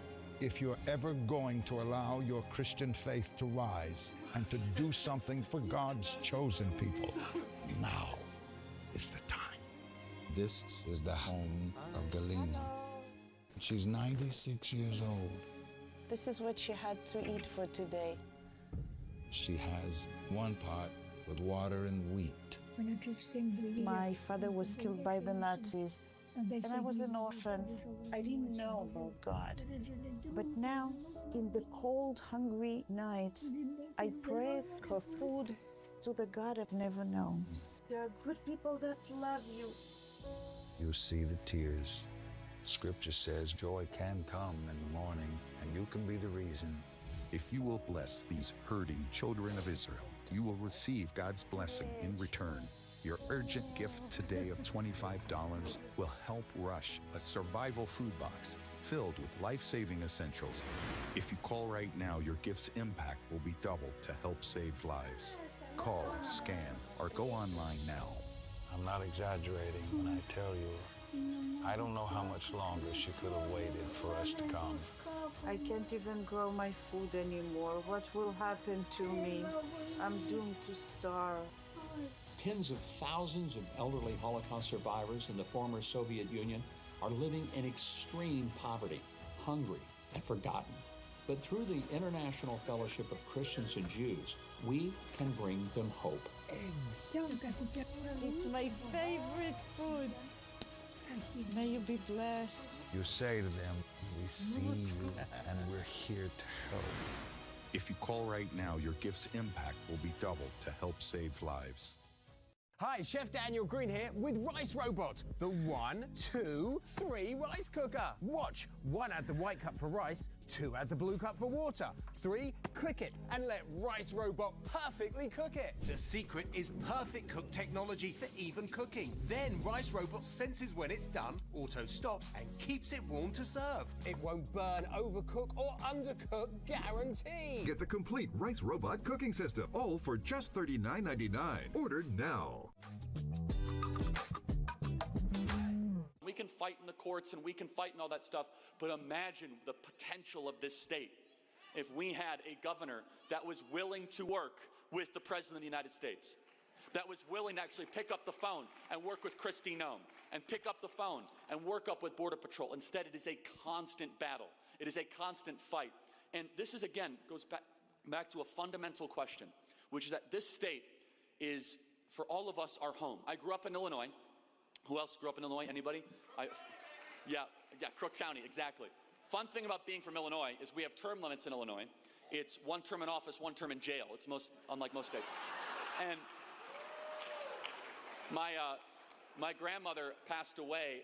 She's a lifelong Republican 6 years ago, and she's been voting Democrat ever since. So if you think elections are bad here in Arizona, go to Chicago. But I will say, Chicago does count their ballots quicker than Maricopa County. So it's true. We're going to fix that too, right, Justin? We're fixing that. Justin Heap, he's doing a great job. Justin's fighting hard. He's doing great. But this state is the best of America for so many reasons, which is that almost everybody here came here for a reason. There are, of course, Andy Biggs' family has been here probably for 5 or 6 generations. Tyler's like a 9th generation Arizona before air conditioning. However, I came here because I saw the best of America. It was not a place like Georgia, and I like Georgia or North Carolina, but you know what happens when you go to Atlanta? They say, well, what college did you go to? Who's your dad?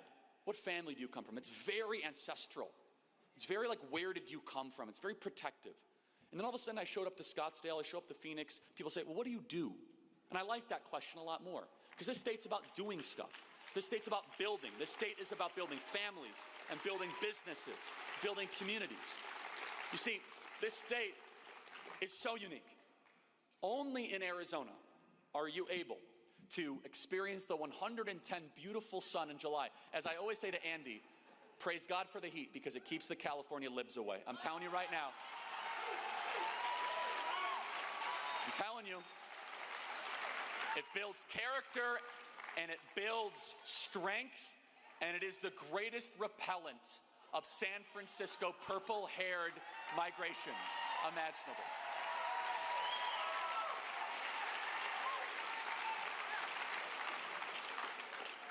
Only in Arizona are you able to experience that. And then in the afternoon, go to the Grand Canyon, see God's majesty. Go up to Page, Arizona. Go to Payson, go to Prescott, go down. Well, you have to go to Tucson. We'll talk about that later. But you go to, I'm kidding. We're going to make Pima County great again, right? I'm kidding. We love all the parts of Arizona. I'm kidding. I'm giving you a hard time. There's something special about this state. And it's not a coincidence that all the drama unfolds here, that, we're 10,000 votes short, or 18,000 votes short, or 20,000. It just seems as if everything matters more in the state of Arizona. And that's one of the reasons why we've picked Turning Point to be the headquarters. Understand, Turning Point, we could be anywhere. We could be in Denver, we could be in Atlanta, we could be in Charlotte, we could be in Miami. We have the pick of the litter of any city in the country. And we have decided consciously to double and triple down on this state, because this state is home. And this state is the state where I am raising my kids, because there's this unique opportunity here. And don't tell Byron Donalds this. And don't tell anyone from Florida, but this is going to be the new Florida, and we're going to make Arizona like Florida. We're going to make it more conservative, more free, lower taxes, and no humidity.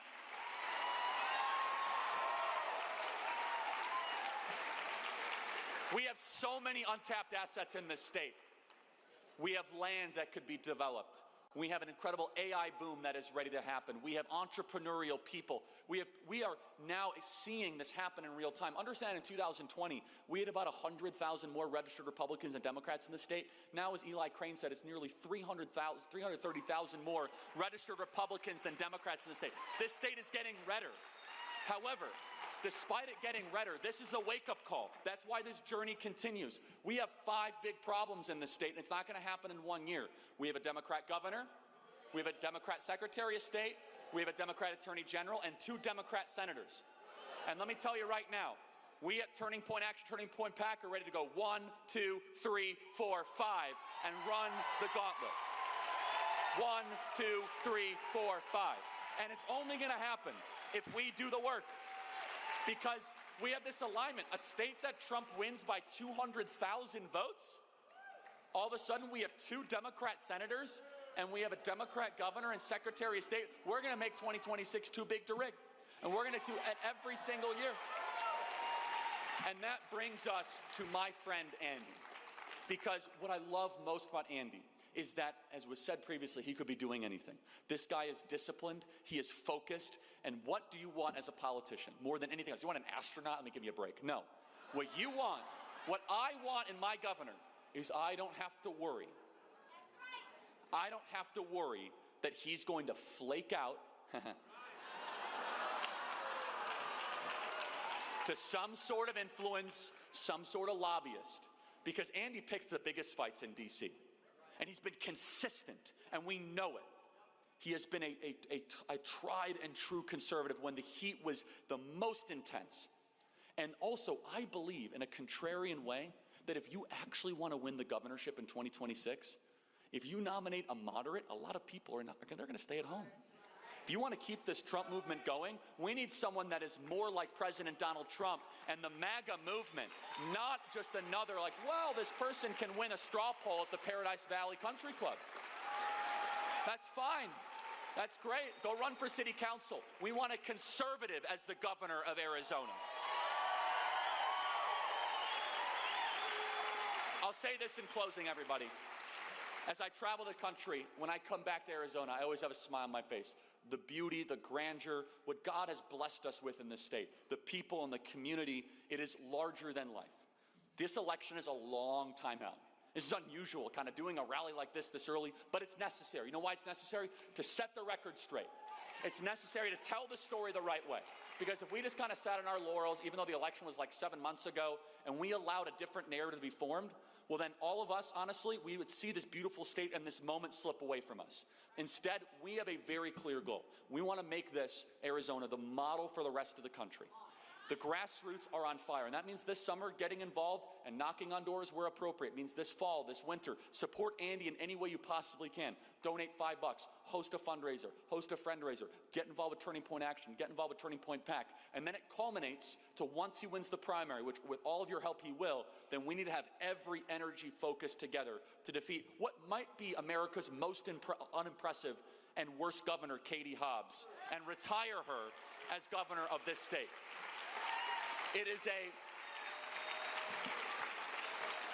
And I want to say thank you for all of you that pray for us at Turning Point, that support us, that understand what we go through, from the death threats to the backlash to the censorship to the condemnation. It's all worth it. Because this 10-year journey that we have been in, that started at the Phoenix Convention Center, and now I look at you guys in the Biltmore, which is another chapter we're all going to remember, is the ride of a life.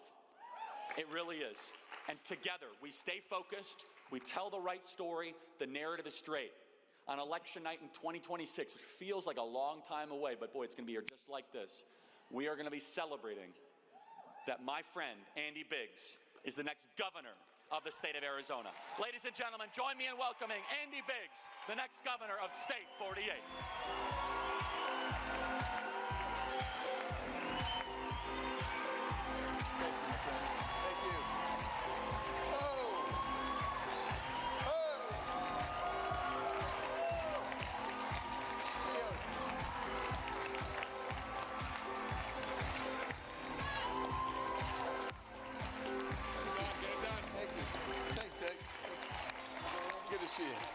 Thank you.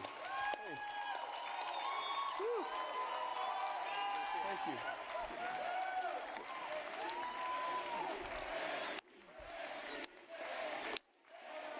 See? Thank you so much for all the work that you do. Thank you. Do we support Andy Biggs, everybody? Vote Andy Biggs, baby. Thanks, Charlie. Thank you. Wow. Are you tired of winning yet?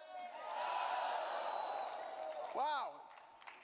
Has Donald Trump begun to usher in the new golden era for America? Absolutely. Absolutely. And you know what? We're going to usher in the new golden era for Arizona. We're going to fix this thing up. We're going to fix this thing up. Don't you hate that dirty old hose? It kinks, splits, and it always leaks. And it's way too heavy to carry around. It's time to get the brand new pocket hose Copperhead. Just turn on the water and watch it grow to a full-size hose. It stretches and expands like a rubber band. Old-fashioned hoses get kinks and creases at the spigot, but the new Pocket Pivot swivels 360 degrees. Just connect to the spigot and watch it pivot. And when you turn off the water, away it goes, shrinking back to a pocket-size hose. And it makes it easy to carry and put away. Copperhead. It's the hose that grows and pivots, flexes, and sprays. It puts itself away for another day. The pocket hose is so unique, and so innovative, it was awarded over 100 patents. Call or go online now to get the Superlight 25-foot pocket hose copperhead today for only $39.99.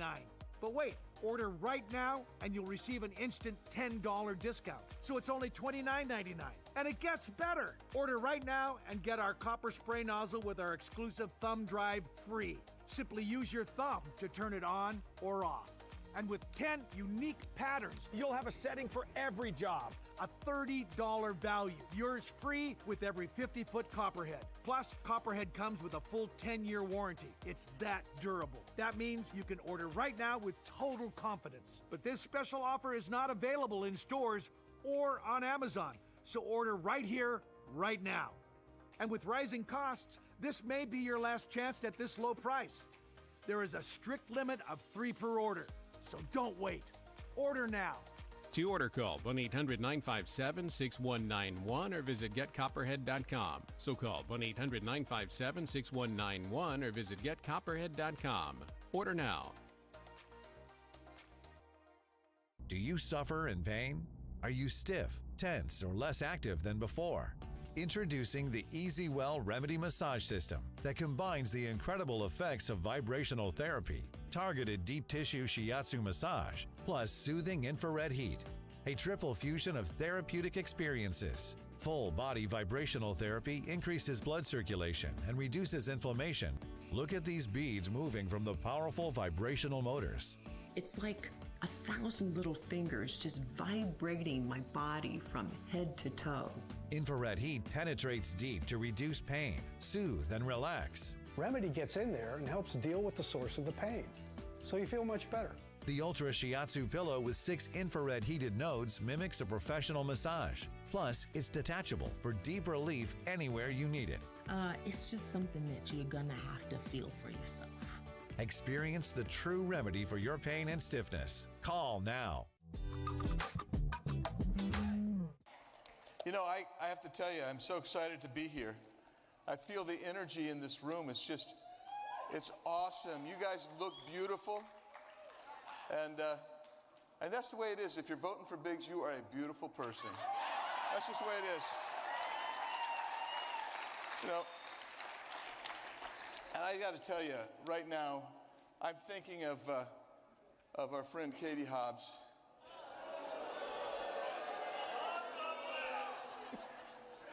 So, you know, we've never seen a governor quite like Katie Hobbs, have we?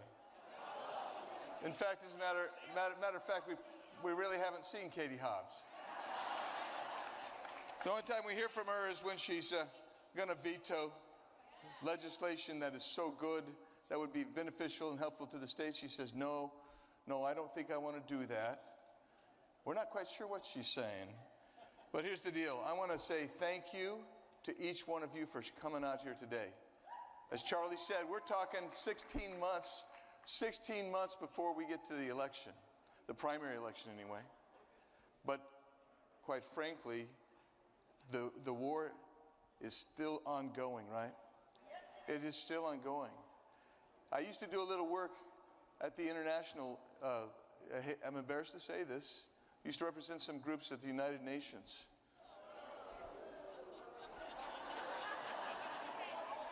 I was representing the good side, though, because I was trying to get the UN to stop doing bad crap. And what would happen is we would get excited because we kept something bad out of the document or that they were proposing. And we would be so excited as conservatives. We'd go out to wherever we were, whatever city, and we'd have a celebration. Now, I don't drink, so everybody else would have a celebration, and I would be the designated driver. But here's the deal. While we were doing that, the left at the UN would spend the night coming back so that the next morning they'd have that language in there. They would have undermined everything we had done the previous day. That's why what you're doing, you're here 16 months out, because we cannot sleep on this at all. We have to keep taking every step, every move, every thought, every idea, So we fight continually because the country is at stake. The country is at stake. So I think of my friend Charlie Kirk on what has happened with TPUSA, TP Action, and all of their entities, and all of you who are here. And I say thank you. Thank you. Arizona was the state that provided the biggest victory for Donald Trump in the battleground states. This state.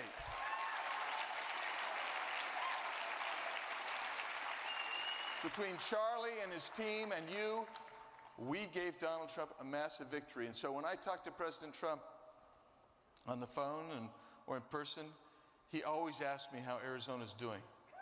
He loves this state. Andy, we got to have Arizona. Yes. He does have to have Arizona, so I thank all of you. And then I give thanks to my friends and my family, and I consider you my friends. But I want to just say thanks to my family who've given so much by way of sacrifice. I appreciate what you've done for me to allow me to serve.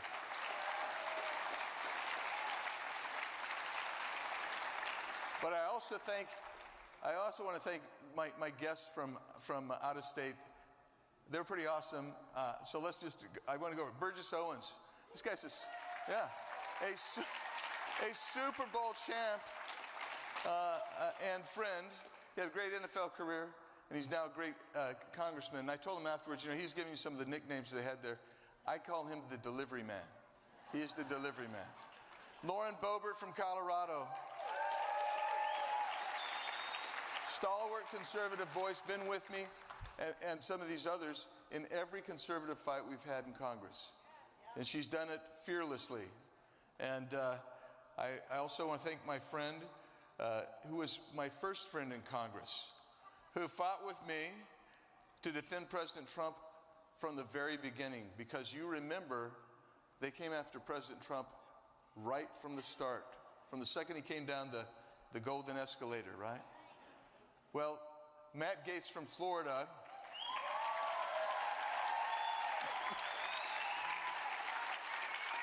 I hope you don't mind, I'm going to share just a quick little story. And this is it. So you do mind, I'm sorry. Here's the deal. We got elected. We weren't even, we hadn't made it through the general yet, but we were invited. We had to go back to D.C. and we go there, and we're supposed to go to a dinner with Paul Ryan. I knew that was coming. That's why I paused. So we get into the cab, the Uber, and Matt gets in the front seat, because that's the way he is. He wants to be in the front seat. And I'm in the back seat, just sitting there in my suit. And the lady says to me, says to us, where are you going? And we tell her, and she says, oh, that's a really expensive restaurant. And in my mind, I'm thinking, Paul Ryan's probably not paying for this.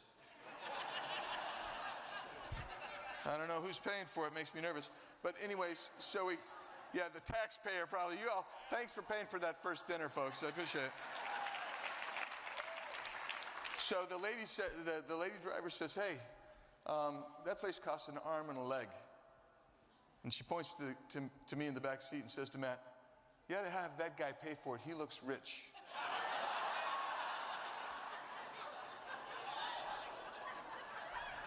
And Gaetz says to me today, he says, that's before she saw you wearing Crocs on your feet. So Matt Gaetz, what a great guy. Love him to death. Then a longtime friend of mine that you got to hear today from, he's the prototype of an American sheriff. Every time President Trump talks to me about him, he says, that lamb guy, he looks like he came out of Central Casting. So I'm so grateful for Mark being here with us today. And another guy you know and I know is a fearless fighter, and he's been fighting in Congress longer than I have been. He's a great guy. You heard him, Mr. Paul Gosar from Mojave County. Great guy. And I'll just say this. Did you know what a rock star we were getting when Eli Crane got elected to Congress? Who knew? Who knew? And, this guy was a Navy SEAL. He was a sniper. And yet on the floor of the House of Representatives, he's even more intimidating. He is a quiet leader, fearless, very direct, and standing up for what's right. And that's a great team that I had here today. But I also thank each of you. How many of you came in from outside of Maricopa County? Wow. Wow. What an honor to have you here, all of you here today. So I want to segue into this real quickly. You know that President Trump is reinstituting federalism. What he's doing is he said, no more Department of Education. No more Department of Education.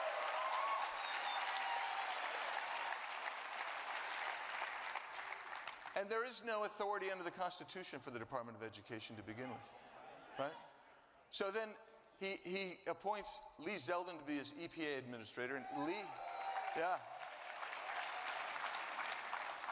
Zeldin has gotten rid of 31 major rules to devolve that back to the states, so we get to govern ourselves as states. And President Trump is shrinking the size of the federal government footprint, the bureaucracy. He's trying to shrink that.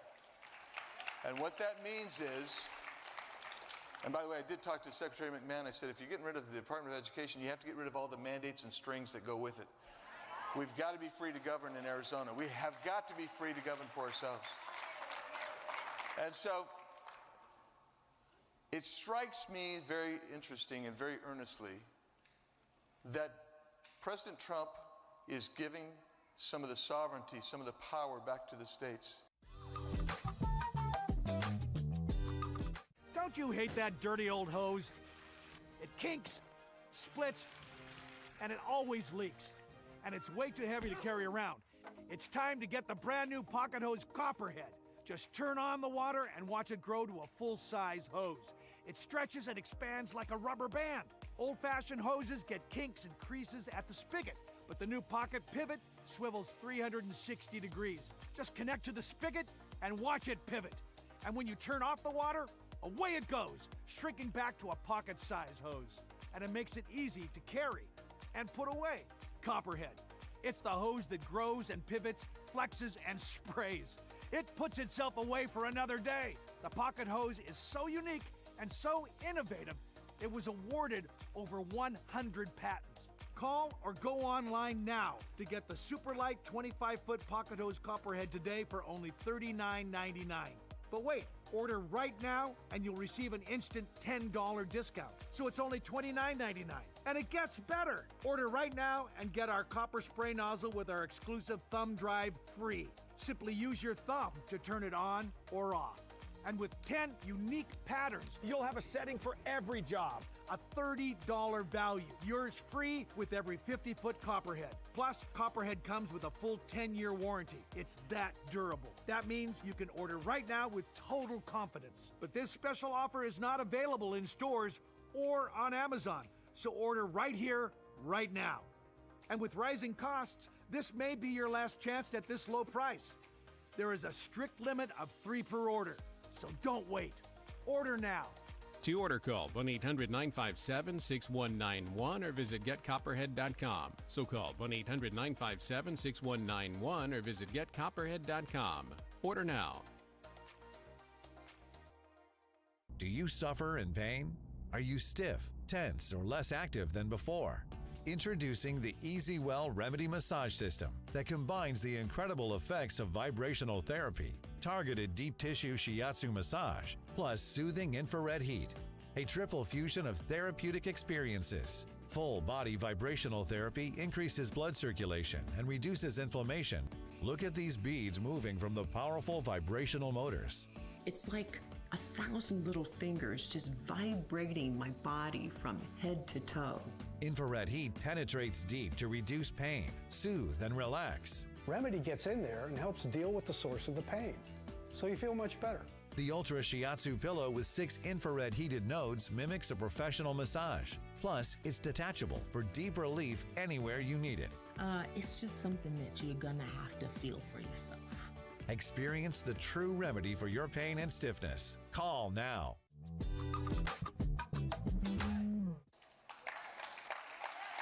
And that means we have got to have a strong conservative governor for the state of Arizona.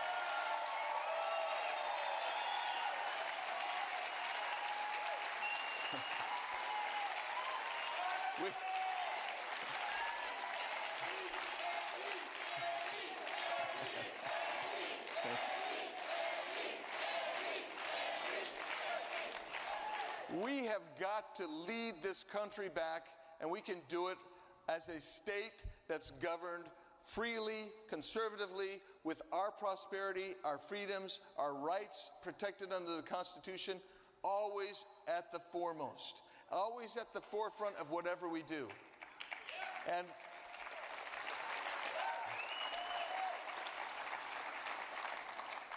And with your help, I will be Arizona's next governor.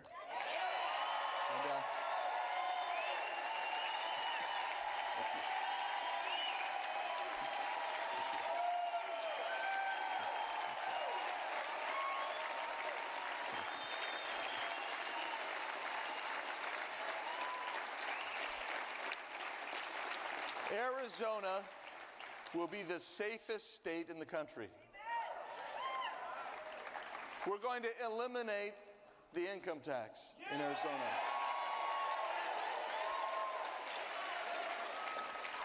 And we will have the strongest border. There is no reason in the world why Arizona won't excel and be the leader in the country. Now, we had 2 other guests who appeared by video, my good friends, Byron Donalds from Florida, and Mike Lee from Utah. These are 2 conservative leaders. And I just want to say this about my good friend Byron, okay? I love the guy. I mean, and I love Mike too. I mean, I love them both. I don't want it getting back that I said I loved one, I didn't love the other. But I will tell you that with Byron, when I announced for governor, and about a week or so later, he announced he was running for governor of Florida. This guy said copycat. That's right. Imitation's the sincerest form of flattery, and I was grateful that Byron wanted to be like me. So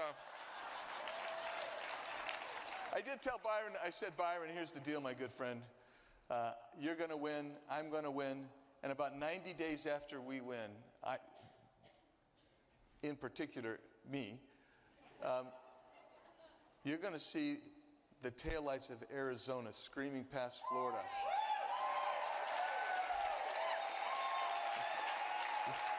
We will be, the ideal was initially to be the Florida of the West, but we don't want to be just the Florida of the West. We want to be the most free, most prosperous, safest state in the Union. And we want everybody to have a chance to prosper safely in this state, and that's what we're going to do. Yeah, property tax. Okay, we'll talk property tax in a minute. I didn't know this was going to be so interactive. This is great. And speaking of safety, well, we want to say thanks first of all to our veterans in our active military. Thank you very much.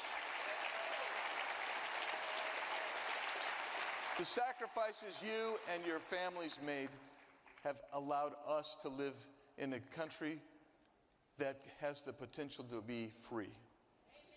And we will be free again under this president and under my governorship, and this was going to happen.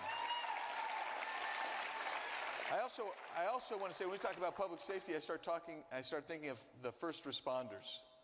And thank you if you're a first responder. We're grateful to you. Thankful to all of you. But what we're going to do is, when I'm governor, we're going to make sure our first responders, our beautiful, marvelous Department of Public Safety and others have all the resources they need to make sure the state is safe and secure, and that the bad apples and bad guys who want to come across our southern border or our western border, we want to make sure that they know that this is no safe haven for them.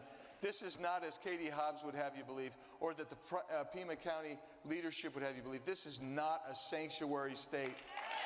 This is not a sanctuary state.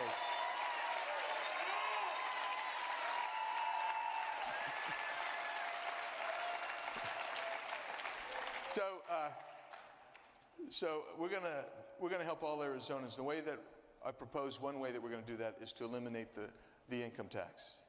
And what's going to happen is, with you keeping more money in your pocket, and the big beautiful bill, and the tax package there that's going to benefit people from every economic demographic, this state is going to zoom in prosperity.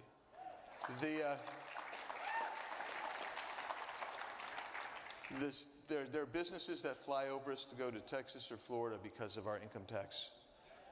They will come here. And we will see more jobs available, and this is going to be an economic powerhouse of a state. Strongest border security. We're going to have a real border security task force. We actually had one, and this governor, one of her first ideas was to get rid of it, which she did. And then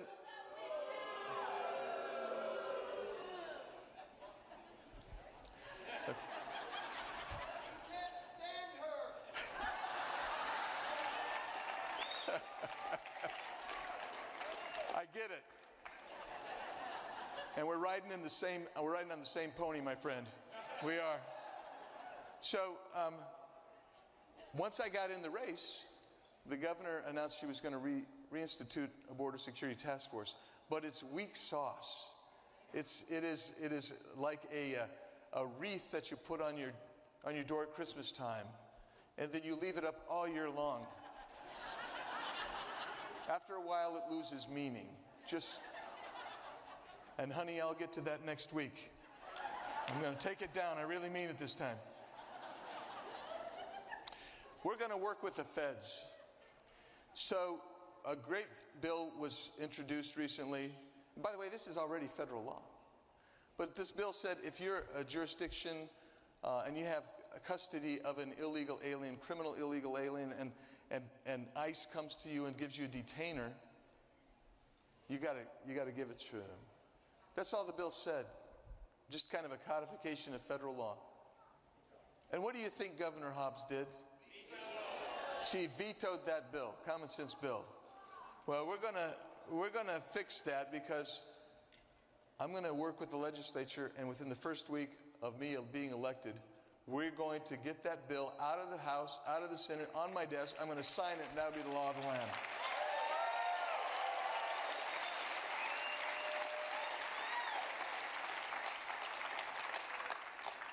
We're going to have our own border czar.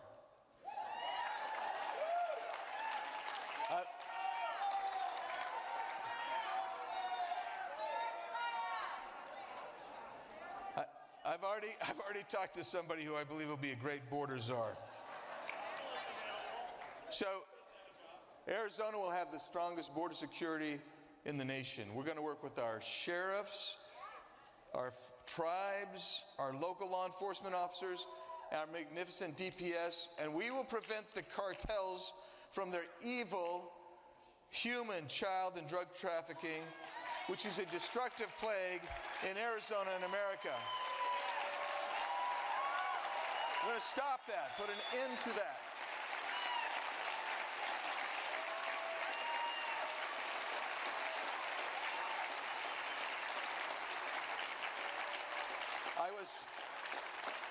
I was looking out here, and I see my good friend, Art Del Cueto, who's a retired Border Patrol agent. Thanks for being here, Art.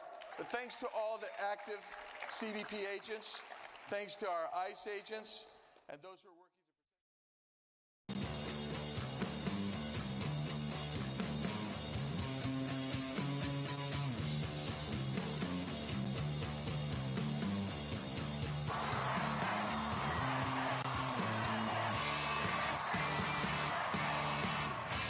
The Charlie Kirk Show starts now.